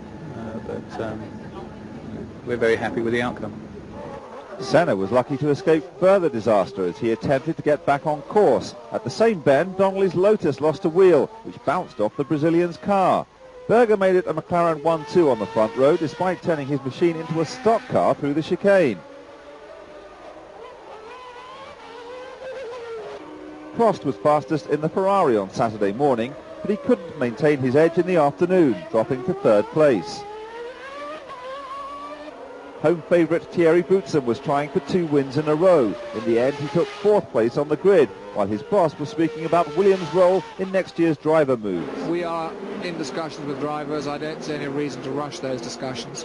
I can't say with whom these discussions are taking place, but in due course, we'll make decisions and then announce them. I mean, is it wild speculation to say that Nigel Mansell could still be in the picture? I think it's fair to say that whilst discussions are going on, it will be improper to mention any names. You wouldn't, Frank, but we did. Mansell was still very much a Ferrari man. He complained of a tired engine on Saturday and slipped from 4th to 5th place on the grid. Ligier won an early reprieve from the trials of pre-qualifying following the announcement of the withdrawal of the Monteverde team, reportedly over a row over money. Spa was also the home race for Bertrand Gachot in the Coloni. He made it through pre-qualifying but not into the grid itself. Despite the high prices, the grandstands were full on race day, but the crowds were going to have to be patient. Many have criticised the Formula One start at Spa, which leads straight into a hairpin. The critics were to see their complaints justified in the opening minute as Piquet's Benetton went sideways under braking and pushed Mansell's Ferrari into the rails. The Lotuses had been involved too. Warwick had taken to the grass to avoid the confusion up ahead, and then he was hit by teammate Donnelly, who had himself been shoved. There were some concerns for Nigel Mansell as he held his wrist in the cockpit of the Ferrari, and the marshals attended to him, but he got out okay. Up front, Senna sped off into the distance, unaware that still more carnage meant the red flags would have to come out. Modena had ripped a tyre on impact with Nakajima's Tyrrell, and sure enough, the race was stopped. 2 more drivers for T-cars, please. Start number 2 appeared to be faultless as Senna made the best of his pole position to pull away from his teammate and the close attentions of Prost and Boutsen. There was a spot of bumping and grinding at the source, but everyone seemed to have made it round, and Boutsen, having made a brilliant start, was up into second and hassling Senna for the lead, ignoring Berger's pincer movement. But it was all to no avail after Barilla crashed heavily at Eau Rouge, completely destroying the Minardi in the process. The Pasta Air escaped with only minor injuries. It wasn't a happy day for the Minardi team. Their other driver, Pierluigi Martini, span after the second start, taking Andrea de Cesaris's Dallara with him. Amazingly, both survived to take part in start number 3. Out came the oil and red flags with debris and lubricant littering the track. Barilla's Minardi had left a gaping hole in the Armco. The marshals and organisers worked overtime to try and get the event back on schedule. Start number 3. Donnelly, having commentated for the BBC on start 2 with Warwick in the T-car, had managed to get back in his original car, this time after sterling work by the Lotus mechanics. Again, Senna led into the hairpin. Berger maintained the McLaren 1-2 this time, with Prost and Boutsen forced to hold their grid positions. Then came Patrese and the Benetton pair, with Nannini ahead of Nelson Piquet. Mansell was 9th, passed by Alesi's Tyrrell, and Gugelmin took Nakajima's Tyrrell to move into 13th position. Mansell pitted on lap 11, complaining wildly about oversteer on the car which had been set up for his teammate. He dropped from 10th to 16th place and retired for good 8 laps later. The camera on board Boutsen's Williams gave a good view of Prost's move past Berger on lap 14 to take 2nd place. Soon afterwards, Berger pitted for fresh tyres, which handed the Belgian 3rd place.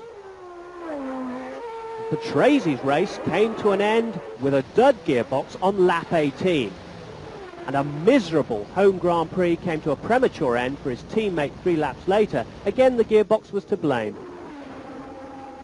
The race was between the men at the head of the championship race. They both pitted for tyres on lap 22, and it became a duel of the pit crews. But Senna rejoined in first, while his rival lost out on second to Berger. But Senna only just held on to his lead, squeezing out in front of Nannini. For the second race running, the Benetton driver was proving to be the race leader's major headache. But Alain Prost was the man with most to gain from overhauling Ayrton Senna, and he started out on his challenge for the lead by removing Nannini from second place with a copybook manoeuvre going into the bus stop chicane. Nannini on his original tyres had been trying to go the full distance. Gerhard Berger thought he would follow Prost's example shortly afterwards, and for a few seconds it looked as though he'd got away with it. But the young Italian belied the baldness of his tyres to reclaim third position almost before he'd lost it. The pair provided the best entertainment of the race from then on in, as Nannini fought to maintain his advantage on old rubber. On lap 41 he almost lost the Benetton completely at Eau Rouge, and the loss of momentum handed Berger third place. Up ahead, Senna had never been troubled by his Ferrari rival. He drove comfortably to the 25th win of his career, his second race in a row, and a further dampener to Ferrari hopes of wresting McLaren's crown. Senna now had 5 wins to Prost's 4, with the battle as hot as ever. On the podium, the absence of feeling between Senna and Prost was evident, but at least Gerhard was in the mood to party. Now Ferrari hopes pointed towards the force of crowd power at the next race, their home event, the Italian Grand Prix. And Prost, trying to get to Monza as quickly as possible, had to be restrained by President Balestre himself. For most Italians, Monza ranked second only to the Vatican as a centre for religious worship. The faithful flock here to pay their respects to the car, which has become a symbol for all that's attractive about motor racing. But the other entrants for the Italian Grand Prix provide the early spectacle. Stefano Modena started the sideshow when his Brabham exploded dramatically at the entrance to the first chicane. That was also the scene of the most violent mistake of the day, committed by Aguri Suzuki as he started his flying lap. And flying is just how the LaRousse Lamborghini ended up, before touching down lumpily in the gravel. The pit crew were none too impressed. Michele Alboreto asked the next question of the Italian safety facilities as he span his arrows into the dust at the third chicane. Gerhard Berger was out early to wrest pole position from his McLaren teammate Ayrton Senna. He seemed to be on course before he came across Modena at the first chicane. Apparently the Austrian thought the Brabham driver could have done more to clear the track. With angry Berger's challenge over, the path was clear for the Ferraris to launch their attack. Alain Prost had been fourth after the first day, but despite being delayed by traffic, he moved into first place with a blistering lap of 1 minute 22.9 with 5 minutes of the session left, and sent the Tifosi wild with delight. But he'd forgotten his Brazilian mate's perfect timing when it comes to qualifying laps. With just minutes left to run, he claimed the 49th pole of his career with a time nearly half a second inside Prost's, and that after a morning spent mostly in the pits.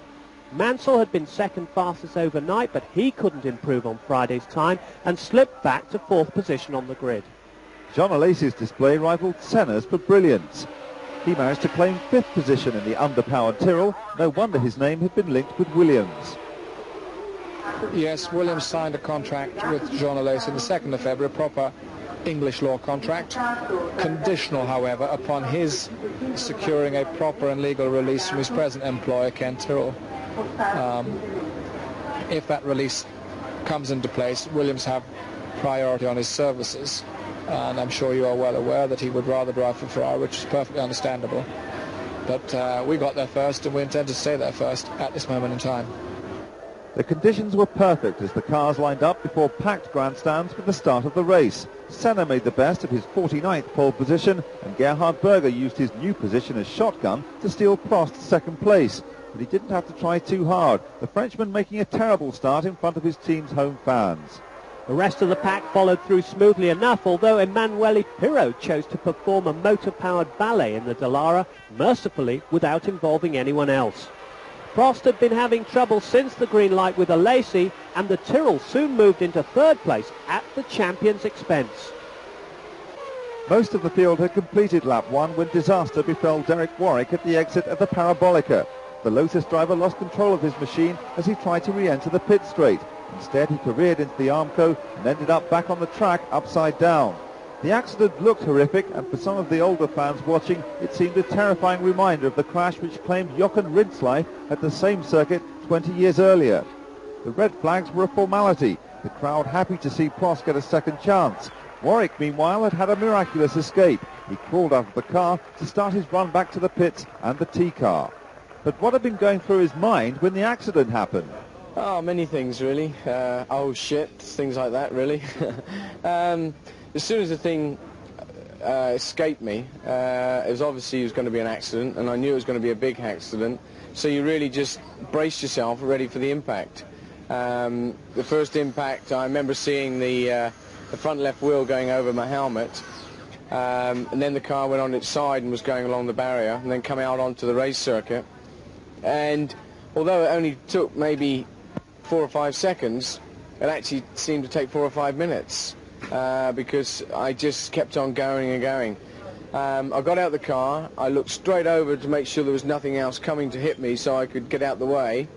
I then walked to the grass, and during that walk I'd sussed out that the car was obviously finished. It was in the middle of the track, so therefore they had to stop the race. The red flag still wasn't up at this stage.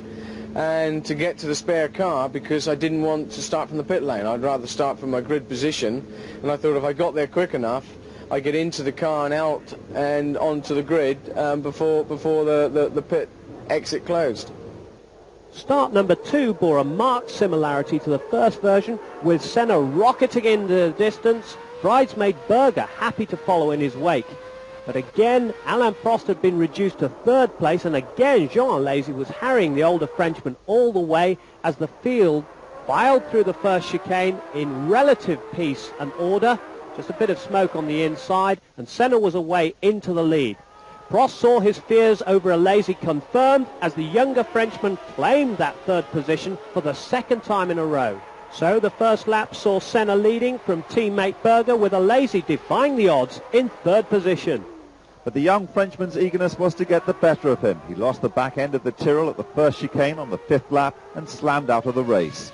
Once again, inexperience had put paid to Alesi's chances. Now the race order had a more familiar look about it, with the 2 McLarens heading off the challenge of Prost's Ferrari. But Berger was having no luck with his car. Persistent brake problems slowed him down and gave Prost an easy chance to take 2nd place, much to the delight of the Tifosi. Meanwhile, chaos in the Benetton pits as Piquet arrived to find teammate Nannini already in the service bay. He decided to wait it out rather than go round again. It had been a comfortable race for Senna despite the inconvenience of starting twice. He delivered a slap in the face to Ferrari fans at the race where it hurt most. Another 9 points then for Senna, Prost making do with 6 points for 2nd place, Berger 3rd, Mansell 4th, Patrese took 2 points for Williams, and a great result for Nakajima, who took 6th place for Tyrrell. Prost was in conciliatory mood after the podium celebrations, actually shaking hands with his bitter rival, making it up, albeit temporarily. And although Senna had pulled clear a little bit in the points, mathematically the Ferrari driver was definitely in touch, as the results showed. Senna and Prost just 16 points between them, and well clear of the 3rd place battle. And at 3/4 distance in the season, a different story in the Constructors' Championship. McLaren 37 points clear, continuing their dominance of the team race for points. On to Estoril and the first part of Formula One's annual Iberian excursion, the Portuguese Grand Prix. They speak the same language, so the local girls are naturally fans of Ayrton Senna, but the red flags of Ferrari are just as powerful a force here as everywhere. The mood seems relaxed around the Ferrari pit as Mansell and Prost share a joke which team boss Cesare Fiorio appears not to get. Perhaps Mansell's in a good mood because he's secretly planning to shelve his plans to retire at the end of the year. You give me a car which is reliable for next year, with an engine as quick as anybody else's, but not quicker, just as quick, and a very good team behind me, with #1 status in the team, I might reconsider my position, maybe. But that isn't possible at the moment, so don't worry about it. I'm going to retire. Mansell's replacement at Maranello has finally been announced. The French pupil stands before the professor. Jean Alesi is of Sicilian stock, and the lure of the prancing horse has proved too strong. I feel very well because it was a very hard job. We found a solution with Ferrari, and now I'm very happy to have this contract for next year. but I still very concentrate on my drive with Tyrrell because I have 4 races to finish, and I want to finish very well because I have the possibility to finish well. Tyrrell has been quick to find a replacement for the young Frenchman, as Bob Tyrrell explains. Yes, well, we're absolutely delighted. Stefano Modena, the young Italian driver, is going to be driving for us next year, along with Satoru Nakajima. And we wanted to get him signed up quickly because we wanted to end any uncertainty or speculation about who was going to drive for us. And what we were looking for was a driver with a combination of experience, but somebody who has the potential of being something really great. And we think that in Stefano, we've got a driver that has those 2 essential qualities. Obviously disappointed that Jean Laise is leaving you there. Yes, of course, we would like to have continued with Jean, but of course, when a young driver of Italian descent, of Italian origins, has the chance to drive those red cars, it's quite difficult from an emotive viewpoint to persuade him not to do that. Come race day, it was an all-Ferrari front row with Mansell sitting on pole position. But one of the worst starts of the Englishman's career saw him risk putting his own teammate out of the race and allow the 2 McLarens to move from 3rd and 4th position to the 2 top places. As the Ferraris chased hard to regain their advantage, it came as little surprise to discover the identity of the first man to crash out. Andrea De Cesaris got it all wrong as the pack headed out towards the back of the track. He disappeared into the sand trap, never to re-emerge. As the race order settled down, it was Senna leading from teammate Berger and the 2 Ferraris of Mansell and Prost. The twists and turns of this small little track gave the Ferraris an edge over the McLarens. Even so, Mansell's eagerness to get back in front nearly cost him dear as he went into the rough. Instead, it meant he and his teammates swapped places. With his tyres suffering after their trip across the curb, Mansell was the first to enter the pit lane. Despite sterling work from the Maranello boys, he screamed out again, having dropped from 4th to 5th position. Senna was hemmed in by traffic and opted for a stop at the pits as Prost dived past Berger to take the lead. The McLaren mechanics were as efficient as usual, and when the Brazilian rejoined the fray, he had a clear road in front of him. But he'd handed the lead to his greatest rival, Alain Prost. The Frenchman didn't hold the upper hand for long. He too came in for tyres, and it wasn't one of the Ferrari crew's best efforts. He rejoined the race down in 5th position. All that handed the lead to Berger, but his ascendancy was temporary. It lasted as long as his pit stop. With all the stops over, Senna was back in the lead, but he'd been harried by Mansell all the way, and in the end allowed him past on lap 50. A typical gritty drive from Mansell, then charging on as ever, but in front of him, clumps of back markers and a hazard in the making. One of them nearly cost him the race. Philippe Alliot claimed he was dicing with Martini when Mansell was trying to lap him and didn't notice the race leader in his mirrors. The 2 cars touched wheels and the Frenchman was sent careering into the barriers. On reflection, Mansell was lucky to escape with no damage to his car, while Alliot was fortunate to avoid personal injury. Apparently unfazed, he paused to sign autographs on his way back to the pits. For a time, Senna's 2nd position looked in danger as Prost overtook his teammate Berger to appear in his mirrors, but the Brazilian found enough power to keep his enemy at bay.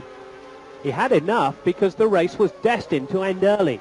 Alex Caffey had been dicing with Aguri Suzuki for 11th place when the 2 touched, and Caffey had ended up hitting the barrier nose first at high speed, dazing the Italian, who suffered a sprained ankle. Suzuki too was out of the race, although the Japanese driver was able to make his own way back to the Larousse pit. The stewards had no choice but to bring out the red flags and so hand Mansell his first victory of the season. A useful 2nd place went to Senna, with Prost 3rd and Berger 4th, as Mansell explained his best charge of the year. Well, you have to have a race for your life because either side of me are world champions, and you can't beat world champions unless you drive very hard. But it was a great race and a very mature race, and as I said earlier, I'd like to go on record to thank Ayrton because although we were racing very hard, He let me go past him after I got a good slipstream at the end of the straight. He could have fought with me, but I saw him point, and it was a very good manoeuvre and very safe for both of us. Mansell and Senna showed what a difference a year can make as Nigel hugged his former enemy, while Prost was clearly demoralised in defeatist mood. Nothing to say except that was maybe one of the most unlucky races I've done in my career. No, I'm not thinking anymore about the championship. No, for me, I think Ayrton won today. The championship will be over when mathematically it's finished. It's still open, and I will just keep on going the same way I have done so far, and we have to wait and see. The track at Jerez is stamped on the Spanish plain like a firebrand, and the Andalusian heat was as fierce as ever for the 14th race of the season. One incident marred the whole race. Martin Donnelly lies like a mangled puppet in the middle of the track. With 8 minutes of Friday's qualifying session left to run, his Lotus had collided with a barrier behind the paddock at 170 miles an hour. His car had split in half, and the Ulsterman had been thrown clear, the remains of his seat still strapped to his back. The wreckage bore testimony to the ferocity of the crash, which left everyone at the track in humble mood. You know, when someone escapes from an accident as that, obviously there's other people involved that helped them survive that day. Obviously the good Lord was really looking after us, I think, because anybody that survives an accident that big is just a miracle. Donnelly had been seriously injured with 2 broken legs and internal injuries. He was then flown to the neurological unit at a Seville hospital. Back at the track, Ligier had announced the signing of Thierry Boutsen from Williams. The Belgian would join the team in time for next season, and by the sounds of things, he was looking forward to the challenge. Everybody is very, very enthusiastic. They want to go racing for winning again, and that's fantastic. I found something totally different from what I had at Williams. And different atmosphere, different kind of people, and that's, for me, it's something fantastic. I will be involved in a lot more work than what I'm doing at the moment, and that's also something I wanted to do. The German driver Bernd Schneider was standing in for Alex Caffey in the Arrows. Caffey still recovering from his crash in Portugal. Schneider's rustiness was soon in evidence. He didn't spot Alain Prost in his mirrors and gave the Frenchman no option but to hit him from behind. In the McLaren pit, there were celebrations as Ayrton Senna won his 50th pole position.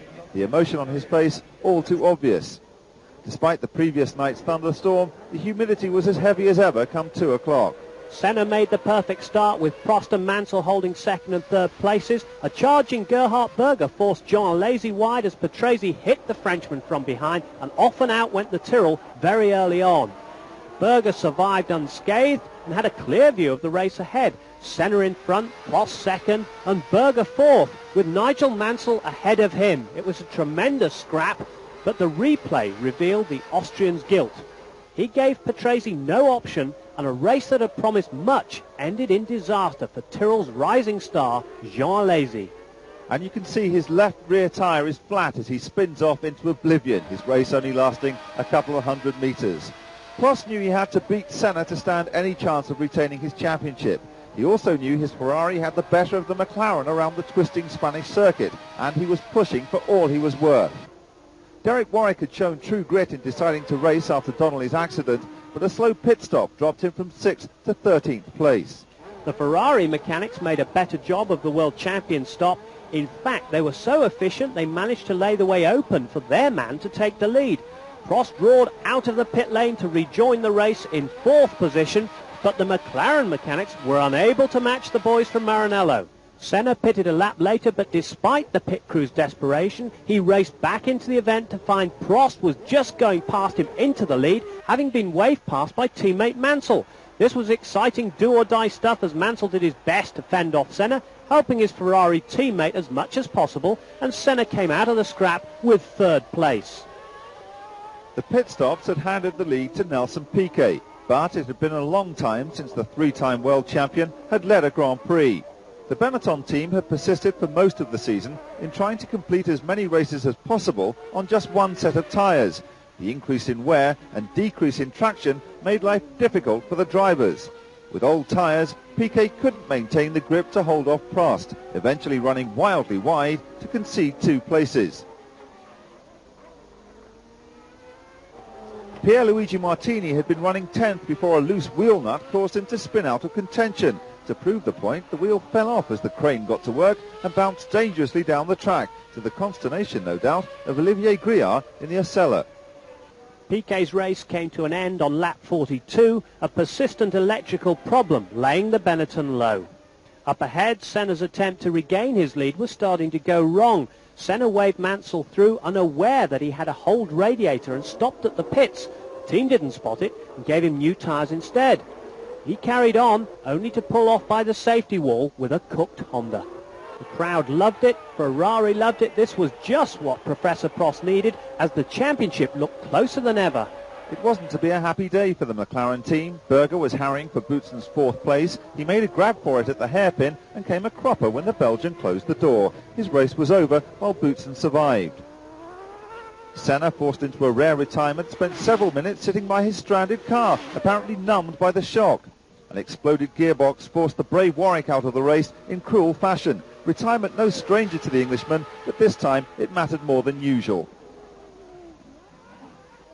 Up ahead, Prost sailed on to win as he wanted. It had been a miracle result, Prost gaining full points with Senna failing to score. The only result which could keep the Frenchman's hopes of the championship alive.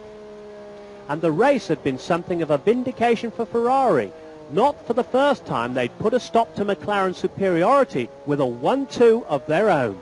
All of a sudden, Prost was back in the frame, just 9 points behind, needing to win the last two races. McLaren were back under pressure, but Prost was happy with Ferrari's strategy. We have done a very good team race today. Drivers and the team itself, mechanics, good pit stop. We stopped Nigel at the right moment.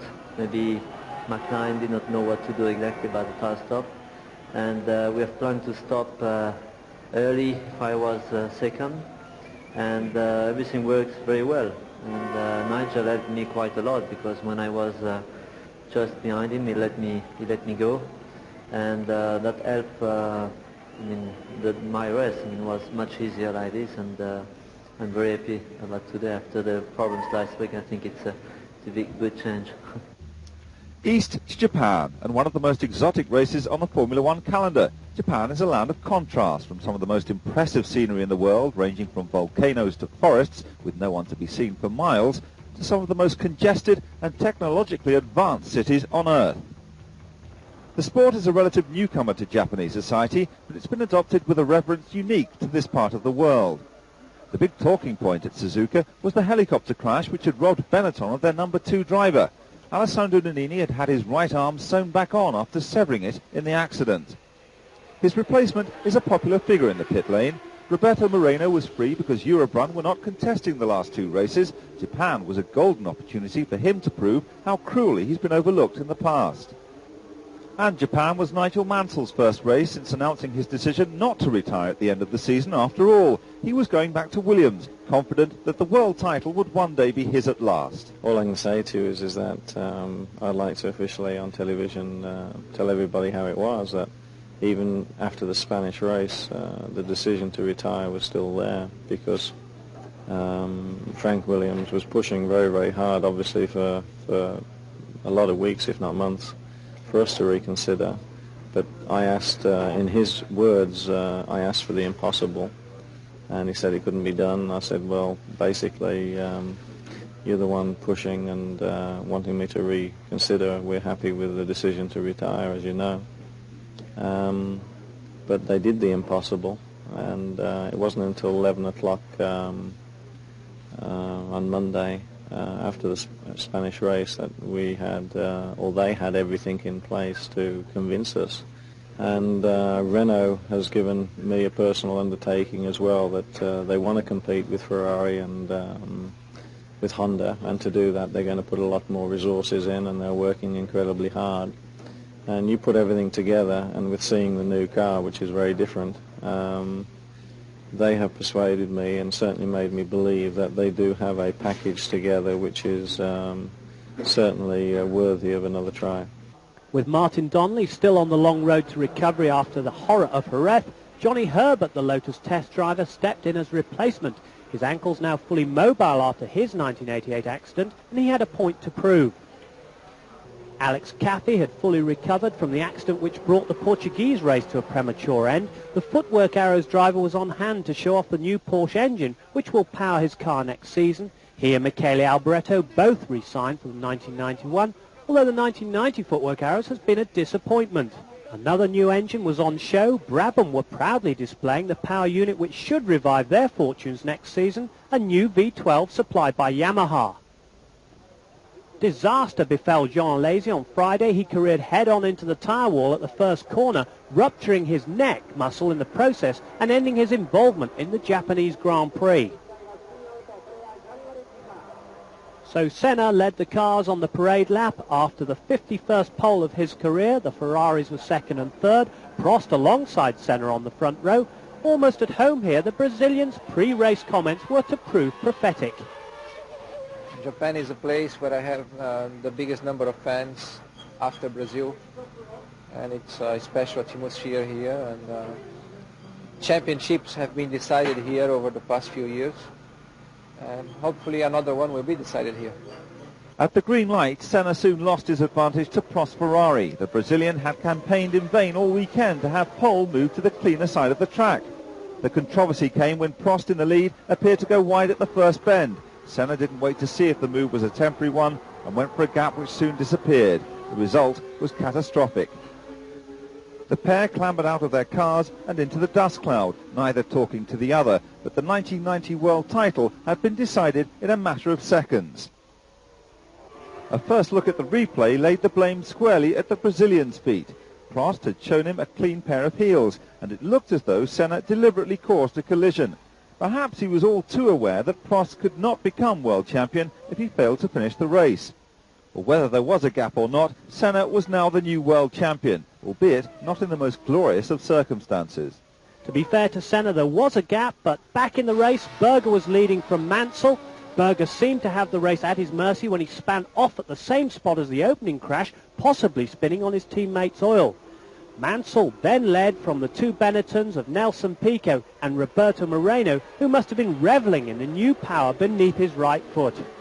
The race roared on as Senna and Prost's cars were laid to rest by the side of the track, a sad monument to an unsatisfactory conclusion to a battle which had raged all season long. The new world champion was unrepentant, so too was his boss Ron Dennis. Ayrton Senna, I've heard that you've recently run the World Championship. Have you got something to say about this? It's over. I think for sure I want to win the race today, the same way I won in '88 to win the championship. Unfortunately, it went wrong on the first corner. There was a big risk. I had nothing to lose on the first corner. I want to win, and I went for a gap in inside on the first corner. Alain didn't see it and just closed the door, and we ended up touching.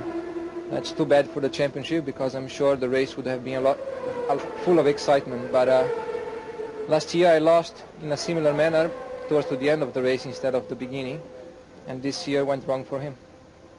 In a race like this, where you're fighting for the championship, you have to go for everything, and as it happened in many other occasions in the past, there have been accidents in the first corner. I was on pole. Prost did a better start, but on the first corner I was coming faster than him. I had a better engine acceleration, and there was a gap. I went for it. He closed the door, and then was nothing I could do to avoid the contact.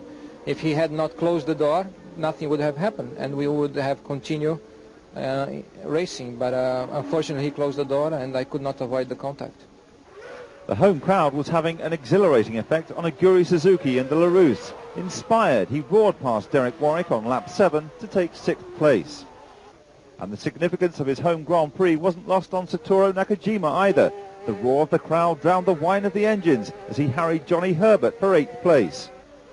Lap 26, and Mansell surrendered a comfortable lead to pit for fresh rubber. The crew achieved the stop in under 6 seconds, but it was to no avail. The Ferrari's drive shaft snapped as Mansell hit second gear. His race was over, and there was no need to ask how he felt about it.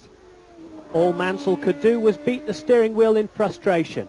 His misery, however, was Benetton's joy as the team celebrated first and second positions.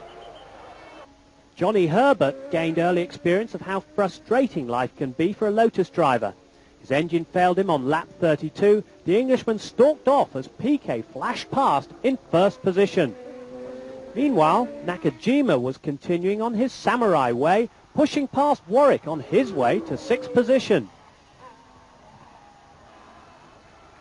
Riccardo Patrese had hoped to complete the race on one set of Bs. He couldn't, and his stop put Suzuki into third place.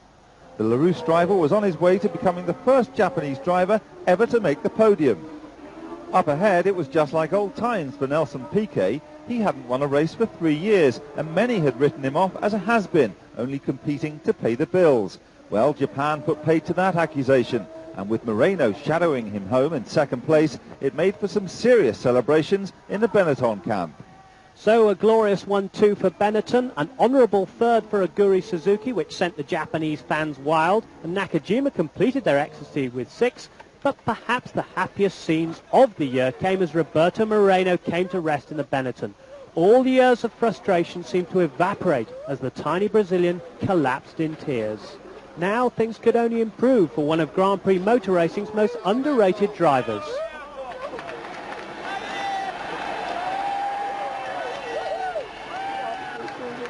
Well, I'm very happy because it's more than 2 years that, or more than 3 years that I win a race, and also more than that, I'm very happy because enjoying me, my old countrymate Roberto that start motor race together to me, and I could enjoy the team and finish second behind me and make me and the team very happy. Nelson certainly hadn't forgotten how to celebrate on the podium. Australia would be extra special this season as the race is the 500th ever event. But Alain Prost is a party pooper. He refuses to join the lineup for the driver's photograph. Still smarting over Suzuka, he believes Senna was entirely to blame for the accident. Absolutely, 100%. And I have, a video here from the helicopter. I have the video from some people. I think it's very bad, to try to prove the things. But I am a racing driver, a lot of experience, and I never lie. I never lie to the press. I mean, very often it was against me because I said things were a bit rude, a bit difficult to understand for a lot of people. But I never lie, and I can tell you he has done 100% deliberately. That's what I don't accept.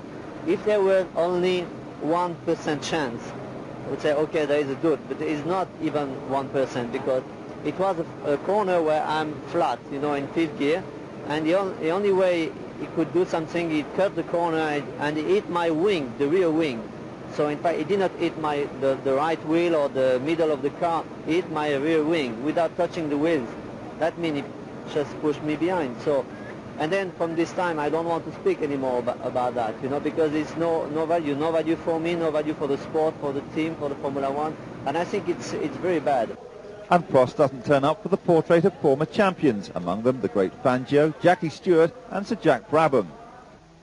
Despite the buzz about Adelaide, some seem to be just plain worn out and glad the season is all but over. Mansell was a little more alert as he lined up to take third place on the grid behind Senna and Berger. Once again, Senna made the perfect start. Unlike his teammate who relied on the McLaren's superior engine power to make up for his mistake, Prost had a terrific getaway from fourth position, but he couldn't split Mansell and Berger. Lap 2 brought Berger's second mistake of the day. He was trying to adjust something on the dashboard when the McLaren bounced over a bump, pushing his hand onto the ignition switch, which promptly cut the engine. Mansell gleefully moved into second place. Already past Prost, Piquet's win in Japan had obviously fueled the former world champion's appetite because he proved the point by another great outbraking manoeuvre on Berger, and this took him through into third position. The crowd were entertained by some aerobatics from Nicola Larini in the Ligier. Amazingly, Larini could continue. Riccardo Patrese had a huge moment at the first corner when Gianni Morbidelli's Minardi blew up in front of him. Consummate skill relieved the danger. On lap 43, Mansell span into an escape road without forfeiting his second place but losing ground on Senna. That was the Ferrari's way of telling him he needed new tyres. The pit crew rose to the task brilliantly, although he dropped from third to fifth place in the process. Berger, meanwhile, was on his way to mistake number 3. He ran wide over a high curb to let Prost through to third place. The first win of the year still to elude the Austrian. Then came the strangest of sights, Senna driving straight on at a corner and head-on into a crash barrier. Later, the new world champion revealed he'd had a gearbox problem. No win to celebrate his second world title. For the second year running, Senna fails to finish the last two races. Getting the most from his new tyres, Nigel Mansell was by far the quicker of the Ferraris. Alain Prost acknowledged the fact and led his teammate through without a fight.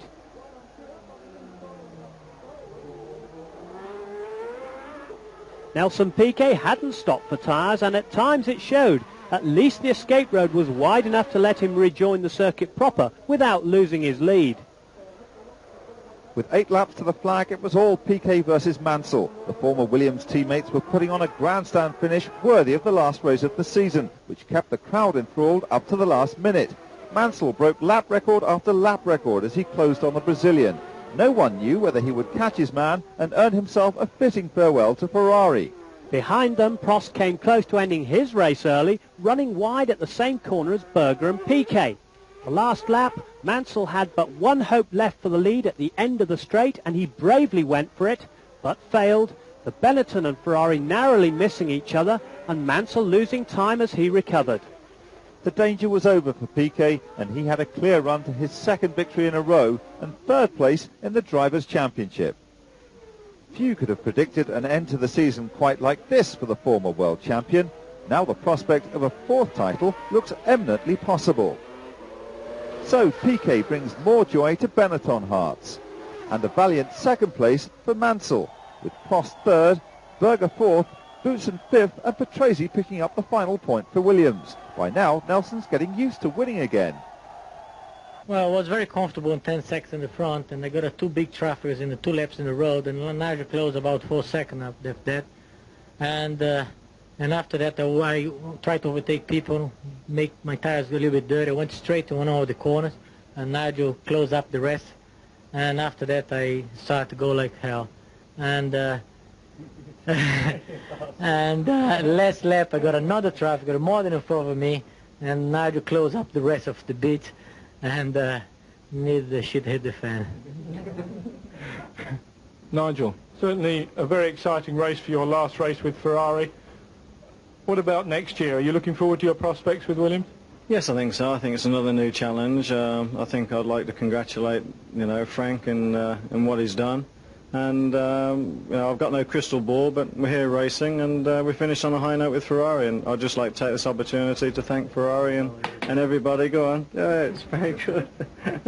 The end to a season which had once again been dominated by the battle between Prost and Senna. A battle which will resume next year, and there'll be Nigel Mansell's attempt to at last win the world title. As well as the enthralling prospect of Jean Alesi in a Ferrari. From me, Tony Jardine. And me, Matthew Lorenzo, it's goodbye till next year.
Formula One teams had completed a full winter's testing and development by the time they got to Phoenix for the first Grand Prix of the year.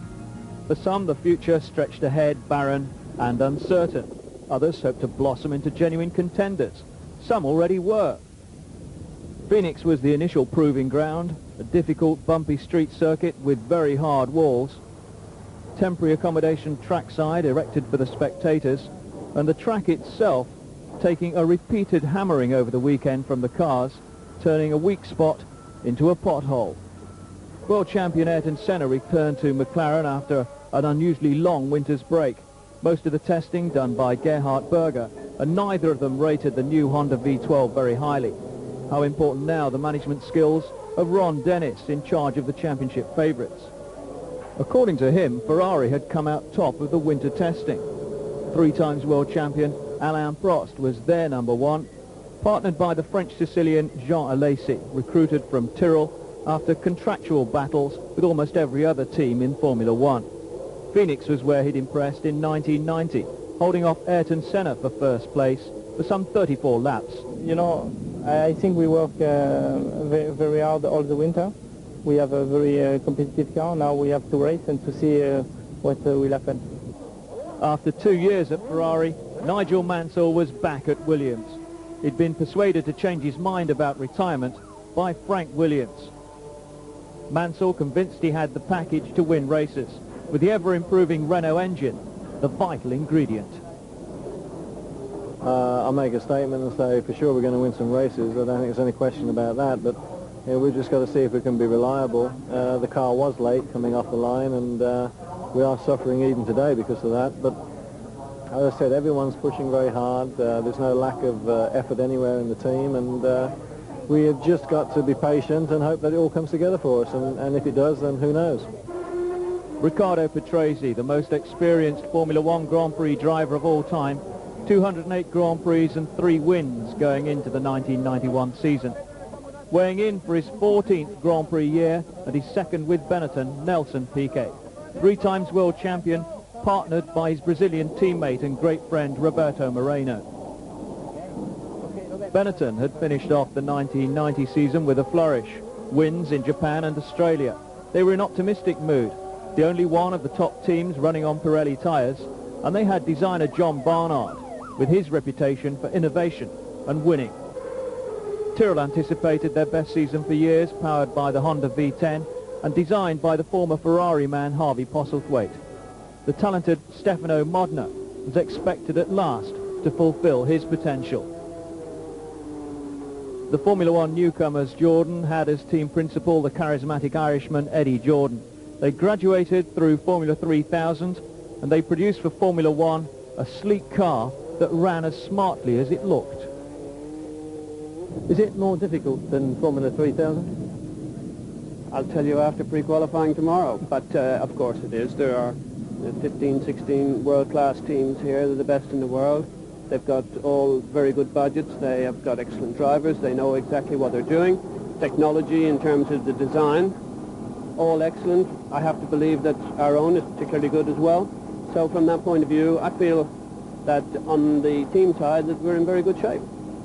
Jordan's drivers, Bertrand Gachot, he had brief race experience with Onyx, Real and Coloni, and Andrea De Cesaris, 150 Grand Prix but only 38 points. Another newcomer to the Grand Prix scene, Modena, like Jordan, forced initially to pre-qualify. Lamborghini built both engines and cars.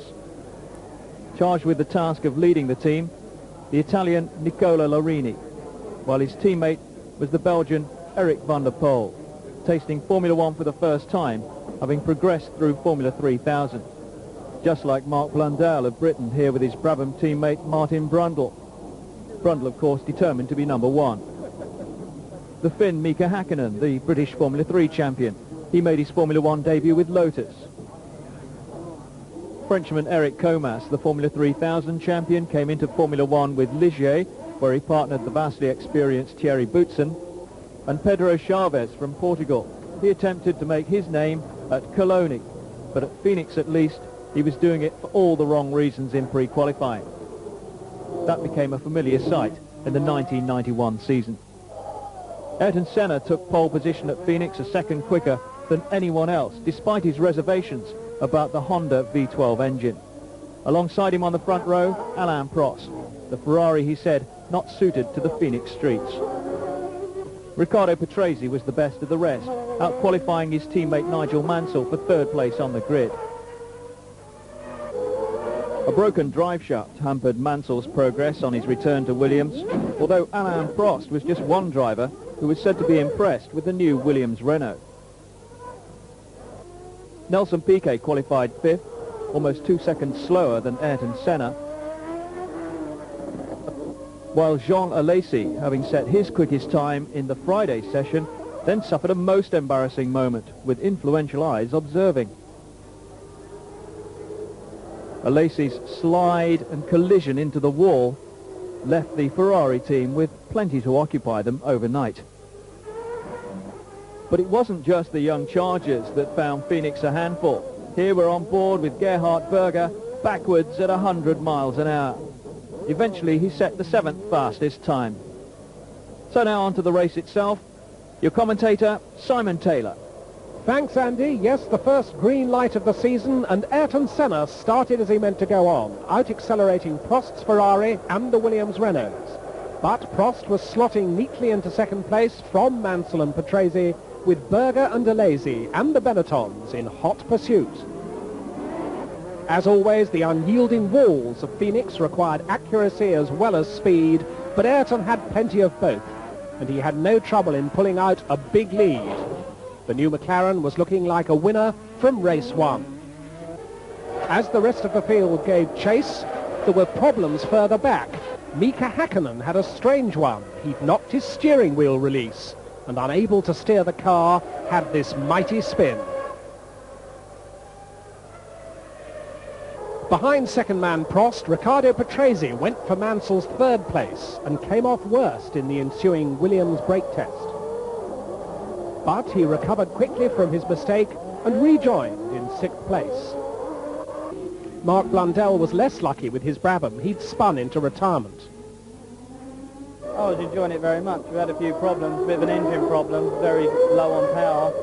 But looking at the car, there's a lot of oil on the back of our car, so the car broke away quite suddenly. It won't surprise me if it's had a leak and we spun on our own oil. Then it was all over for Nigel Mansell. The Williams' new electronic gearbox had failed, the first blow in a character-building season for Nigel. The McLaren of Gerhard Berger, lying 5th, lost fuel pressure and then all power and needed a push. And then second man Prost had a disastrous tyre stop with the Ferrari. Watch the mechanics on the right rear wheel.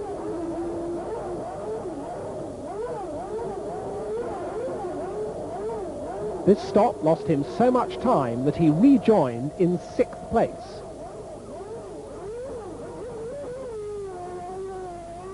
But then disaster struck the new second man, Patrese. His Williams' gearbox had failed and spun him out. And it was also the end of Roberto Moreno's race. There he is, running across the zebra crossing to a position of safety. Take a look at what happened. Patrese spins, and then Moreno's Benetton joins the heap before Riccardo can get out of the cockpit and escape. It could have been very much worse.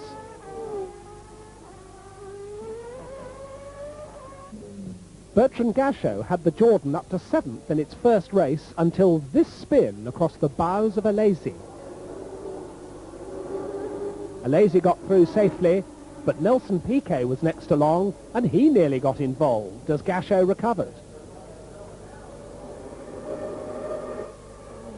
Mika Hakkinen, who'd had his steering wheel tightened up, finally called it a day. And then we had a great battle for second as Alesi was caught by Piquet and teammate Prost. And this is how Prost went from 4th to 2nd in one wonderful manoeuvre. He's behind Piquet, Alesi's the other side, and then he squeezes between the two of them, and he has the inside line for the right-hander that follows.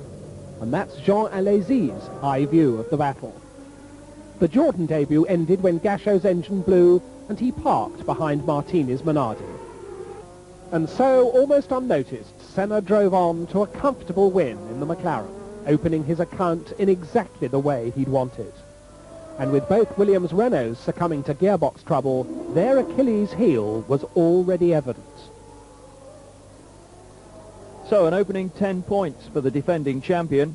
Prost relieved to gain 6 from a circuit he never enjoyed. Piquet delighted, both Tyrrells showing, and a useful point for Larousse, plus a few more made later by Senna. Now the car is ready. The performance speaks for itself. It's a brand new car. We never run full Grand Prix distance with this, with full tank. Today was the first time, and we win a race like this with a lot of lead. So it's a great performance. The car is reliable too. The engine also run very well. I had just small problems with the gearbox and a question of keeping on the road, staying away from the wall, coming for tires at the right moment. At the start was very important. So things went very well for us. Our car, although it's running well, is still, I think, a long way from being right. It's only a question of us having the opportunity to set up it properly and learn about it better.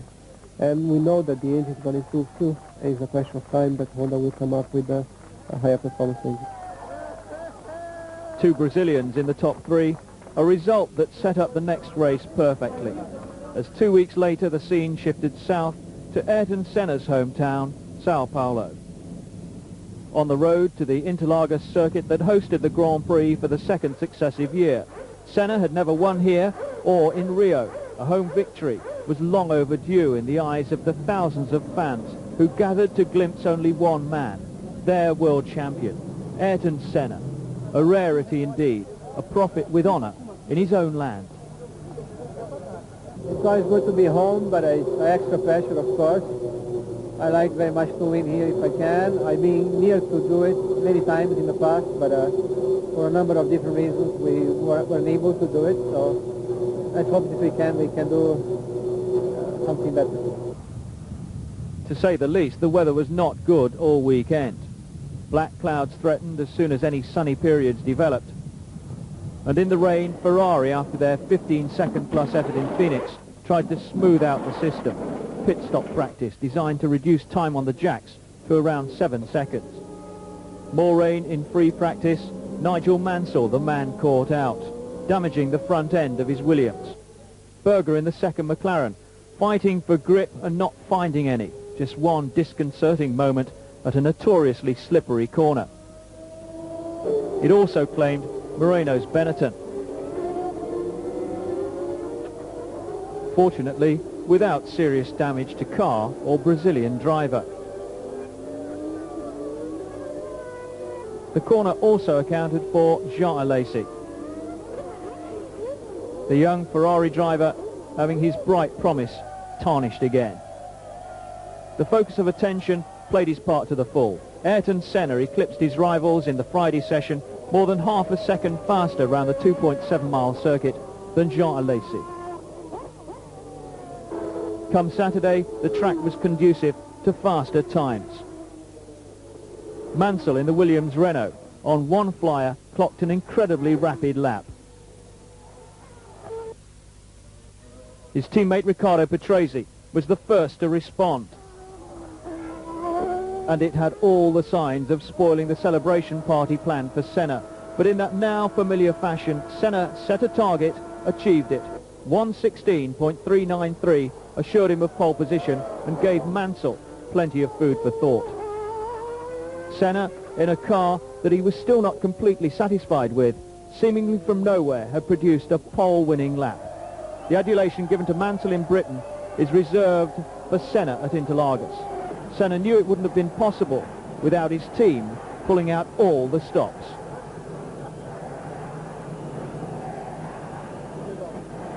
The fact that Williams has demonstrated to be so fast, it really put me going, because I don't think under normal conditions we could have beaten them for a qualifying lap. Senna on pole, Mansell third, while Riccardo Patrese was delighted with his own performance in the Williams that ensured a place on the front row for the first time this season. It was close. but not enough. Anyway, I think I'm very satisfied with the performance of the team, Williams and Renault. I think they did a great job during the winter, and they provide a car that I think is going to be competitive for the rest of the season. That is the most important thing. And apart from that, today I drove well. I think I did my best. I couldn't go any quicker, so Ayrton did the pole. Congratulations to him. The Ferraris were a distant 5th and 6th in qualifying. Jean Alesi ahead of Alain Prost. Both were determined to do better in the race. Well, the dramas began on the grid with Berger's McLaren catching fire, but the race went ahead, and as the lights went to green, it was Senna ahead, with Mansell and Patrese wheel-to-wheel for second, then the smoking Berger and the Ferraris of Alesi and Prost and Nelson Piquet's Benetton. Berger's fire seemed to blow itself out, and on down the hill went the field with the Delara of Emanuele Pirro getting off the road and onto the grass, but somehow staying in the race. So Senna had the lead, but right from the start there was real pressure from Mansell, which kept up all the way until the routine tyre stops. Senna and Mansell made theirs without changing positions, but Patrese, Berger and Alesi in 3rd, 4th and 6th places all came in on the same lap. This is Patrese's stop. Behind him are Alesi and Berger, and the Ferrari mechanics have to move extremely quickly. Watch for the men in the yellow shirts as the red and white car starts to move. Meanwhile, Nelson Piquet was trying to go the full distance on one set of Pirellis, but the reshod Patrese was soon stealing his 3rd place. Prost, very unhappy with the number 27 Ferrari, had to make a second tyre stop when in 5th place. He rejoined 7th, behind teammate Alesi. But Alesi was in next with the same complaint, which he passed on to team boss Cesare Fioria. Problems with the handling of the car. Now Senna, still leading but pushed hard by Mansell, was starting to have gear selection troubles. And then Nigel Mansell came into the pits with a puncture. He rejoined, still second, but after all of this he was half a minute behind Senna. But with Senna's gearbox trouble, he started to close fast. Eric Comas retired in smoke and flames with the Ligier Lamborghini. And then, dramatically, Nigel Mansell was spinning like a top. He rejoined, but seconds later, he stopped for good. Here's the spin again. Very graceful in slow motion, but this was no mere driver error. Let's hear from the unlucky Nigel exactly what caused his second successive retirement. The problem we had, I went into the corner in 6th gear, I changed down to 4th, and it jumped from 4th to 1st gear. Then it locked the rear wheels and you saw it made me spin. I recovered the spin, got going again, pulled for gears, and there's no gears, the transmission, the actual gears and the gearbox have gone. Now it was raining, and Senna was gesturing frantically to the race officials to try to get the race stopped. His gearbox was jammed in 6th, so he was relieved when the checkered flag came out. Ron Dennis, knowing how near Senna was to retiring, was overjoyed. Yes, can't believe it! Brilliant, we got the fit. Maximum points from 2 races for Senna, 0 so far for Mansell. The capability of the Williams demonstrated by Patrese, Berger, Prost and Piquet picking up points despite problems. Senna finished the race drained mentally and physically and in no little pain. Yes, it's a great day for me. I think comparing to this day only 88 in Japan when I won my first championship, I've been very near to win the Brazilian Grand Prix many other occasions. We've been always very competitive, but for different reasons we were never able to do it. And today is a memorable day in my career, in my life, and it's a super day. I'm over the moon. Wasn't an easy race for the sound of it, or by the look of you when you finished the race, it didn't look that easy. Well, I remember 84, my second race in Formula 1 with the Toleman in South Africa. When I finished in 6th place, I had muscle spasm all over the body, and it was the biggest pain I ever had in my life. Today I had something similar, but only my shoulders and neck. And so it was a tremendous pain but the last few laps. But the desire to win was so big that I kept going, and it was great. Probably the greatest of Senna's 28 victories to that stage of his career. San Marino in northern Italy, and Imola the venue for round 3 of the Formula 1 World Championship. The teams making their way across Europe from various points. Renault arrived to resume their challenge. What encouragement a win would be. Their partners, Williams, having declared their title ambitions, had 14 races to make an impression. They had a great package, and it still hadn't been enough so far. World champions for McLaren and Williams, Niki Lauda and Keke Rosberg in memory lane.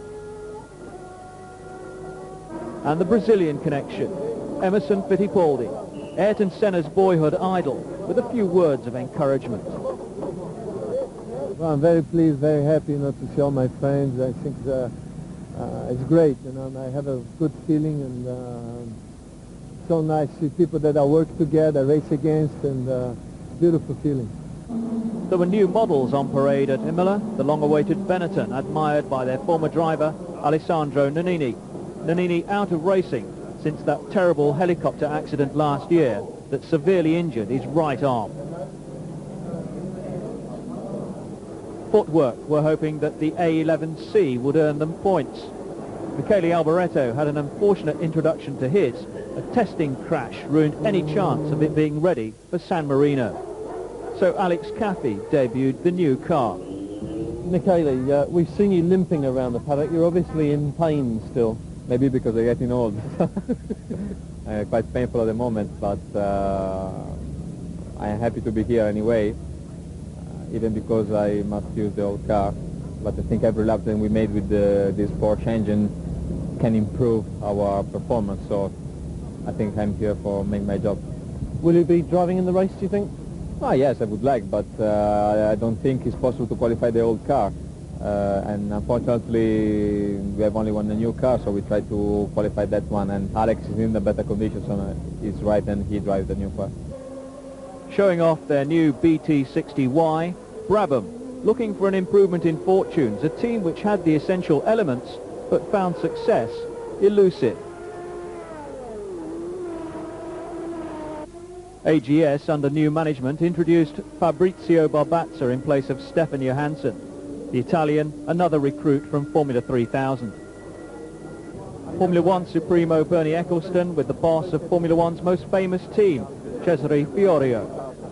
We think we have made quite a big improvement from Sao Paulo to now, because we have a new front suspension, we have new aerodynamics, and also a good increase in the power of the engine. But we don't know whether this will be enough or not, because Williams and McLaren seem to be very, very fast.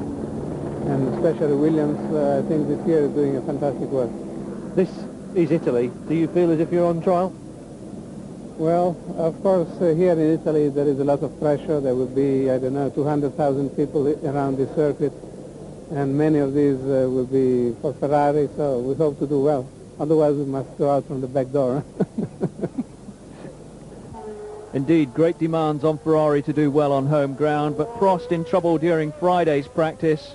And then things hotting up for Alesi during qualifying in the afternoon. It was Prost that set the Tifosi Pulse racing with the fastest time of the session. Things looking up for Ferrari, it seemed. Cesare Fiorio certainly thought so, until the Williams Renault of Riccardo Patrese went out and immediately bettered Prost's time on the track where he won the year before. The Williams of Nigel Mansell found Barbazza's AGS a hazard, and he was unable to improve on 4. It left Ayrton Senna to repeat his Brazilian performance and set the quickest time of the day, from 3rd to 1st, beating both Patrese and Prost. To be honest, today we had some problems. I mean, not performance problem, but it's difficult to know what's going on Saturday and then Sunday morning. We have done a lot of tests here, so we know more or less that the car, even with fuel, is working well, and we should not have a surprise on this level. In terms of reliability, we must see and work again, because we don't have a big problem, but we have small problems, and that's I would say normal, because we have done a lot of work in the last month, and we must prepare for it a little bit. Even if I suppose that this day, I mean today, should be the worst. Mika Hakkinen of Lotus in his qualifying routine. He'd made a good start to his Grand Prix career, an unflappable, resolute Finn steeling himself for the test ahead. And he needed all his resolve on the Saturday as the rain tippled down. Nobody could improve their time. Some didn't bother to go out. Those that did had trouble, like Nigel Mansell. There's one man who revels in wet conditions, Satoru Nakajima. He was fourth quickest in the session, better even than Ayrton Senna. Half an hour before Sunday's race, the rain returned in a relentless deluge. And as the grid was waved off on the warming-up lap, conditions were impossible. Visibility was in short supply. And here on Ferrari's home soil, the fans could only watch dumbfounded as Alain Prost spun across the grass at Rivazza. Gerhard Berger did the same, but he kept the McLaren going. But Prost was stuck. He'd stalled, and to the dismay of the crowd, he was out before the race had even begun. The crowd didn't know whether to cheer, boo, or weep.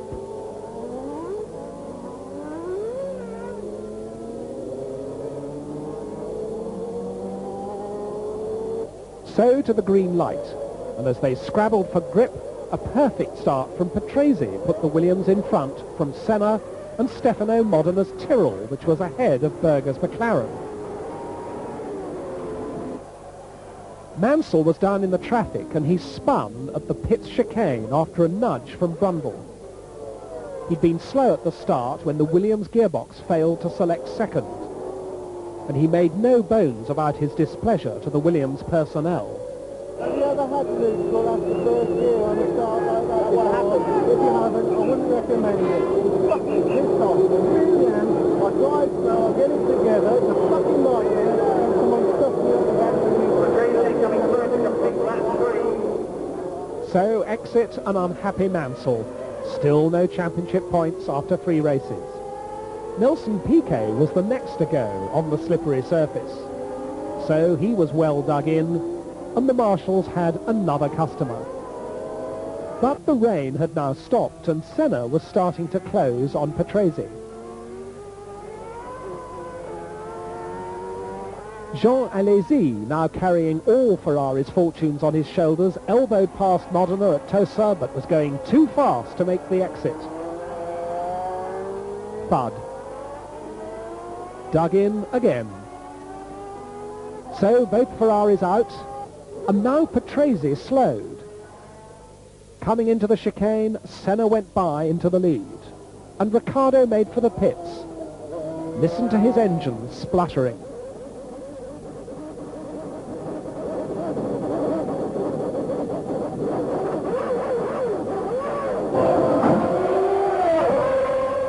The Williams mechanics went to work, and Patrese described his problem over the radio. They did get him briefly back into the race, but after a couple of laps, his race was over. Race was going well. Unfortunately, I had a problem with the engine. That's an electrical problem, I think.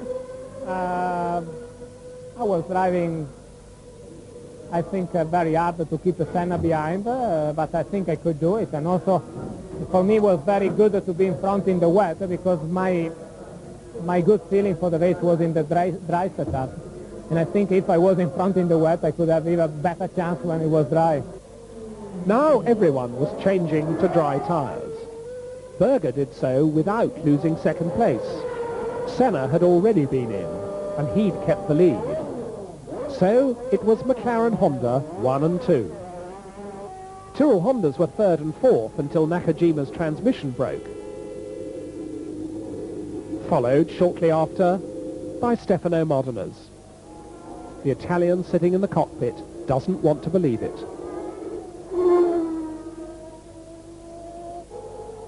JJ Leto took his Dallara past a faltering Roberto Moreno for third place, his best ever position.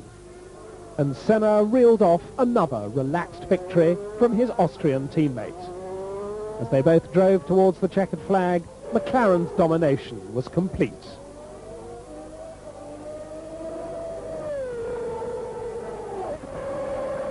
Poor Eric van der Poel lost fifth place when the Lamborghini's engine failed, and 2 championship points slipped away.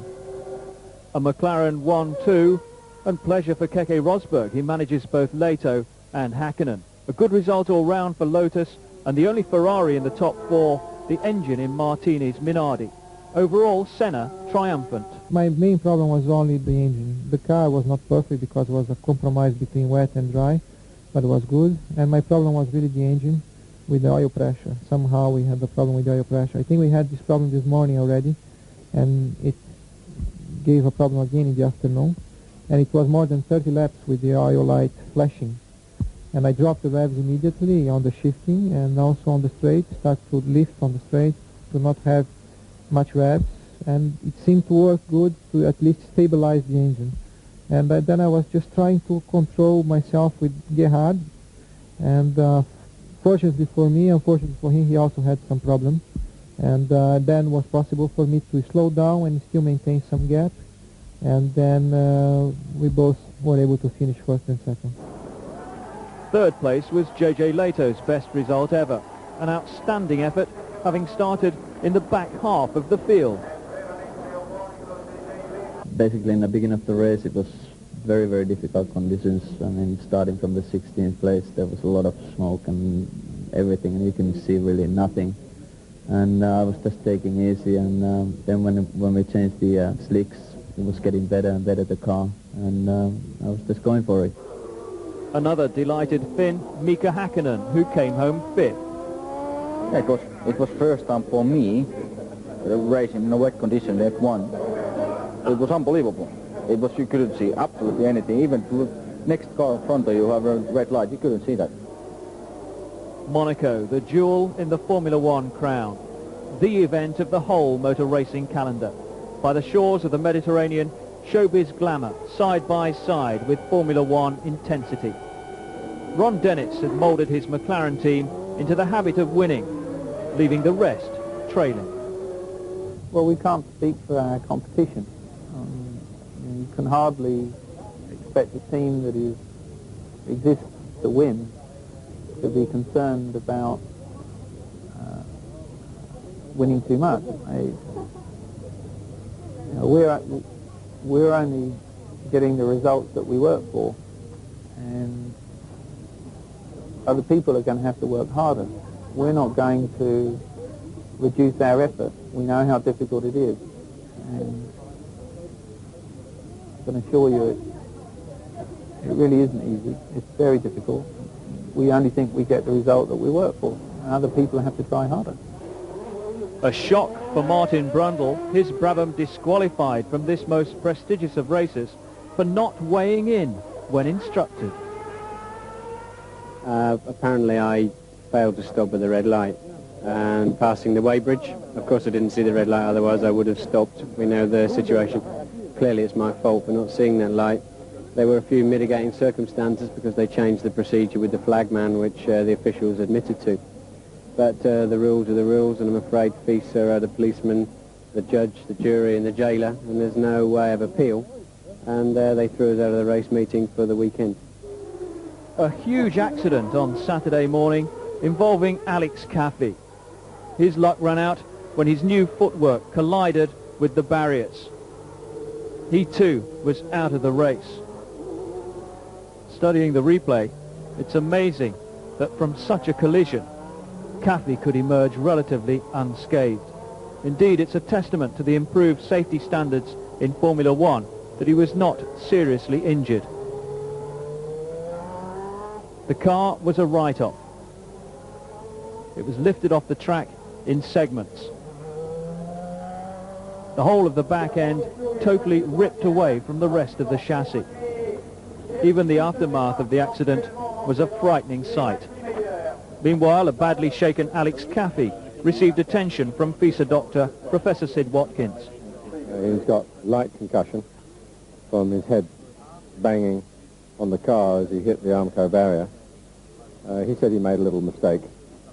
You see from the film it looked like he hit the wall with his rear tyre going into the swimming pool, which sent him across the road, collecting the apex of the corner, which rocketed him across the other side of the road into the barrier.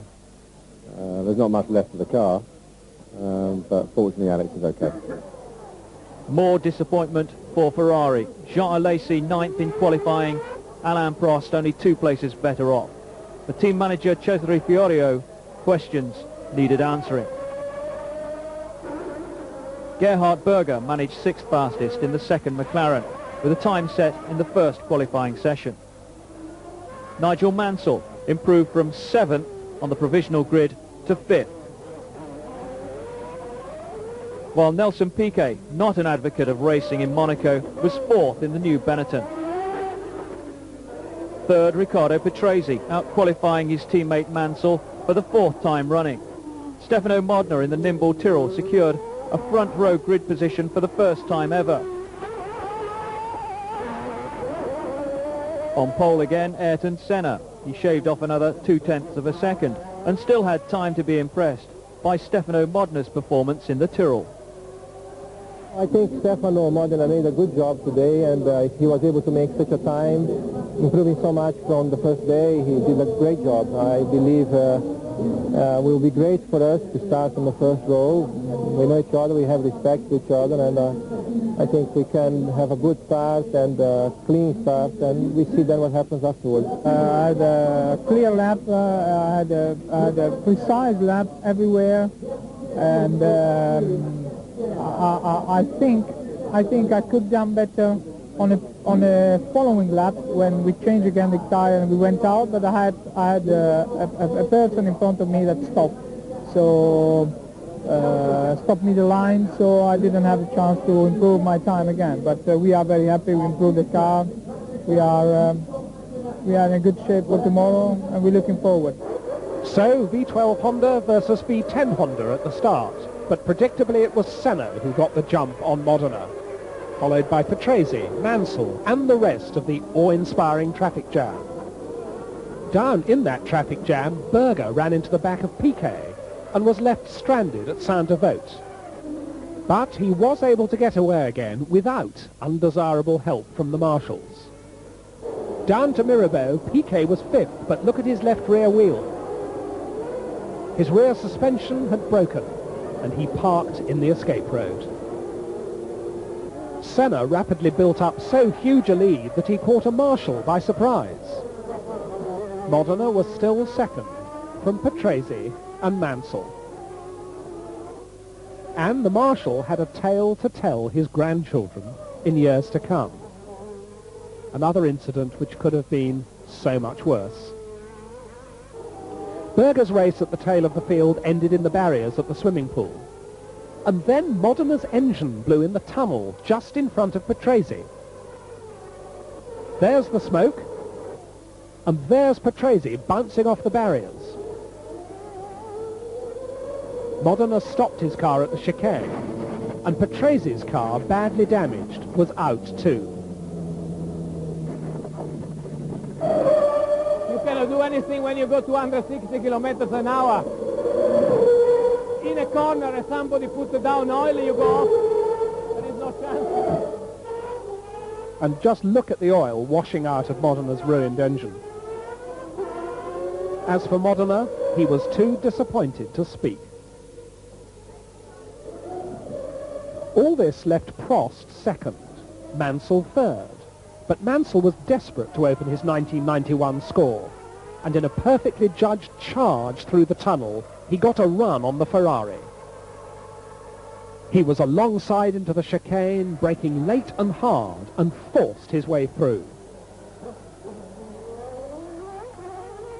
Demoted to third, Prost decided to stop to investigate a loose wheel. And this time the Ferrari team got a wheel nut stuck under the back of the car. When he rejoined, he was fifth behind teammate Alesi and Moreno's Benetton, which Senna lapped on his way to a fourth consecutive victory. The 1991 championship was starting to look pretty well sewn up. But Nigel Mansell scored at last with a splendid second place. The Williams team in the pits were delighted. The transmission had held together, and as Senna and Mansell congratulated each other, perhaps they both knew that the real battle was just beginning. So Mansell's first points of the year, Alesi ahead of his illustrious teammate Prost, a reward for Moreno's hard work and a first point of the season for Pirro. But Senna with that perfect score, 4 out of 4. I'm very satisfied with the result, of course. It's a great victory, and I would say nothing. I had some problems, but I would say nothing because what it matters is what we achieve in the end. Is the result, and it's the victory that counts, another 10 points for the championship. But for sure, to race here in Monte Carlo, almost 2 hours race, it's very hard physically because it's bumpy and it hurts a lot, your shoulders, your neck and so on. And if you have also to change gears, it really hurts. But I won and I'm happy, and that's it. A quarter of the way into the season, and Senna galloping away into the distance, 29 points better off than anyone else and 34 more than Mansell, the equivalent of 3 race wins and a third. But even at Monaco, Mansell was not trouble-free. I had a number of problems. One was slow change with the gearbox, but I'm very happy because it got me to the end of the race. Twice the engine cut and stopped on the circuit, and I had to restart it by using the clutch.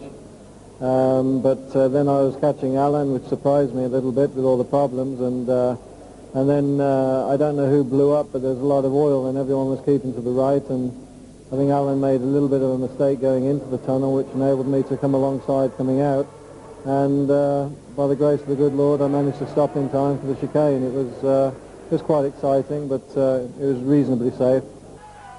McLaren with a commanding lead in the Constructors' Championship. Ferrari and Williams both expected to challenge, lagging behind. The crumbs for Benetton, Tyrrell and Dallara. Transatlantic for round 5, Montreal and the Circuit Gilles Villeneuve at the beginning of May. 2.75 miles round. Senna had won 2 of the last 3 races here. Resuming a promising career blighted by injury, the British driver Johnny Herbert, given another chance at Lotus in place of Julian Bailey. It was just after Julian had a few problems, I think financially. It gave me a chance, because I'm very close to Peter, that I could step in his replacement. Alex Caffey's problems continued too. A road accident ruled him out, and Stefan Johansson was named as replacement at footwork. Significant changes too at Ferrari. Cesare Fiorio had been held responsible for the team's scrappy performances thus far, so was replaced by Claudio Lombardi, who'd been running the Lancia Rally team, and Piero Ferrari. My new job is more or less like on the old days, but now I'm overlooking all the activity. The only new person in the racing department is Engineer Lombardi, which is coming from rally racing from Lancia, and he's responsible for all activity at home and on the racing track. Really, this is a technical job, I think, 80% Formula One. So, really, you can have a fantastic organization and so on, but if the car is not fast enough, and very good driver as we have, if the car is not fast enough, there is nothing to do. So I think this is the challenge. First is a technical challenge. Now, contrary to widely held beliefs, it's not all work and politics in Formula One. This is the mechanics' raft race across the Olympic rowing basin. It was eventually won by the Jordan team. A first, if unlikely, win for them in an impressive debut season.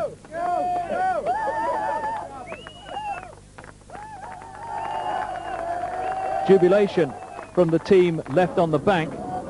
It's an event with few rules, and that means fair cheating all round. Back to business, and a rare sight of a McLaren in trouble. Senna's engine blew during practice, and oil deposited on the track caused the Williams of Riccardo Patrese to crash. He suffered bruising to his neck and chest, but was pronounced okay to race. Patrese can ill afford a crash of any kind. The spare car at Williams is the sole preserve of Nigel Mansell. A wet track for Friday qualifying, but everyone attempted to set a time. Mansell was the quickest of all, but some 15 seconds slower than he might have expected had the circuit been dry. It's quite bumpy, but you know, when it's raining, it's a big gamble. So I mean, we're just happy that we're on pole position today. I hope it snows tomorrow. A wish not granted. It was all change by Saturday morning, dry and clear, and for once Ayrton Senna was eclipsed in qualifying. His good time of 1:20.3 was beaten by both the Williams cars, and Senna had to settle for third place on the grid. Then came Mansell, 1:20.2, averaging over 122 miles an hour, demonstrating that the gearbox problems were surmountable and the ELF fuel provided extra zip. That also, of course, applied to Patrese, and he, with a late flourish, stole pole position Senna style, making it an all-Williams front row. This is an hard race for everybody, car, drivers, and the track, in effect, also if there is a new asphalt, it is as bumpy as last year, and because of that we don't have an easy life, I could say, tomorrow for sure. Well, nothing in Grand Prix racing is easy. 69 laps, an all-Williams front row, and Mansell and Patrese get away wheel to wheel, with Mansell taking the corner. This is Alain Prost getting a bit crossed up, and Senna going past him. Down to the hairpin for the first time, it was Mansell, Patrese, Senna, Prost, Berger and Moreno. But on Aguri Suzuki's Lola, a fuel line broke and the whole car went up.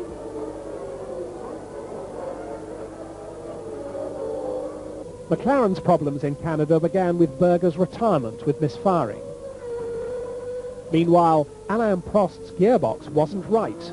Listen to him looking for gears. So he was passed by Lacey, and then Nelson Piquet came up into his mirrors, and the Benetton went by as well. Now a rare occurrence, Ayrton Senna slowing. He too was misfiring, and the Alesi-Piquet-Prost battle came past. This is the view Prost had of Piquet disposing of Alesi for third place, and then he follows through himself. In the slipstream, pedal to the metal, and out of the slipstream and past his teammate. But Senna's race was run. The World Championship leader was out of the Canadian Grand Prix. Well, I had the electrical problems early in the race, and I had no information from my dashboard, computer and rev counter. I had no revs reading. I was just changing gears by my ear and no information whatsoever. And I called on the radio. I told the team that I thought was electrical problem and also a battery, probably a battery going flat. But I couldn't do anything, so I continued for about 10 laps. Then the engine completely expired with the lack of energy. I think it was just battery gone or some short circuit. And Prost's gearbox, troublesome throughout the race, stopped him a lap later. Truly, this was turning into the year of gearbox failures. The other Ferrari of Alesi didn't last much longer. Its engine failed. Both McLarens out, both Ferraris out, Williams now 1 and 2.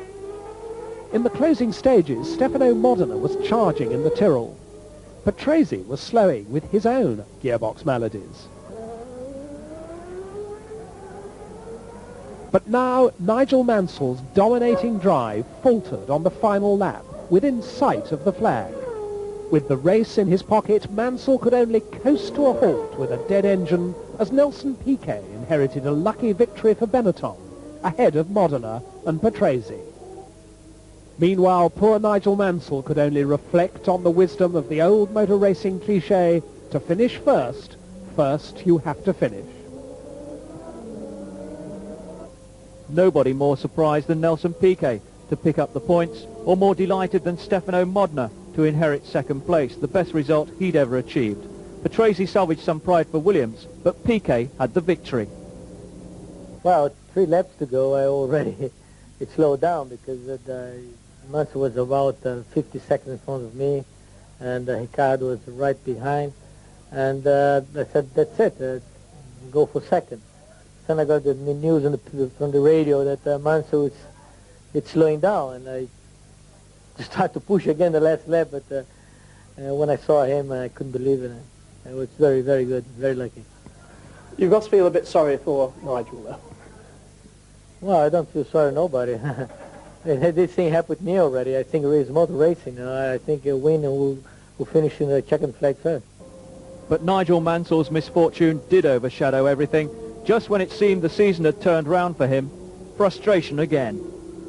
Well, they just brought the car back, and as often happens in motor racing, the thing fired up and all the gears are there. So some electronic problem, probably due to some type of overheating relation.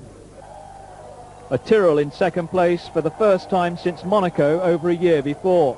And that produced an obviously satisfied Stefano Modena. I think the team deserved this position, but probably was deserved more in Monaco than here. I'm very happy, and I'm happy more for the team. More celebrations at Jordan. The significance of the result meant that they'd almost certainly be out of pre-qualifying after the midway point of the season. I was quite emotional, I have to say. You know, it's a great day for everybody. For me personally, I feel very excited about it, but mainly because, you know, the mechanics and the drivers, and they committed to us ever before the car turned the wheel, and that's quite a brave thing to do. And the mechanics that we have, engineers, have all been with me a long time, and we brought them through the formula. We didn't hire in a lot of people from Formula One. We wanted to do it our way, and I feel very happy and very proud for them because they stuck with it, and this is justification to what they've done over the winter. Yeah, it's great. You know, for a team which is in pre-qualifying, to be now 5th or 6th team in the championship, because that's what matters to us, it's just great. You know, it's something for everyone has been working a lot for, and it's an achievement. It was our goal, and we have reached it. Mexico in midsummer, 10,000 feet above sea level, a severe test of stamina for both driver and car. It was here that it emerged that Harvey Postlethwaite, the talented Tyrrell designer, had left the team to join Mercedes, currently in the World Sports Car Championship. A surprise move. Well, Harvey was a very important and senior member of our team, and his sudden departure obviously will affect us in the short term. But during his period with us, he has built up a very strong technical team, and there is no reason why we should not continue to improve as the season goes on. Another designer who left in mid-season, the influential John Barnard from Benetton, soon after Piquet had won the Canadian Grand Prix. Senna flew in from Brazil to Mexico, nursing a nasty head injury. It had required 6 stitches, the legacy of a jet ski accident near his beachside home. Well, I was having some leisure time, some relaxation, and unfortunately I had an accident with one of my jet skis, and I had an impact on the back of my head, and fortunately that caused me some pain and some discomfort, but I had the proper care taken immediately, and I have had no problems, no side effects since the impact, only a cut, which hopefully will not be much discomfort over the weekend. But suddenly Senna appeared curiously accident-prone. At the notorious Peraltada corner in Friday qualifying, he approached over the limit, hit the tyre barrier and overturned. Fortunately, it was not as serious as it might have been. Senna was eventually pulled out unhurt and departed for medical checks, no doubt rueing being over-adventurous. He'd attempted to take the corner in a higher gear than normal. The car hit a bump and was out of control in an instant. It was a worrying moment for everyone at the track. It's a nasty corner, and what just happened to Ayrton just typifies how dangerous that corner is. I mean, he went very quick, and you thought that he was going slow until he hit the wall, and then you realise what speed he was doing. And I'm very pleased to see that he managed to get out of the car. The world champion, having been seen by the FISA doctor, Professor Sid Watkins, was pronounced fit. I just lost the car at the quick corner and in the middle of it, and had a big shunt, but I'm fine. You're fine? Yes, no problem, no problem. Also suffering, Riccardo Patrese from a debilitating stomach bug, but he still managed the quickest time. His 1:16.6 was better than last year's qualifying effort from Gerhard Berger, and 0.3 of a second faster than his teammate Nigel Mansell. Mansell, meanwhile, was holding off Ayrton Senna for second place on the front row. Initially, at least, round 6 was auguring well for Williams. Yeah, I mean, I'm very pleased because it's the second race running that the race car broke down in the pits. Still got a sense of humour. I jumped in the T car and I got very close to my teammates' time, so I'm very, very pleased because the engine was not quite up to the match of the race car, so the team's done a great job again. Saturday's qualifying session was disrupted by rain, but Riccardo Patrese was still the fastest man on the circuit. Williams were in business. As the pre-race tension built up, Riccardo Patrese was determined not to be beaten from his second consecutive pole position, but once again Mansell was quicker away, with Senna and Alesi chasing, and Alain Prost close behind. Now watch Alesi on the left going inside Senna, while Piquet goes inside Prost. And this is the view in Berger's mirrors. It was all a bit close for comfort through the complex of corners after the start, and Alain Prost was losing out in the traffic. But behind Mansell, Senna was now wheel to wheel with Alesi, moving wickedly across on him once he was in front.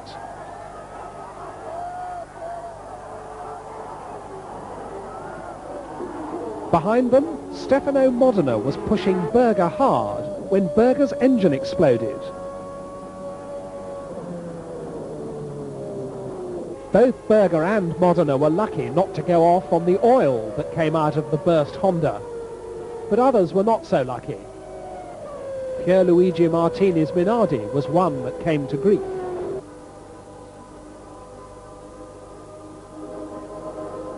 And now Ayrton Senna was under pressure from Patrese, recovering from his bad start to take second place. Once past Senna, Patrese began to close on teammate Nigel Mansell. Clearly the Williams Renaults were the equipment to have here. And Alesi's Ferrari got past Senna too. So now the World Championship leader was down to 4th. Patrese had his eyes on the lead, and on lap 15 he was alongside down to the first corner. But Mansell wasn't going to make it easy. A tense Frank Williams watched as Patrese stayed alongside through the complex and came out ahead. Now it was Alesi's turn to challenge Mansell. But sometimes if you get by, you're going too quick to stay on the island. With Mansell now worried by overheating, Ayrton Senna was going to challenge him too. But Nigel managed to hold him off. Not for want of trying by Ayrton. Finally, Jean Alesi spun out for good, with clutch failure. And Riccardo Patrese went on to take a magnificent victory here in Mexico. And it certainly made Patrick Head's day. Well done, you bastard. Good stuff. Good stuff. For Riccardo and Nigel, it was a sweet moment. The McLarens were well and truly vanquished. What encouragement for Williams with that 1-2 and Senna almost a minute behind. Andrea De Cesaris with another good finish. More points for Roberto Moreno and a first of the season for Eric Bernard. But the Williams pair provided most of the action. Well, it was a normal racing. I think Nigel tried to keep his position, and I had to charge very hard. I think it was a quite exciting moment. Probably it was good for the spectators and for the show. I think in that particular moment I felt quicker than Nigel. He probably had some problem, I don't know. My car was running perfectly since the beginning to the end, and I didn't have really any problem to push very hard in the middle of the race and then to control the latest charge of Nigel. Also, if really I have to say that he was pushing very hard, because at the end I had really a big trouble to keep him behind. After Mexico, the Formula One teams moved back to Europe. Since last season, the venue for the French Grand Prix had changed from Paul Ricard in the south to Magny-Cours by Nevers, nearer Paris. A purpose-built circuit with a spacious paddock with room for the masses of high-tech equipment that a Formula One team needs to survive. On home ground, the FISA president, Jean-Marie Balestre, with footwork boss Jackie Oliver. Oliver had decided that his team would revert to Ford engines rather than the Porsche units they'd run so far in the season without success. Porsche agreed the engine needed further development, and with the team about to slip into pre-qualifying, both parties eventually agreed that testing the engine in the Formula One environment did not suit either of them. It was baking hot on Friday for the first session of qualifying. Ayrton Senna, of course, was the first to really get to grips with the track, setting the mark at 1:16.6. A pensive Nigel Mansell having to be content with second fastest time. Alain Prost, ambitious to show well at Magny-Cours. He was fourth fastest. But ahead of Prost came Jean Alesi, third quickest in the new Ferrari 643. At last, a reason to be cheerful. For Senna's supporters, even more so with him on pole position. That was until Saturday, when Mansell went out and set a 1:14.895, a time that would take some beating. Alesi couldn't do it, 1:15.8, although that was good enough for second.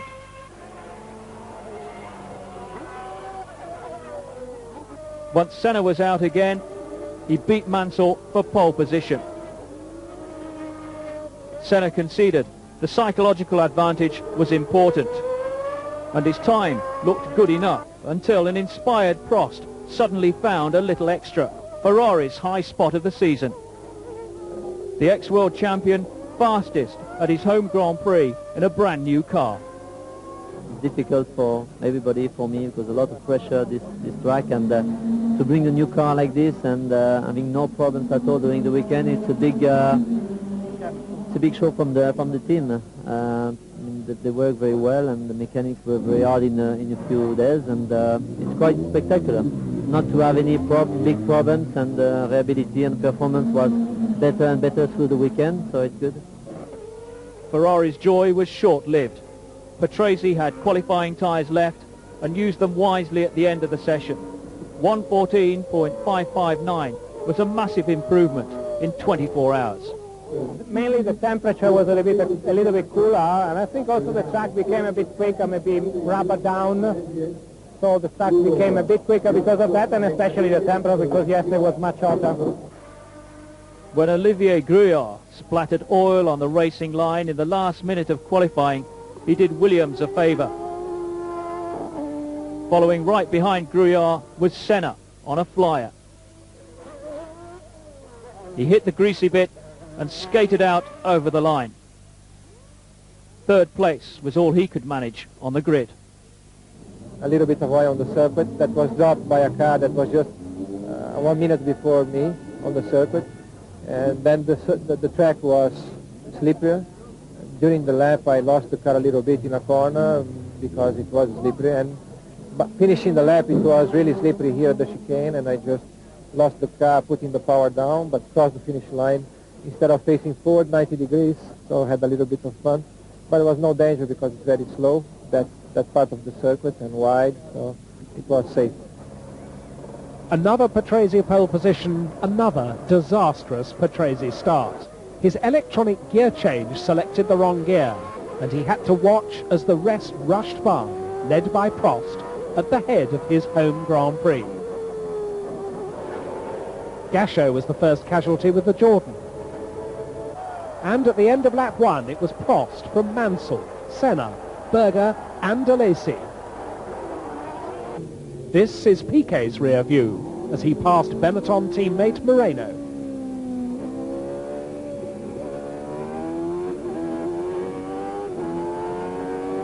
Once again, Berger was an early casualty, his third consecutive engine failure.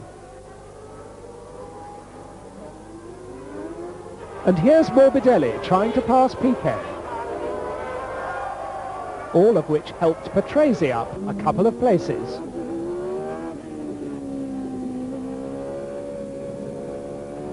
Up at the front, Prost was still leading the Ferrari Renaissance, but Mansell was gaining ground. As they came up to lap de Cesaris, Mansell seized his chance and pulled away into the lead.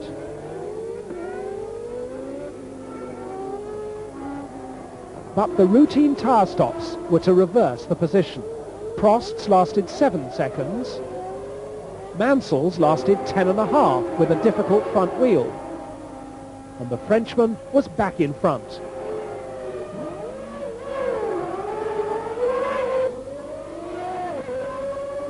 Mark Blundell hit the pit wall when lying 11th.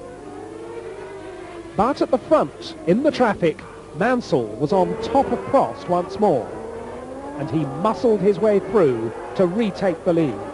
Today, no one was going to deny him. But it was a great debut for the new Ferrari, and this was very much a race to raise Ferrari's hopes.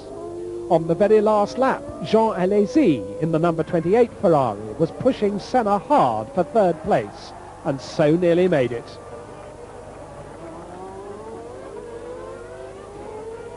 For Mansell, the checkered flag was waving at last.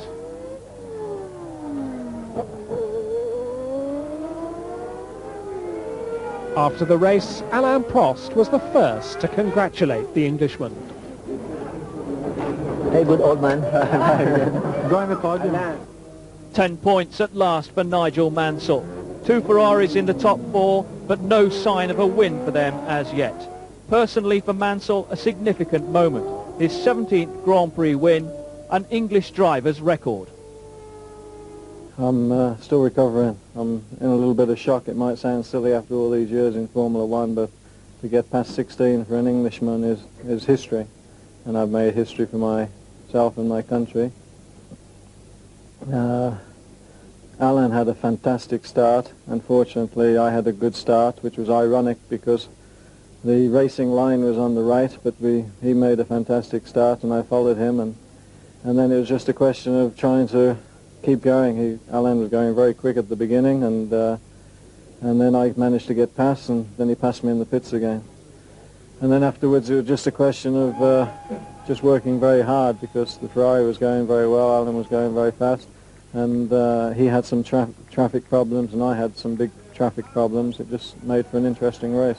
My start was very good, one of the best maybe I've done in my career. I was quite pleased to be the first corner. The car was very good when it was full of fuel.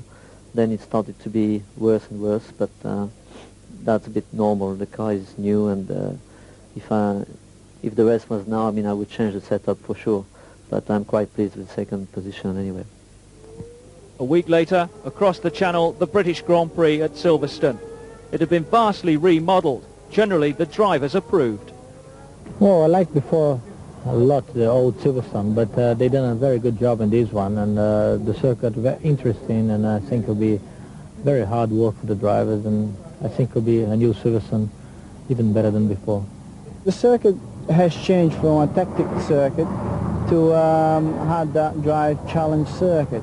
You've got to drive hard now, and You have very quick corners, which you have to be very precise of it. There was big news pre-race in the pit lane.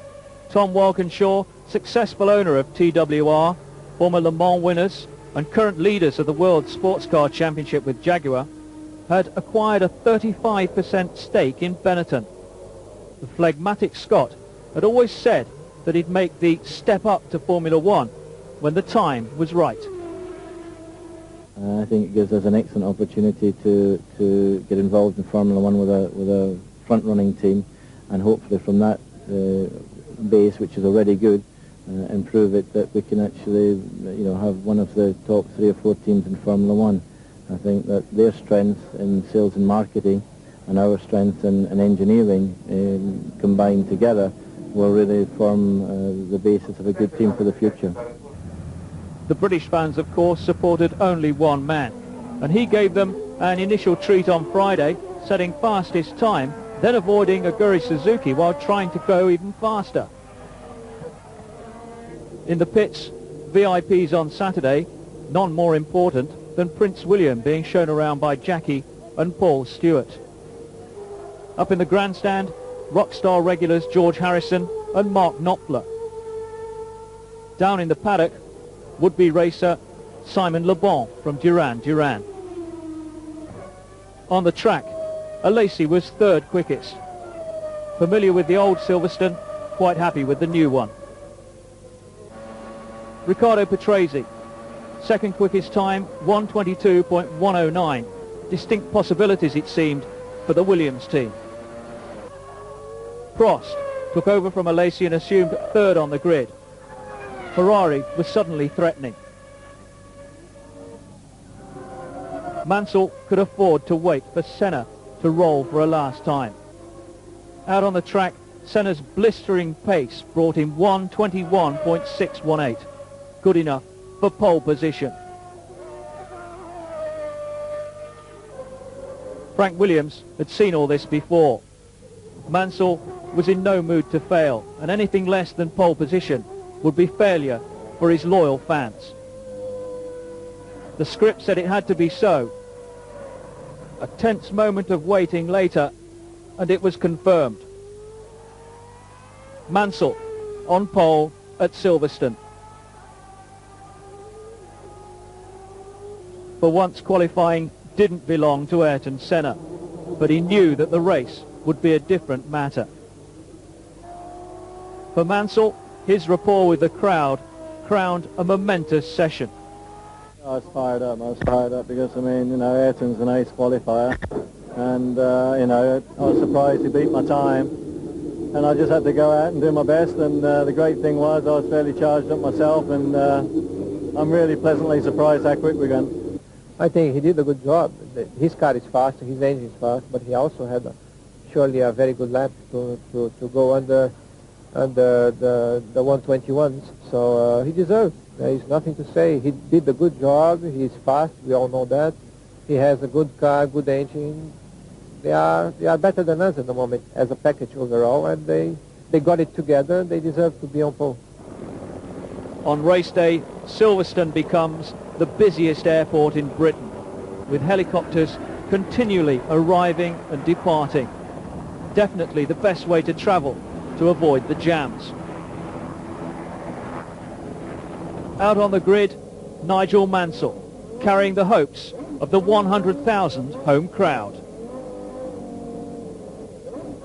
And with those 100,000 British throats cheering him on, Mansell rocketed away at the green light. But Senna was quicker, and it was the McLaren that led down to Copse Corner. And this is how Patrese felt, being nudged off by Gerhard Berger at Copse.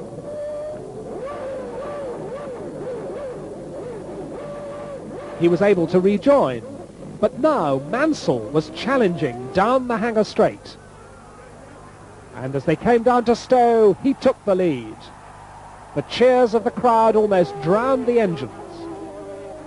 Patrese, his car too badly damaged to continue, came in to retire. His day's work was done, and Nigel Mansell would be able to get no help from his teammate. In this helicopter replay, watch the third and fourth placed cars as Berger on the inside and Patrese collide. Also onto the grass goes Alesi's Ferrari, which very nearly T-bones the Williams, but presses on. Berger also kept going and was now third from Prost and Alesi, with Alesi lining up to pass his teammate for fourth. And then the young Frenchman set off after the McLaren. And he got him too. Berger was now an early caller at the pits for fresh tyres, dropping to 6th place behind Piquet.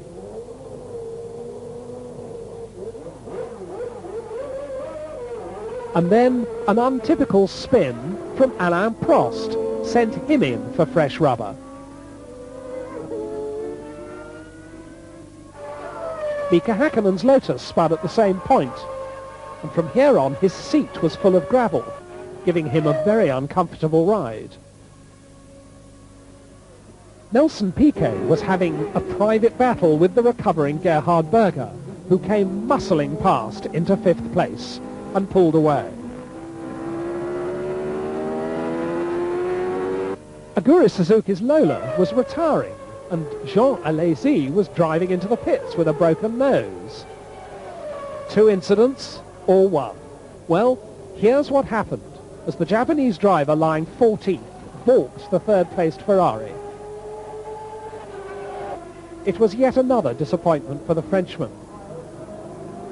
He was none too pleased about the incident, but afterwards he didn't want to say anything about it. And now Andrea De Cesaris was limping away from a badly battered Jordan. He'd lost it in a big way under the bridge, and he was so nearly hit by the Tyrrell of Nakajima as he came back onto the circuit. Alain Prost also had to take avoiding action with the Ferrari, but happily nobody was hurt. Meanwhile, Frank Williams watched his TV screen impassively.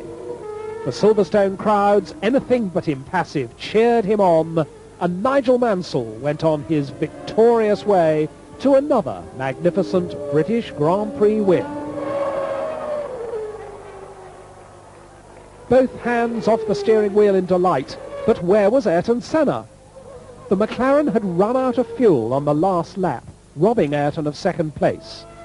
Berger's McLaren ran out too, but after he'd taken the flag, inheriting Senna's 2nd place. On his slowing down lap, Nigel Mansell stopped. A Formula One car isn't designed to be a 2-seater, but Ayrton got his lift home. And for his chauffeur, Nigel Mansell, it was 10 championship points and a perfect end to a perfect weekend. With Senna's problems relegating him to 4th, the momentum was swinging towards Mansell after 2 successive wins. The euphoria was nothing new, but this time it had been special. This one was the best. You saw the crowd. I mean, they were fantastic how they responded all weekend. I mean, this is so special. I mean, it won't sink into me yet. Later on in the week it will, but this is just race unbelievable. It was a hard race, and I blistered my first set of tyres and had to stop the tyres. I was trying to go the whole race. And then the last 10 laps, I was making half the gear changes I usually make because I had big problems with the gearbox. And in fact, the whole last lap I went round the last 2 laps in 1 gear. And so I'm just pleased it wasn't any more laps than it was, because God forbid if we would have stopped again on the last lap. The championship in the balance. 18 points the difference between Senna and Mansell. 4 races ago it had been 40. Also profiting from Senna's misfortune, his own teammate Gerhard Berger. I mean, the first problem for me was on the start, at a good start. I was on the same line with Riccardo Patrese in the first corner. He just turned in. I even couldn't brake enough not to let him go over my front wheel, and it bent my front suspension. Then I had quite a big problem on the car, so that's why I had to stop early for the tires. The rest I had just to take care about the car, about the front tire, and I had a big pain in my hand because I lost all my skin. And so I just tried to go as smooth as possible to finish the race. At the end it changed a little bit, the result, and I'm quite happy for that. At the halfway stage in the season, McLaren were in command. Williams were improving, the rest was struggling. The major disappointment, undoubtedly, Ferrari. Round 9 of the World Championship, Germany at the end of July. Hockenheim the venue, picturesque, set in the Rhine Valley close to Heidelberg, but a circuit with 2 long high-speed straights that never should be underestimated. 4¼ miles round, a circuit where power is paramount. It was at Hockenheim that Satoru Nakajima, the popular Japanese driver, announced his intention to retire at the end of the season. He'd first appeared in Formula One with Lotus, then joined Tyrrell. By contrast, another newcomer from Formula 3000, Michael Bartels, was chosen to stand in for Johnny Herbert at Lotus. Herbert had previously been contracted to race in Japan. Into the second half of the season, and out of pre-qualifying, Dallara, Leto having secured 4 points, Pirro 1. Modena, after Larini's 7th in Phoenix, also missed the early Friday morning. No need for an early alarm call either for Jordan. They had 10 points, courtesy of De Cesaris and Gasho. Back into pre-qualifying went Brabham, but that was nothing new for the experienced Martin Brundle. Well, we have to get up earlier on a Friday morning, of course. Pre-qualifying is a bit of a lottery. Here at Hockenheim it went very easily for us, and I was easily the fastest. And in fact, because we had no major problems, it gave us more track time, so it worked out quite well for us. AGS also slipped into pre-qualifying, while Batza failed to make qualifying proper, though his teammate Tarquini did. Footwork also having to pre-qualify. Alex Caffey returned unsuccessfully, but Alboreto won through. Friday practice, Morbidelli's Minardi and the Berger McLaren. Put it to music, it's an Olympic sport. More seriously, in Saturday practice, Eric Comas, the Frenchman, in his debut season with Ligier, was trying too hard and came to grief at the Ost curve, fortunately without injury. But it was an accident that provoked protests at the construction of the chicanes in use on the Hockenheim circuit. I don't know what happened exactly. I was flat on 6 just before the second chicane here on Hockenheim, and just before about 50 meters before I brake, the wheel moves a lot and the car goes just a little on the left, and then I spun and I crashed, but I don't know exactly why. Airlifted to hospital for a precautionary checkup, Eric Comas was soon back at the track side, recounting his tale in the paddock, pronounced fit to race. On the circuit, Gerhard Berger, perennially unlucky it seems, in the McLaren number 2. Mauricio Gugelmin, a season which was really below average in the Leighton house. Pierluigi Martinez Minardi in Revolution.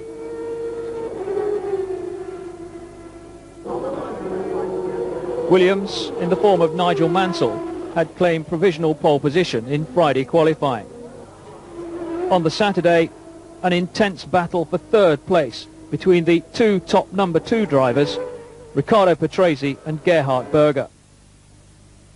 Patrese ahead first of all, Berger quicker by the end of the session. The number 1 McLaren of Ayrton Senna, he improved his time in second position, but he was unable to match Mansell. Senna's pit boards showing P2, a rare sight indeed, but it stayed that way. 1:37.274 was 0.2 of a second slower than his great rival. Mansell, on his last flying lap, held up by Eric Comas, the Frenchman, of course, receiving the customary friendly greeting in these circumstances. The improving form of Mansell and Patrese concerned the McLaren team, and Senna in particular. We are waiting for new things soon, and we have to give time, but I think for the difference we are looking for to catch the Williams, we need a lot more than we are going to have soon, and we need it fast, of course, because the championship is still open for me, and with the performance that the Williams Renault have got right now, we just cannot compete with them, and if we want to compete in the championship, we need those improvements very soon. A perfect start for Mansell, who fishtailed to his right to keep a potential Senna challenge out, and still had time to regain the ideal line for the first right-hander. But it was Berger who slotted into second place from Senna, Prost and Alesi. Behind, Blundell and Larini spun in the traffic. Blundell carried on, but Larini and his Lamborghini were out for the day. Meanwhile, Mansell was moving away with a huge lead at the first chicane from the McLarens. Patrese was already splitting the Ferraris after another slow start, and he was winding in Prost. Watch them use the curves at the chicanes.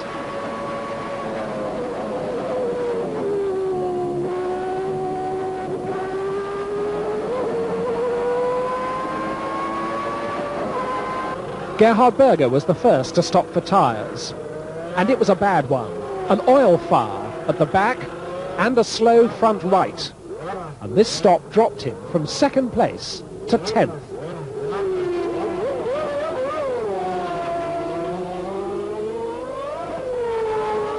This is Senna lapping Capelli on his way to the pits. And in fact, second man Senna and third man Prost came in at the same time. Both crews worked feverishly, and the two of them carried on their race down the pit lane. Now it was Mansell's turn. It was a good stop. This time for the Williams team, everything went according to plan. When Nigel rejoined, he came out just behind Jean Alesi in the number 28 Ferrari. And Alesi was on the harder Goodyear B compound tyres, trying to go through without a stop. Effortlessly, Nigel got the lead back. There was nothing Alesi could do about it, but still his tyre strategy had got him ahead of his teammate Alain Prost. And Prost was in the middle of a huge battle for third with Senna and Patrese. It was Patrese round the outside into the chicane. But now the Italian had Ayrton Senna to cope with. And into the stadium he muscled past him into third place.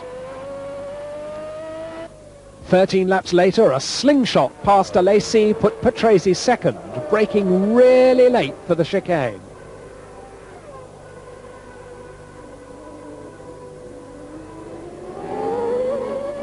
And now we had Senna versus Prost for fourth place. Today the Ferrari was faster than the McLaren, but Senna kept the door firmly shut and the frustrated Prost was forced off at the second chicane. Then, trying to rejoin, he stalled the engine.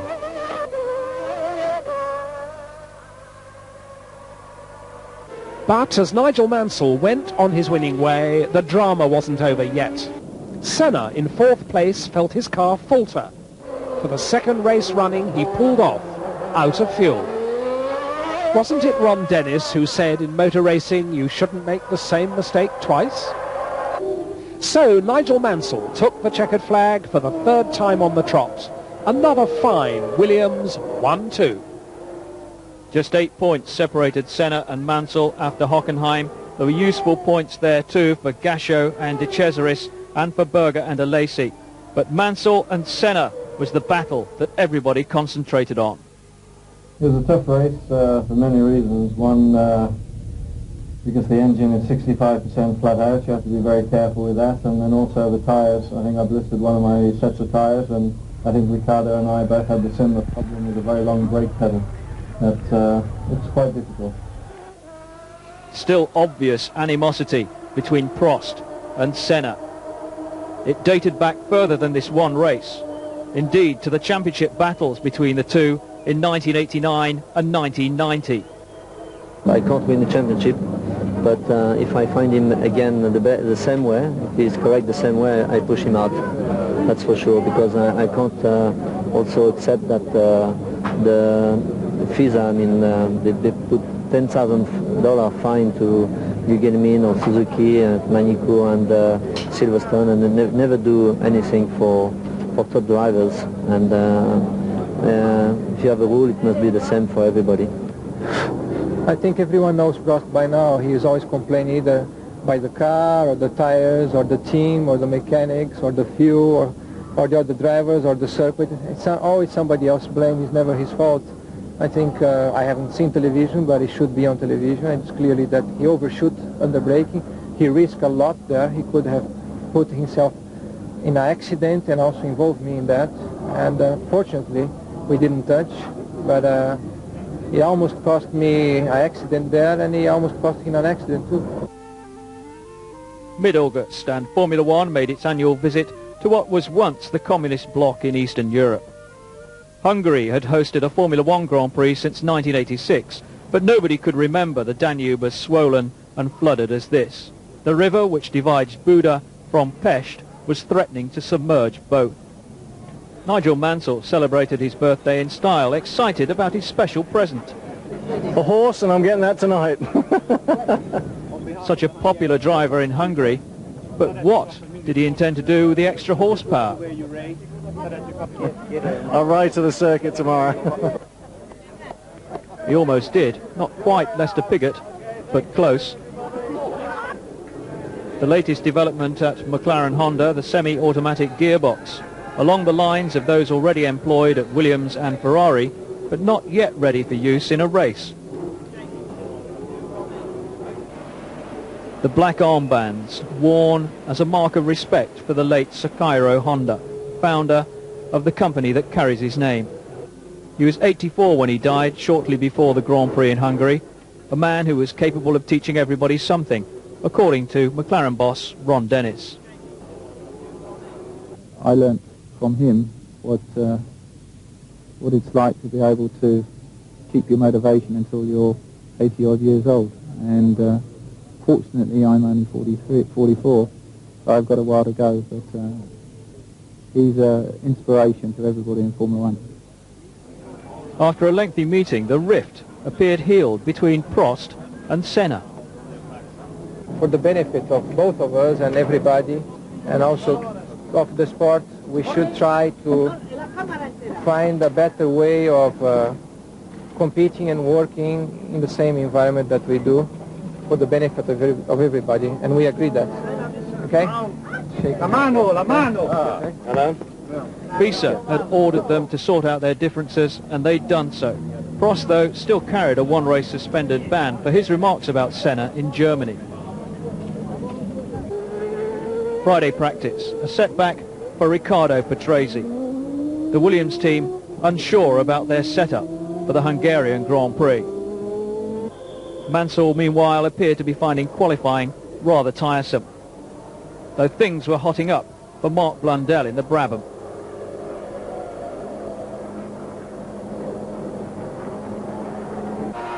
Senna was quick, under 1 minute 19 for the 2.5 miles, but thought he could go even quicker.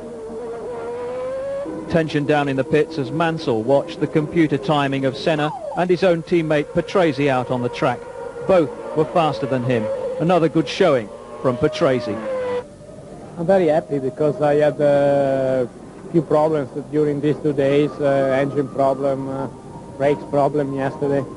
So I didn't have really smooth practice yesterday and today, and to be in first row I think I can be very pleased. And I have to admit that also if I had fantastic practice yesterday and today, I don't think we could match the Ayrton times because it's too far away from where we are. After a series of bad starts from good positions, Patrese was taking no chances here, dutifully practicing his routine away from the line in preparation for the race. If I can, I go into the lead of the first corner, trying to have a good start. That is the best thing I can do, because when I'm in front, I think I have a very good chance to stay in front. We will see. Patrase's improvement left Mansell on the second row in only third place. And before the end of the session, Senna stole some more of the psychological advantage with a new record qualifying lap, easily beating the previous record by almost 2 seconds. I'm much more confident in this weekend about our possibilities than I have been now for a long time.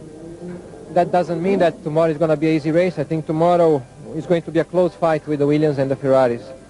And all I can do is to try to make the best choices on the fine-tuning for the car for tomorrow's race and have a good start, because here is important to be ahead on the first corner. I am in the best place on the grid. Hopefully I can make enough good start to maintain that position on the first corner. Well, a good start was exactly what Senna made, and although Patrese was there with him, some really late braking in that first corner kept Senna's lead, with Mansell slotting into third from Prost, Berger and Alesi. Through the fast downhill corners, the whole field got through without incident. And in third place, Nigel Mansell was already hungry to pass his teammate.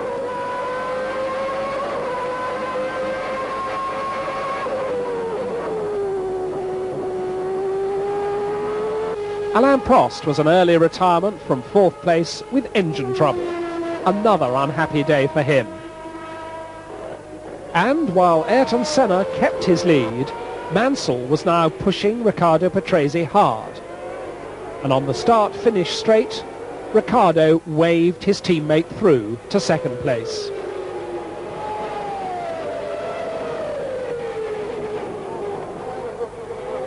So Mansell was where he wanted to be to attack Ayrton Senna. Most went without tyre stops on this smooth surface, but Ivan Capelli needed fresh rubber on his way to sixth place. As for Senna, he'd used a mix of soft and very soft tyre compounds, and he made them last to break Mansell's run of wins and score his first victory since Monaco. He'd revived his championship lead, and he'd put in a perfectly judged day's work. As he'd said, winning the race to the first corner had been all important. So it was Senna first, Mansell second. Capelli and Alesi taking the minor placings, McLaren and Williams splitting the rest between them. Senna claimed 10 points for the first time in 6 races. It's satisfying to win this weekend, to be on pole and lead the race and to win, of course. But I think for the championship is a totally open situation. We have a very tough championship between now and the end. I think it's going to be really difficult for us to maintain the leadership in the championship. I think Nigel and Riccardo are driving hard, driving well. They are also having a good package available to them. And they are tough to compete. We have to improve if we want really to compete with them in all kinds of circuits. But we'll try our best and see. It's going to be an exciting championship. Prophetic words by the champion. But further down, Ivan Capelli and Leighton House picked up a much-needed point for the first time in over a year. Yes, after 1 year not finishing a race, and the first that is finished is scoring also 1 point. I think that is, and also in probably the hardest race of the year, because today was very, very hot and very, very tough, the race between all the drivers. I think this is a very good move. Ron Dennis, in the wrong place at the wrong time, became a target on the podium. On the track, McLaren was still the team to beat. Swinging things round, from uncompetitive to competitive is a real challenge. I mean, it's hard enough to stay there when you get there, but it's very difficult when you fall behind, especially mid-season, to sort of pull your socks up and get with the program. But as I said, I hope that our plan, our strategy is going to work. I hope that we're going to be strong in the last 4 races, and of course I know there's a lot of people are rooting for Nigel to become world champion, and I understand that. But of course our job is to win all the races and win the world championship. We're a British team, and as much as it may disappoint Ansel, it will most definitely please my mum. It was Belgium for round 11 in the Ardennes Forest, the famous circuit of Spa-Francorchamps. Adored by most drivers for its variety, 4.3 miles in all, Senna had won 4 of the last 7 Grand Prix here. McLaren and Honda had developed the variable air inlet trumpet on the V12. Depending on the engine revs, the trumpets went up or down to order. The idea was to give the engine more power at lower revs, better efficiency all round. It wasn't a novel idea. Ferrari had tried it before, and Williams were keeping an eye on developments. Now we have obviously got fixed trumpets. We don't know whether it's the right or wrong way to go, but what I'm saying is that they have moved the stakes a lot higher, and it's going to be tough for us this weekend too. One man absent from his home Grand Prix at Spa, Bertrand Gachot, jailed for assault using CS gas in an incident with a London cab driver. A movement appealed for his release from the 6-month sentence being served in Britain. The jail term gave Michael Schumacher the opportunity to join Jordan, the 22-year-old German making his debut in Formula One, having learned his trade at the top level with the Mercedes sports car team. The Jordan drive was a great opportunity for him, and he proved his ability with 8th place in the first session of qualifying. A great boost for the team and himself. Yeah, sure, I'm really happy. But anyway, I have to say, with this car, you can do this qualifying time. You know, the car feels really good, and it makes a lot of fun to drive. And also for the time, I'm really happy, yeah. Senna claimed provisional pole position, timed at under 1 minute 50. But on the Saturday, Prost went quicker. The Ferrari 643 hurtling round at an average speed of over 140 miles an hour. But just as Alain Prost's lap ended, Senna found a gap in the traffic to go faster still, and he beat Prost's time by a whole second. Mansell then took his chance to steal second place on the grid, temporarily at least. The Ferrari of Jean Alesi was quicker than anyone else up to half distance round the track. Then he was delayed by traffic heading towards the line and could manage no better than 6th. Gerhard Berger played little part in the proceedings with a blown engine, no time set at all in Saturday qualifying. He remained 5th overall. Riccardo Patrese again bumped his teammate Mansell off the front row, a time second only to Senna's. Patrese frequently set better qualifying times than Mansell throughout the season. It left his teammate down on his knees, not praying for divine assistance, just a routine inspection it seemed, but he was concerned at his car's performance. Yeah, it's going to be tough. I mean, we've won from 4th on the grid before. This circuit's a little bit easier for overtaking, but I'd have liked to have stayed in 2nd if I could, and I think I paid the penalty of going out too early in the session, but there's possibly a threat of a little bit of rain, and I think the track probably got a little bit grippier at the end. At Spa, it rapidly became apparent that once again Senna would be the man to beat. For sure, we tried to beat him. I think here there is more chance than the last Grand Prix in Hungary, for sure, but we have to see our potential against their potential. That is something that we have to check only in the race. We will see. Problems lay ahead for Patrese. In a routine check, the car's reverse gear couldn't be found. As a result, his brilliant Saturday time was disallowed, and he was dropped from 2nd to 17th on the grid. Spa starts are always fraught, with the hairpin immediately after the grid. Senna and Prost got away wheel to wheel, but somehow they all got round. And down the hill it was Senna, Prost, Mansell, Berger and Piquet as they rushed down to Eau Rouge, and Alesi was behind Schumacher. But the Jordan faltered going up the hill. Up to the complex at the top of the hill, Senna and Prost were still at the head of the queue. and watch Nelson Piquet make up a place on Berger. But Schumacher's first Grand Prix was over. Disappointment for Eddie Jordan. He just radioed in. I think we have a problem with something to do with the engine, and I think it's in the clutch department. We're not exactly sure. It's too early to say until he comes back. And Alain Prost's race was over on lap 3. The Ferrari was on fire. So Prost's sickening record with Maranello continued. But Mansell wanted revenge for Hungary. At the bus stop, he was on Senna's tail. And as he lined up to pass, Senna was coming in for tyres. For a change, this was a slow McLaren stop.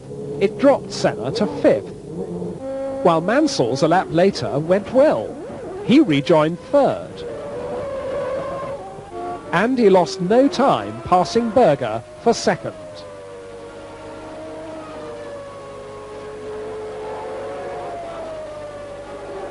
Nelson Piquet, briefly the leader, came in for his stop.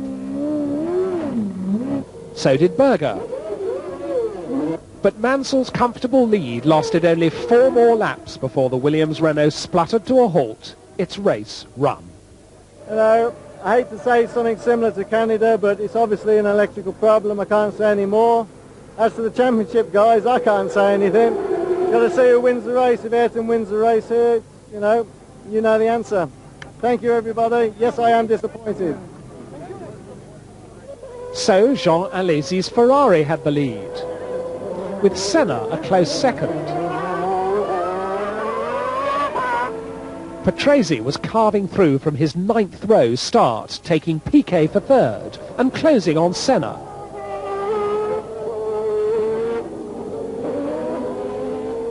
But then sliding off.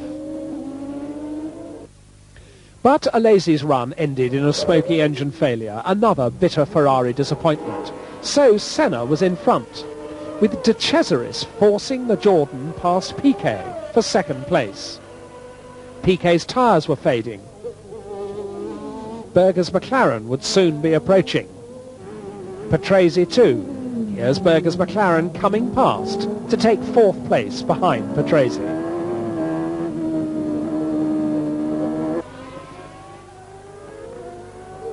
Then De Cesaris' magnificent charge ended in engine failure. The Jordan team couldn't believe it.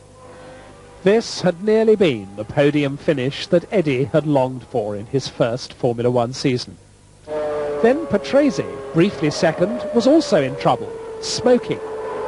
So Berger came through to 2nd. Piquet's Benetton got up to 3rd, and this is Moreno's Benetton, passing Patrese for 4th.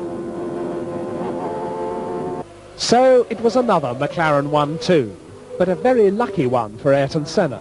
Just as in Brazil, his gearbox was almost completely finished. Senna's 4th consecutive victory at Spa. The first points for Brabham via Mark Blundell. 3 Brazilians in the top 4, but no doubt about the star of the show after that McLaren 1-2. 10 points, very important today, particularly with Massa and Patrese almost not scoring. So this is a major step forward in the championship, but still the Williams is a faster car, and under normal circumstances they are ahead of us. So we went through one more race, we got a fantastic result, and we have a little more time until the next one to go forward again in our car combination. We need further improvements in the aerodynamics. We have some things coming up for Monza, and we need a more stable engine. Our engine goes up and down, lose power, comes back, and we need to improve the whole package to compete in equal terms with Williams. But in the meantime, I have 22 points lead with 5 races remaining. Who knows? We will keep trying and we wait and see. Italy in September and Monza. Steeped in motor racing history, the name redolent of Grand Prix. The Tifosi out in force, Ferrari fanatics, every one of them. Their season had been disappointing so far, but they retained their enthusiasm and their high regard for the English lion, Nigel Mansell. On the social scene, a party to celebrate Nelson Piquet's 200th Grand Prix. Gathered at the Benetton motorhome, The press and media, of course, plus colleagues and teammates. Former team manager, Frank Williams. Riccardo Patrese, Nigel Mansell, Jean Alesi, and even Alan Prost. I'm still impressed by somebody having 200 Grand Prix, especially him. He's so relaxed, but I'm sure he can go to 300 anyway. I don't know if I can reach myself 200, but the way he's enjoying life and racing, that's why he can reach even, let's say, 250 for sure without any problem. Still very competitive, and I think that is his advantage, you know, to be relaxed and to enjoy life. Not like me. And a new teammate for Nelson. Michael Schumacher left Jordan after only one race and replaced Moreno at Benetton. Moreno eventually securing the spare Jordan drive after much behind-the-scenes manoeuvring. We have Schumacher on a contract until the end of 1995 to our team.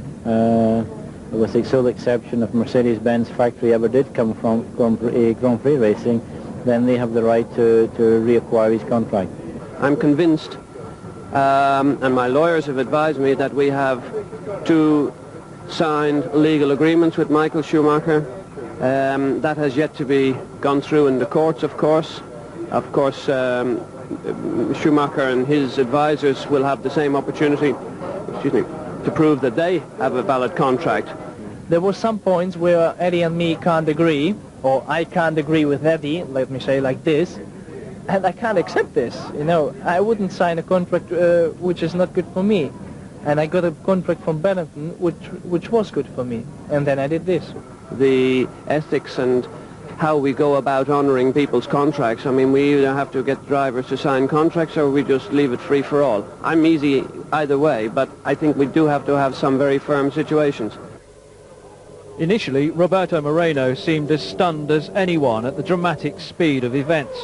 He'd been up most of the night trying to find a drive somewhere in Formula One and eventually settled in the Jordan seat on a race-by-race basis.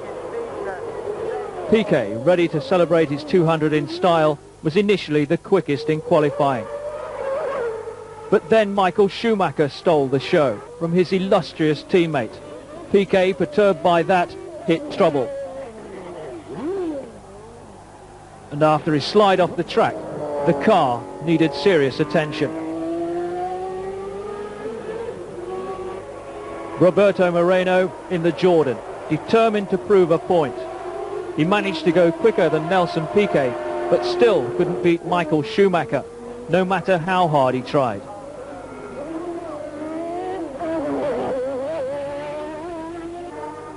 Mansell out trying for a quick lap, but balked first by the Modena of Eric van der Poel,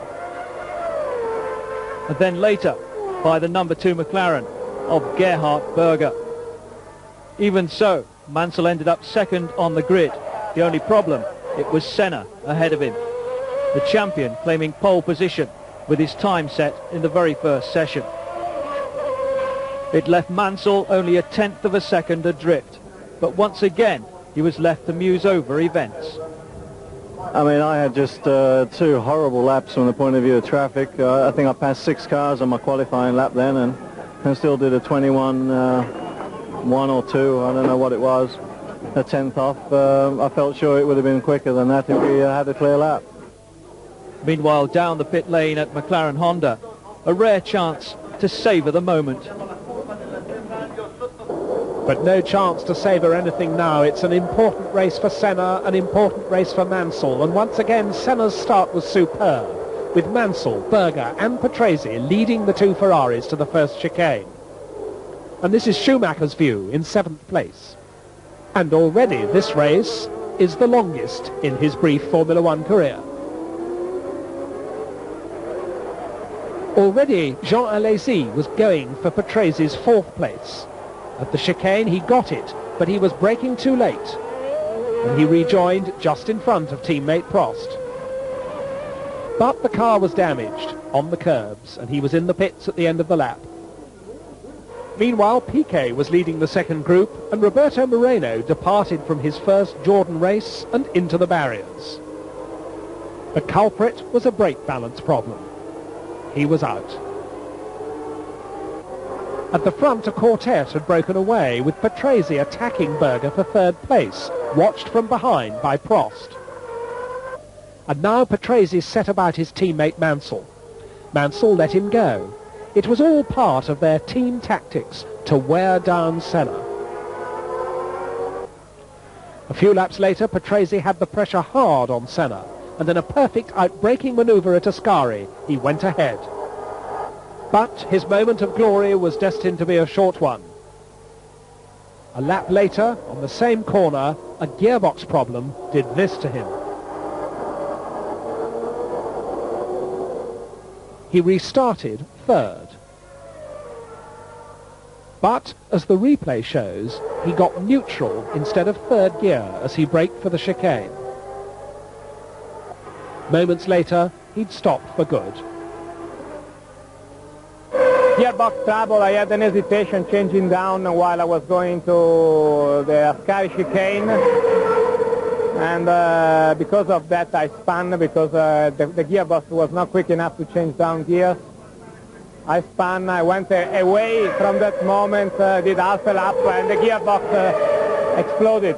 So no more gears. But Senna was still being pushed hard by Mansell, who was just waiting for his moment.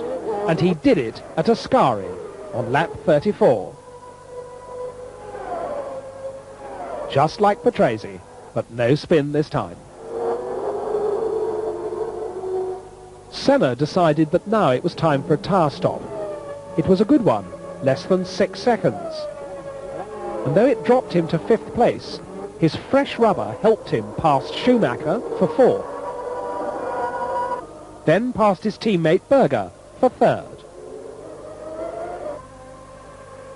And finally Alain Prost for 2nd.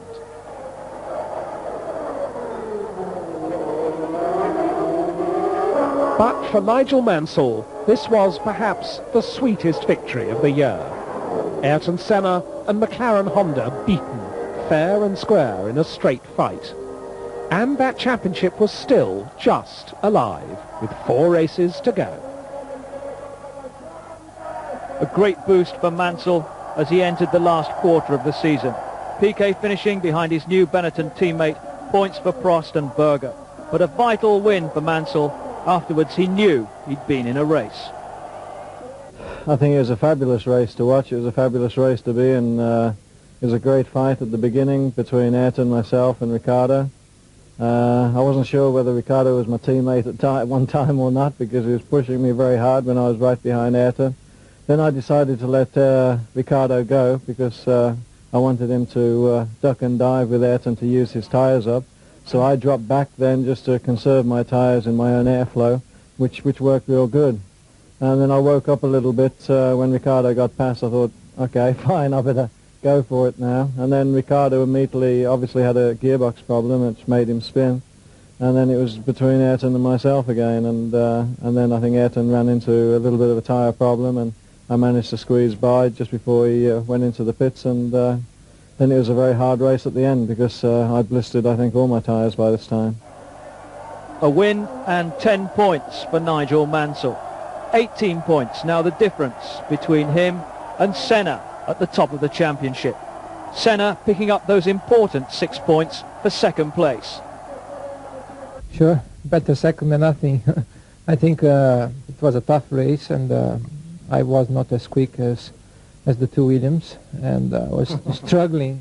I was struggling with them. They were pushing me. They were pushing me at the beginning, and it was difficult. But then Ricciardo got by, managed to get by. Then he had a problem. Then Nigel was right there, and he managed to get by the same place again.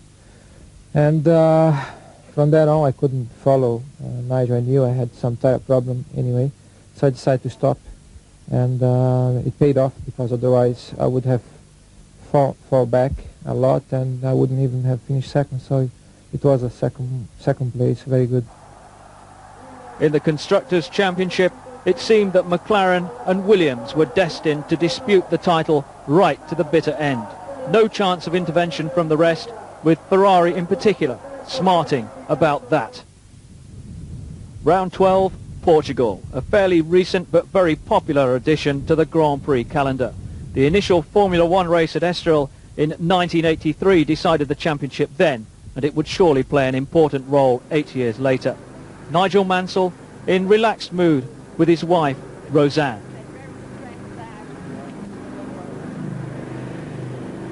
In Friday qualifying, it was Gerhard Berger in prime form, a stunningly quick time that only Ayrton Senna could approach. On the Saturday, Riccardo Patrese, having claimed third position on the grid from Nigel Mansell, found no response from his car soon after finishing his flying lap. Lip readers might like to report the comments to Mr. F. Williams of Didcot. Nigel Mansell stole second behind Gerhard Berger with an expert display on a track he enjoys.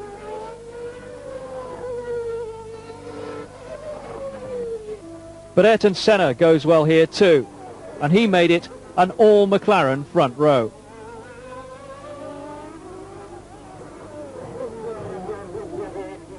With McLaren 1 and 2, Riccardo Patrese had different ideas. In the closing moments, in a car set up for Nigel Mansell, he rocketed round a smidgen over 1 minute 13 seconds, and that was good enough to claim pole position. So Patrese and Berger on the front row, with the championship contenders immediately behind. But I mean, for you guys, it couldn't have worked out better. I mean, shit. I mean, for you guys, you got the best grid possible, you know? I mean, for me, it's the worst grid possible.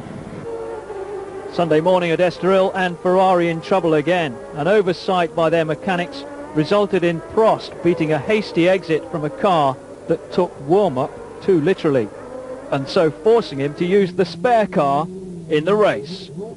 There he is in the spare Ferrari, waiting for the green light, and this time Patrese's start was perfect.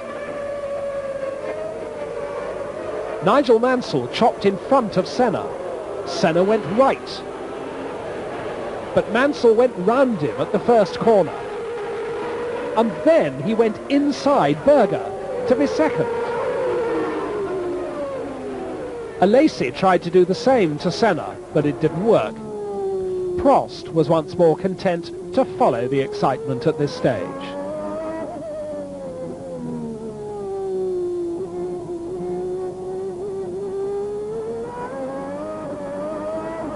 Mansell followed Patrese until lap 18, and then went smoothly ahead. Senna at this stage was down in 4th place. It all looked to be in the bag. Here's Ayrton Senna's tyre stop, a record 5 seconds stationary.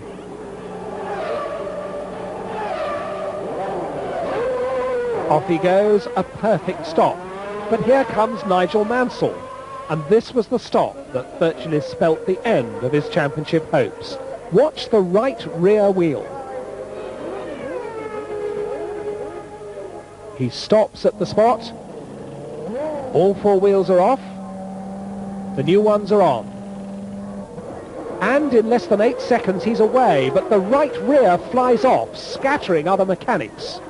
And the 3-wheeled Williams stops in the pit lane. Mansell is stranded. He can do absolutely nothing.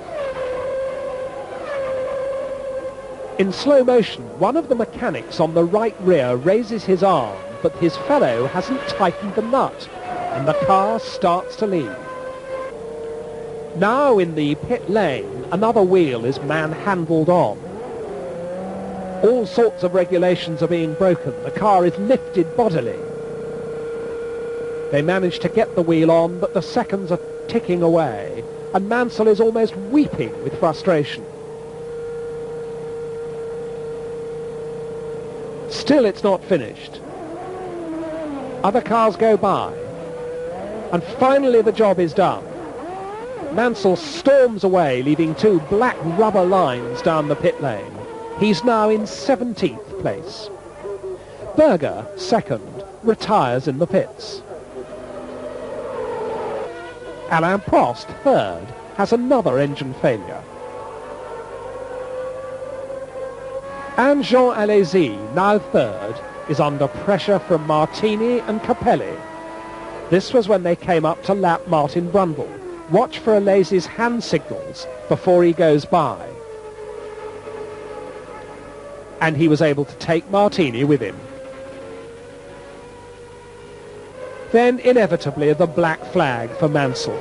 In 16 laps, he'd gone from 17th to 6th. An incredible drive.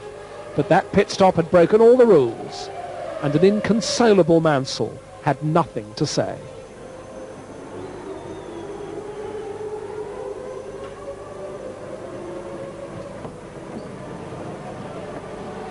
In the closing stages, Piquet, a lap down in the Benetton, followed the cruising Patrese home. But poor Capelli lost 5th place when he clouted the barrier in the Leighton House. So Piquet and Schumacher in the Benettons moved up to 5th and 6th places.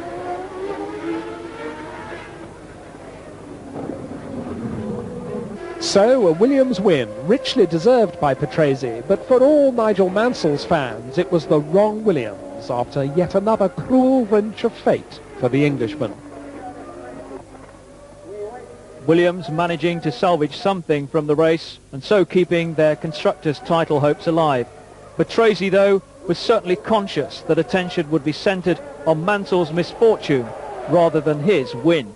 But I have to say that I deserve this race because it's all year that I'm trying very hard, and probably I could still on the championship fight if I didn't have some bad luck. So at least before the end of the season, I think that I really wanted a victory. I tried all my best since yesterday when I got the pole. So I think that, okay, a bit disappointing for Nigel, but very happy for me. Senna celebrated with an element of relief, while Mansell was down but not out yet. 24 points the difference, 3 races left. The first at the brand new circuit Catalunya near Barcelona, one of the sporting capitals of the world, the Olympic host in 1992. Almost 3 miles round, the new venue for the Spanish Grand Prix. Gabriele Tarquini decided to move camp from AGS to Fond Metal. But I changed the team because IGS have the problem to finish the season, and I take the decision to change the team because the Fond Metal was happy to take me, and I finished the season now. And Olivier Gruillard replaced Tarquini at AGS. Alessandro Zanardi, another Formula 3000 find, stepped into Jordan's number 32 at the expense of Roberto Moreno. The 4th driver of the car this year, a great chance for the 24-year-old Italian. It's very difficult because everything is new for me here at Barcelona, the track, the car. I never tested the Jordan car before, but you know, it's very difficult, but I think I have more chance in my Formula 3000 championship on the last race. Any football manager looking for strikers for the next World Cup might take a look at Nigel Mansell. Well, he should be living in the States by then. 2 goals in this friendly involving drivers and media raised an eyebrow or two. But whether he will play football again is another matter. An ankle injury actually cast doubt on his participation in the forthcoming Grand Prix. Luckily, it was his left ankle, and there's no clutch pedal on the Williams. No, I'm not a good footballer. I just like running around. If you run quick enough, it looks like you're working, but I'm not really. But there was no doubt at all about the pain he was in from the injured ankle. Quite what his team manager, Frank Williams, had to say about his escapade has gone unrecorded. And so on to qualifying. Ayrton Senna, knowing that he only had to finish ahead of Nigel Mansell in the race to claim his 3rd world title, set a time that was good enough for 3rd place on the grid. Nigel Mansell, still resting that injured left leg, took 2nd on the grid for a race that he had to win to preserve his title chances. And it was Gerhard Berger, rediscovering some excellent qualifying form towards the end of the season, who scurried through the heat haze on the start and finish line to claim the pole. On Sunday morning, rain produced a damp circuit, the extra joker in the pack for a crucial race. At the start, the rain had stopped, but it was still wet, and the two McLarens moved smoothly ahead at the green light, with Mansell and Schumacher next. Into the first corner, Senna tried to pass his teammate and then thought better of it. Mansell, meanwhile, was all over Senna. It was tremendously slippery, and it was quite a miracle that all the field got through the first corners intact. Schumacher was watching all this from fourth place, and then he decided to dive inside Nigel Mansell for third.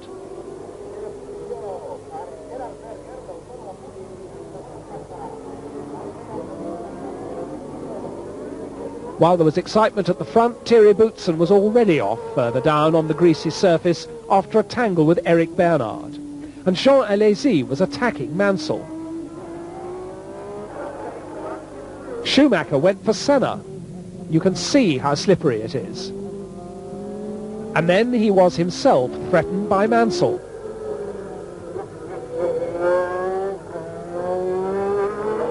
Berger was getting away at this point, as Mansell disposed of Schumacher again, round the outside, and went after Senna.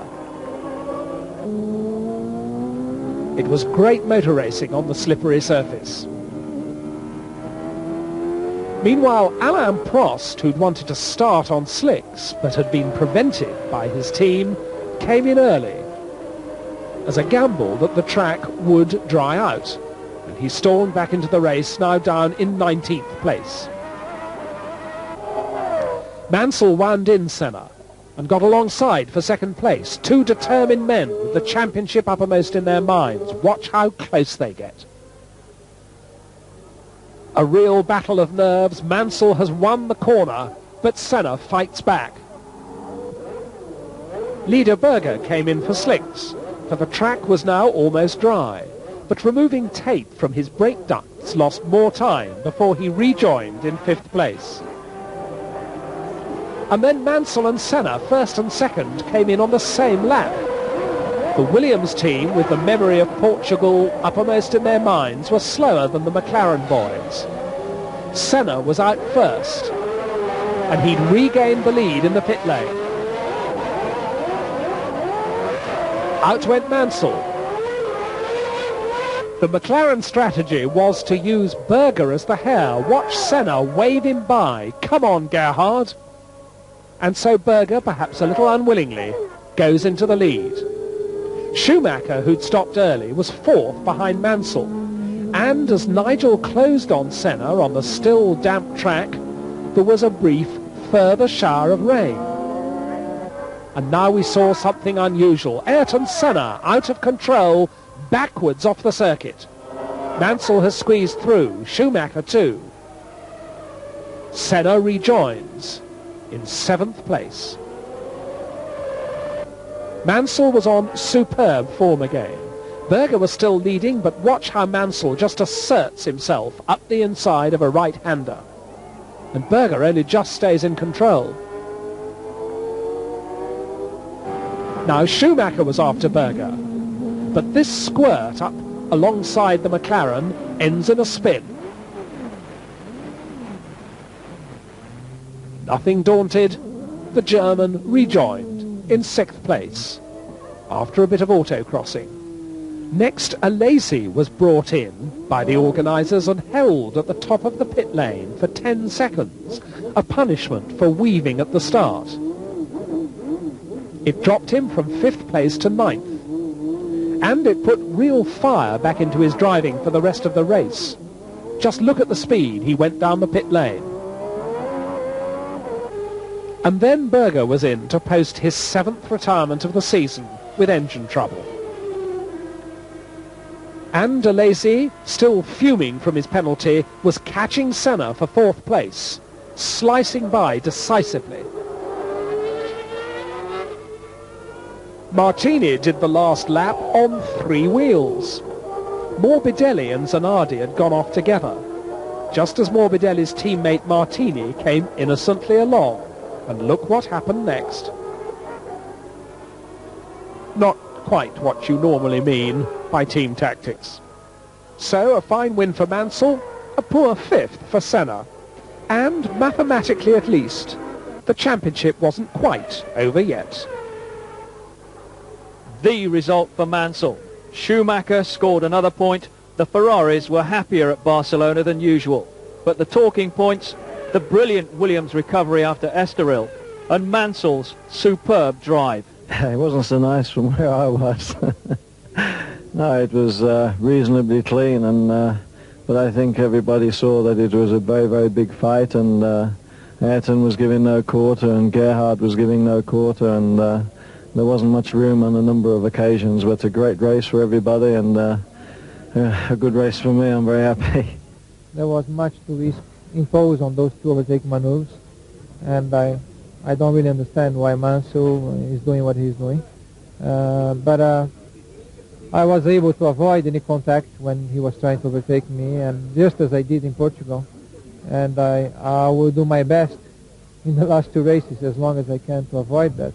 But of course I am also fighting for the championship, and I have to get a little bit tougher instead of opening the road every time that somebody comes playing everything over me. So we wait and see. Heading for Japan, Mansell knew he had to win the last two races to keep his title hopes alive. Suzuka in the rain, and a welcome return to the Grand Prix scene for Bertrand Gachot. Out of jail, but not as yet into a car.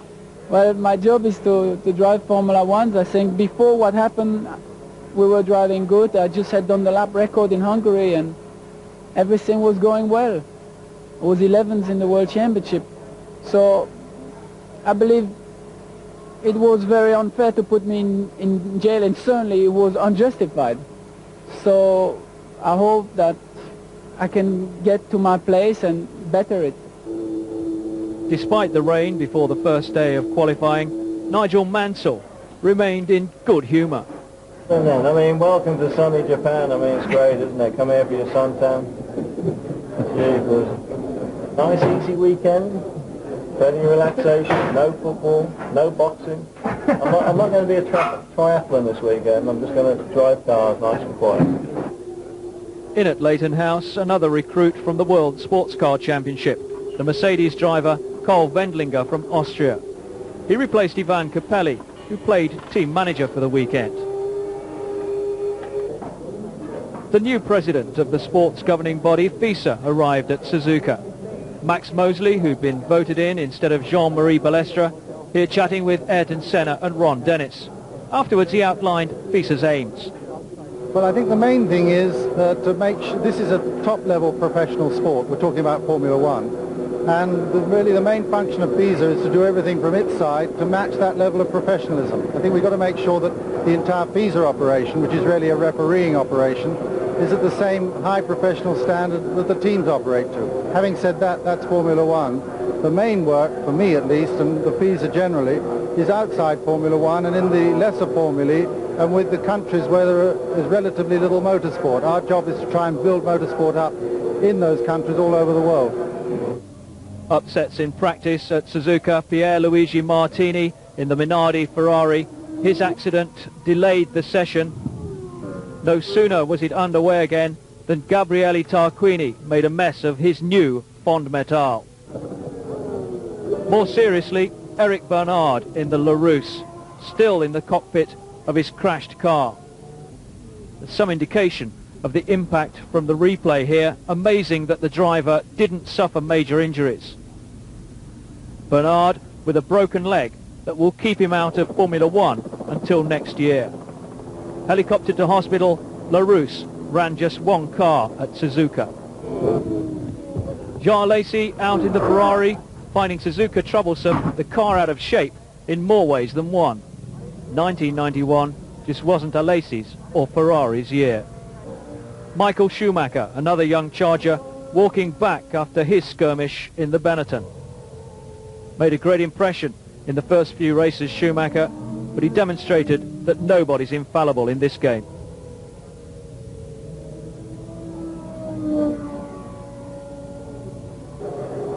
Nigel Mansell, all he had to do was win. Ayrton Senna, all he had to do was finish ahead of Mansell. It was Mansell, third on the grid eventually, 300ths of a second slower than Ayrton Senna. Senna content with a front row position, especially as Mansell was behind him. He had a chance to control the race. He could send the pole position man Gerhard Berger away as the hare at the start. Mansell was determined. After last year, no quarter to be given at the first corner. I mean, I had the perfect line of sight of what happened last year between Ayrton and Alan at the first corner, and as you know, I drove for Ferrari then. And I'm not going to certainly give him the opportunity to do the same sort of thing to me. If I finish second place tomorrow, the championship will be over. If Mansell does not win, then it's almost certain that the championship will be over as well. So it's an open situation, but it's being slowly coming to our way, the championship, particularly the second half of the season, bit by bit, step by step, and let's hope that tomorrow is the last bit that we are missing for it. Race day fortunately dawned fine. All around Suzuka, the race fans displayed their respective loyalties. Many of them backed Nigel Mansell. But Ayrton Senna was not without his supporters. With two McLarens on the front row, Mansell was down in third spot on the grid. And at the start, the team tactics between Senna and Berger became clear. Berger led down to the first corner. Two McLarens, two Williamses, two Ferraris. And no repeat of last year's collision.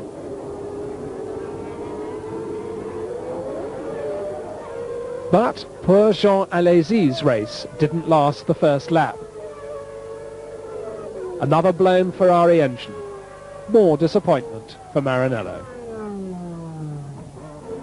So, while Berger led, Senna concentrated on keeping Mansell down in third place.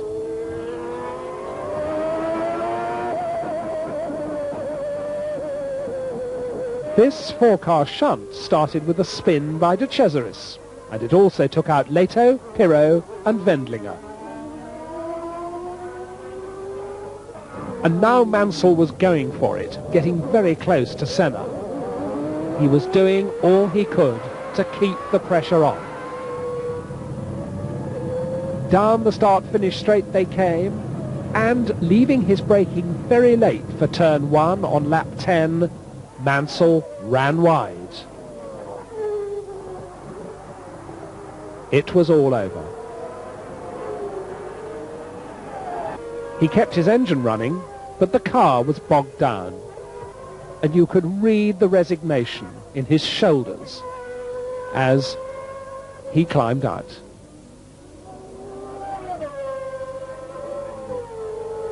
His championship battle was finished, and in the Williams pit, Patrick Head gave Frank the news. And here in slow motion is how it looked from Nigel's cockpit.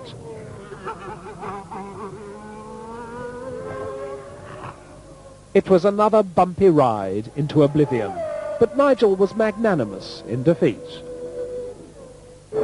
Basically, I went in deep. I was starting to feel my way with Ayrton. I wasn't in real hurry. But in the warm-up this morning, I had a slight problem with the brake pedal. And I think it was a combination of just going into my deep braking point. And when I hit the pedal, I'm afraid the pedal was a little soft. And I didn't retard, I didn't slow down, which you could probably see on television. The car didn't slow down. And then I ran out of road then, it's as simple as that. I mean, we've given it a great go, the team's done a fabulous job. I'd like to congratulate Ayrton now on his third World Championship. Yeah, there's always next year, and we'll go to Australia and enjoy Australia. All that was left now was for McLaren on Honda's home soil to stage a crushing 1-2. Berger waved the re-crowned champion into the lead. But behind this demonstration there was still some motor racing going on. There was a good battle for fifth between Martini, Schumacher and Brundle. But that three-car battle became a two-car fight, promoting Brundle to sixth place when the Benetton slowed to a halt. It had a blown engine. Then Martini stopped with electrical trouble. So, to the delight of Yamaha, Martin Brundle was up to fifth place. It was a reminder that Honda aren't the only Japanese Grand Prix engine manufacturer. The final lap, and after a word from McLaren boss Ron Dennis over the radio, Senna pulled aside to let teammate Gerhard Berger take the race. Senna, of course, knowing that the championship title was already his since Mansell's retirement. So joy for Berger, not his first Japanese Grand Prix victory, but his first ever win for McLaren. And he says thank you to Senna. And from Ron Dennis come congratulations by radio to Ayrton Senna on his third World Championship title. The McLaren 1-2 sealed the driver's title for Ayrton Senna. Patrese with third ensured that the Constructors' Championship lived on until Adelaide. Brundle earned points, so ensuring that Brabham wouldn't have to pre-qualify next year. In Parc Fermé, Mansell sportingly congratulated the new champion. Once again, the title had been decided in Japan. But in contrast to the two previous years, it seemed that motor racing had been the overall winner. It's been exciting one for me. I won here in 88, was memorable too. 89 I was robbed badly by the system, and that I will never forget. But 1990 it went the other way. It was a sad championship in 1990, but it was a result of the 89 championship and a result of the politics that we had in 1990 and 89. Then 91, fortunately, we were able to have a clean championship without politicians, without people playing any game. It was a technical and a sportive championship that we had this year, and I hope it will be an example not only for myself but for everyone that's competing in Formula One now and in the coming future. So it's Ayrton Senna, the world champion, his teammate Gerhard Berger, the race winner.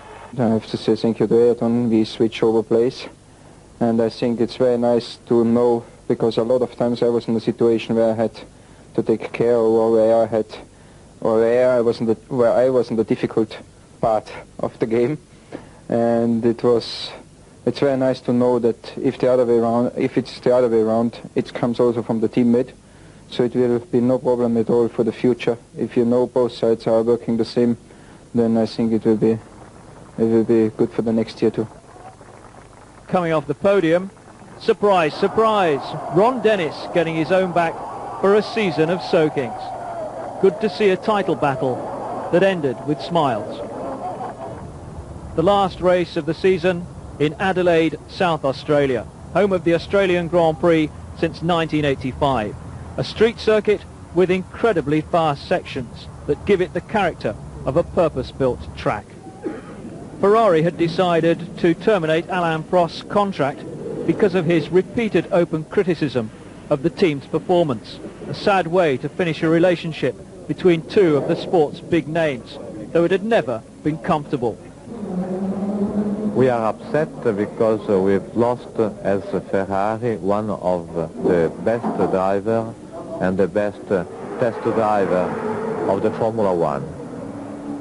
The reason was the behavior of Alain Prost was not at the level that Ferrari would like for his top driver. It was a move that shocked the Adelaide public. They'd been looking forward to welcoming back the twice winner of their Grand Prix. Ferrari called in their test driver Gianni Morbidelli to take Prost's place. Morbidelli had spent the season driving for the Minardi team. The gap left there was filled by the Brazilian Roberto Moreno. Minardi his third different team of the season after Benetton and Jordan. Another popular driver made a return. Bertrand Gachot took over from the injured Eric Bernard at Larousse. Bernard, fully recovered, should be back next season. The pressure was supposed to be off. It was the last race of the season, but it was an incident-filled practice. Tarquini crashed the Fonmetal just as he did in Japan. Alessandro Zanardi, over exuberance in the Jordan. Explain that to your team manager. Carl Wendlinger in the Leighton House, the young Austrian, finding the Adelaide circuit quite demanding. Nigel Mansell enjoys the Adelaide circuit, but he didn't like this much. And Gianni Morbidelli tested the Ferrari's resilience. A nasty accident for Aguri Suzuki in the Larousse. The end of a long, hard season where he hasn't finished a race in the last 14. Out of the cockpit and okay to resume. The Dallara of JJ Leto in trouble. Michael Schumacher in the Benetton attempting to go over the top of Mark Blundell's Brabham. By contrast, a graceful spin from Riccardo Patrese in the Williams. Stefano Modena in the Tyrrell. The car a mess, the driver fortunately okay. Seemingly untroubled, the new world champion came through to claim his 60th pole position. The record goes higher. It's very tough, you know, because Gerhard is driving very well, the cars are similar, Williams is also in a similar level, so it's very difficult to maintain the level required to beat everybody else. Every November, Adelaide comes alive for the Grand Prix. The normally sleepy city turns itself into one huge party, everyone with a part to play. Half an hour before the race, a rainstorm blew in, triggering memories of the controversial Grand Prix of '89. By the time the grid formed up, the rain was torrential. There'd been a lot of talk about whether the race should run. But the crowd were waiting, the TV stations were waiting, so with the Constructors' Championship still open, the race got underway. 15,000 horsepower scrabbling for grip, and they were off, with Senna and Berger leading the field as expected.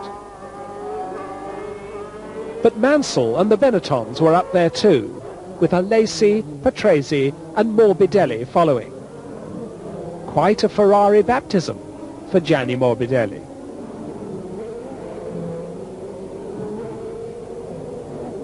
Conditions were impossible, visibility non-existent, but somehow Mansell got past Berger into second place and started to catch Senna. Piquet showed there was no grip at all, but this little pirouette didn't even lose him fourth place. The ever-determined Mansell was soon on Senna's tail, but as he dived out of the spray to go alongside, a marshal's warning wave told of wreckage ahead. Larini and Alesi had crashed on the straight, and Mansell only just saw the wreckage of the Lamborghini in time and pulled in behind Senna again. Still, in these impossible conditions, Mansell kept the pressure up.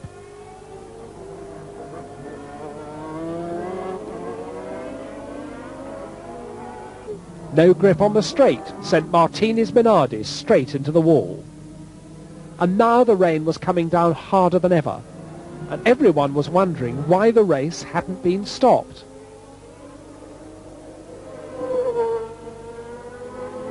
There's Mansell out of control in the spray behind Senna and backwards into the barriers. As Senna went on alone, Mansell's car was in the wall, with Nigel still in the cockpit.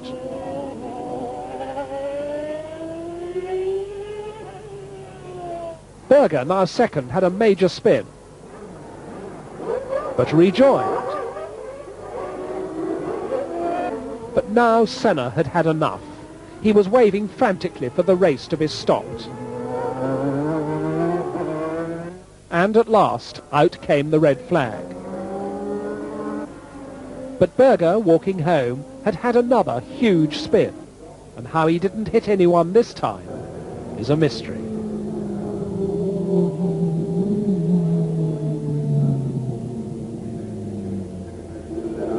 Mansell was being helped into a medical van in pain from an injured foot. Afterwards he was very angry that the race hadn't been stopped earlier. Everything was okay other than it was a complete joke. I mean, there was debris all over the place, and I don't know whether I got a puncture or whether I ran over something, but the car just instantly went out of control. It might aquaplane, but you know, I've been through the corner in Senna's tracks time and time again. Television will show, and he just threw me straight into the wall, left hand, and he was a big hit. Well, I'm speechless because, you know, there's a truck down the straight, there's 4 cars down the straight. The race should have, they had 10 laps to stop the race when that accident happened. There's debris all over the place. I mean, people getting punctures. I just don't know, and I mean, I've hurt myself. I mean, my foot is really bad now, and I've got a headache like there's no tomorrow, so I probably had a little bit of concussion. But, I mean, I can't say anymore. I just don't understand. I think it doesn't really matter whether they start or don't start the race. We've won the Constructors' Championship because Williams needed to win. But I think we did a reasonable job this year. We were leading this race as well, and we win and lose World Championships in 16 races, not one. It would have just been nice to have a better show at the end. And after a pause to see if the weather would relent, the race was finally abandoned for good. Half points for the curtailed Grand Prix, but another win for Ayrton Senna. Nigel Mansell appropriately second. Nelson Piquet in his last Benetton race in the points. And a good start for Morbidelli at Ferrari. The absentee on the podium, Nigel Mansell. After a medical check, he went straight to the airport. Adelaide, an anticlimax for everyone, including Senna. Well, I don't think that was a race, first of all, because it was just a matter of staying on the circuit, and was not a point to try to go quick at all, and it was impossible. We had a race, very bad one here a couple of years ago, and then was impossible, and today was even worse. There was even more water on the back straight, and you could see that all cars were flying away, flying off, hitting the wall, and surely if I was in the lead I had a little more visibility and I could take my time to make sure I would stay on the circuit, but it was just one of those things. I managed to stay on the circuit, but it wasn't a race at all. Despite the damp ending in Adelaide, it was a season that portrayed so much of the very best of the sport. Ayrton Senna's 3rd world title ensures that he'll be ranked among the all-time greats. Nigel Mansell's latest disappointment in his quest for the championship cannot disguise the fact that he's a genuine racing driver, a supreme entertainer for Formula One's millions of fans. And no sooner had the teams returned from Adelaide than they began testing and developing, looking ahead to the 1992 season. Formula One never rests.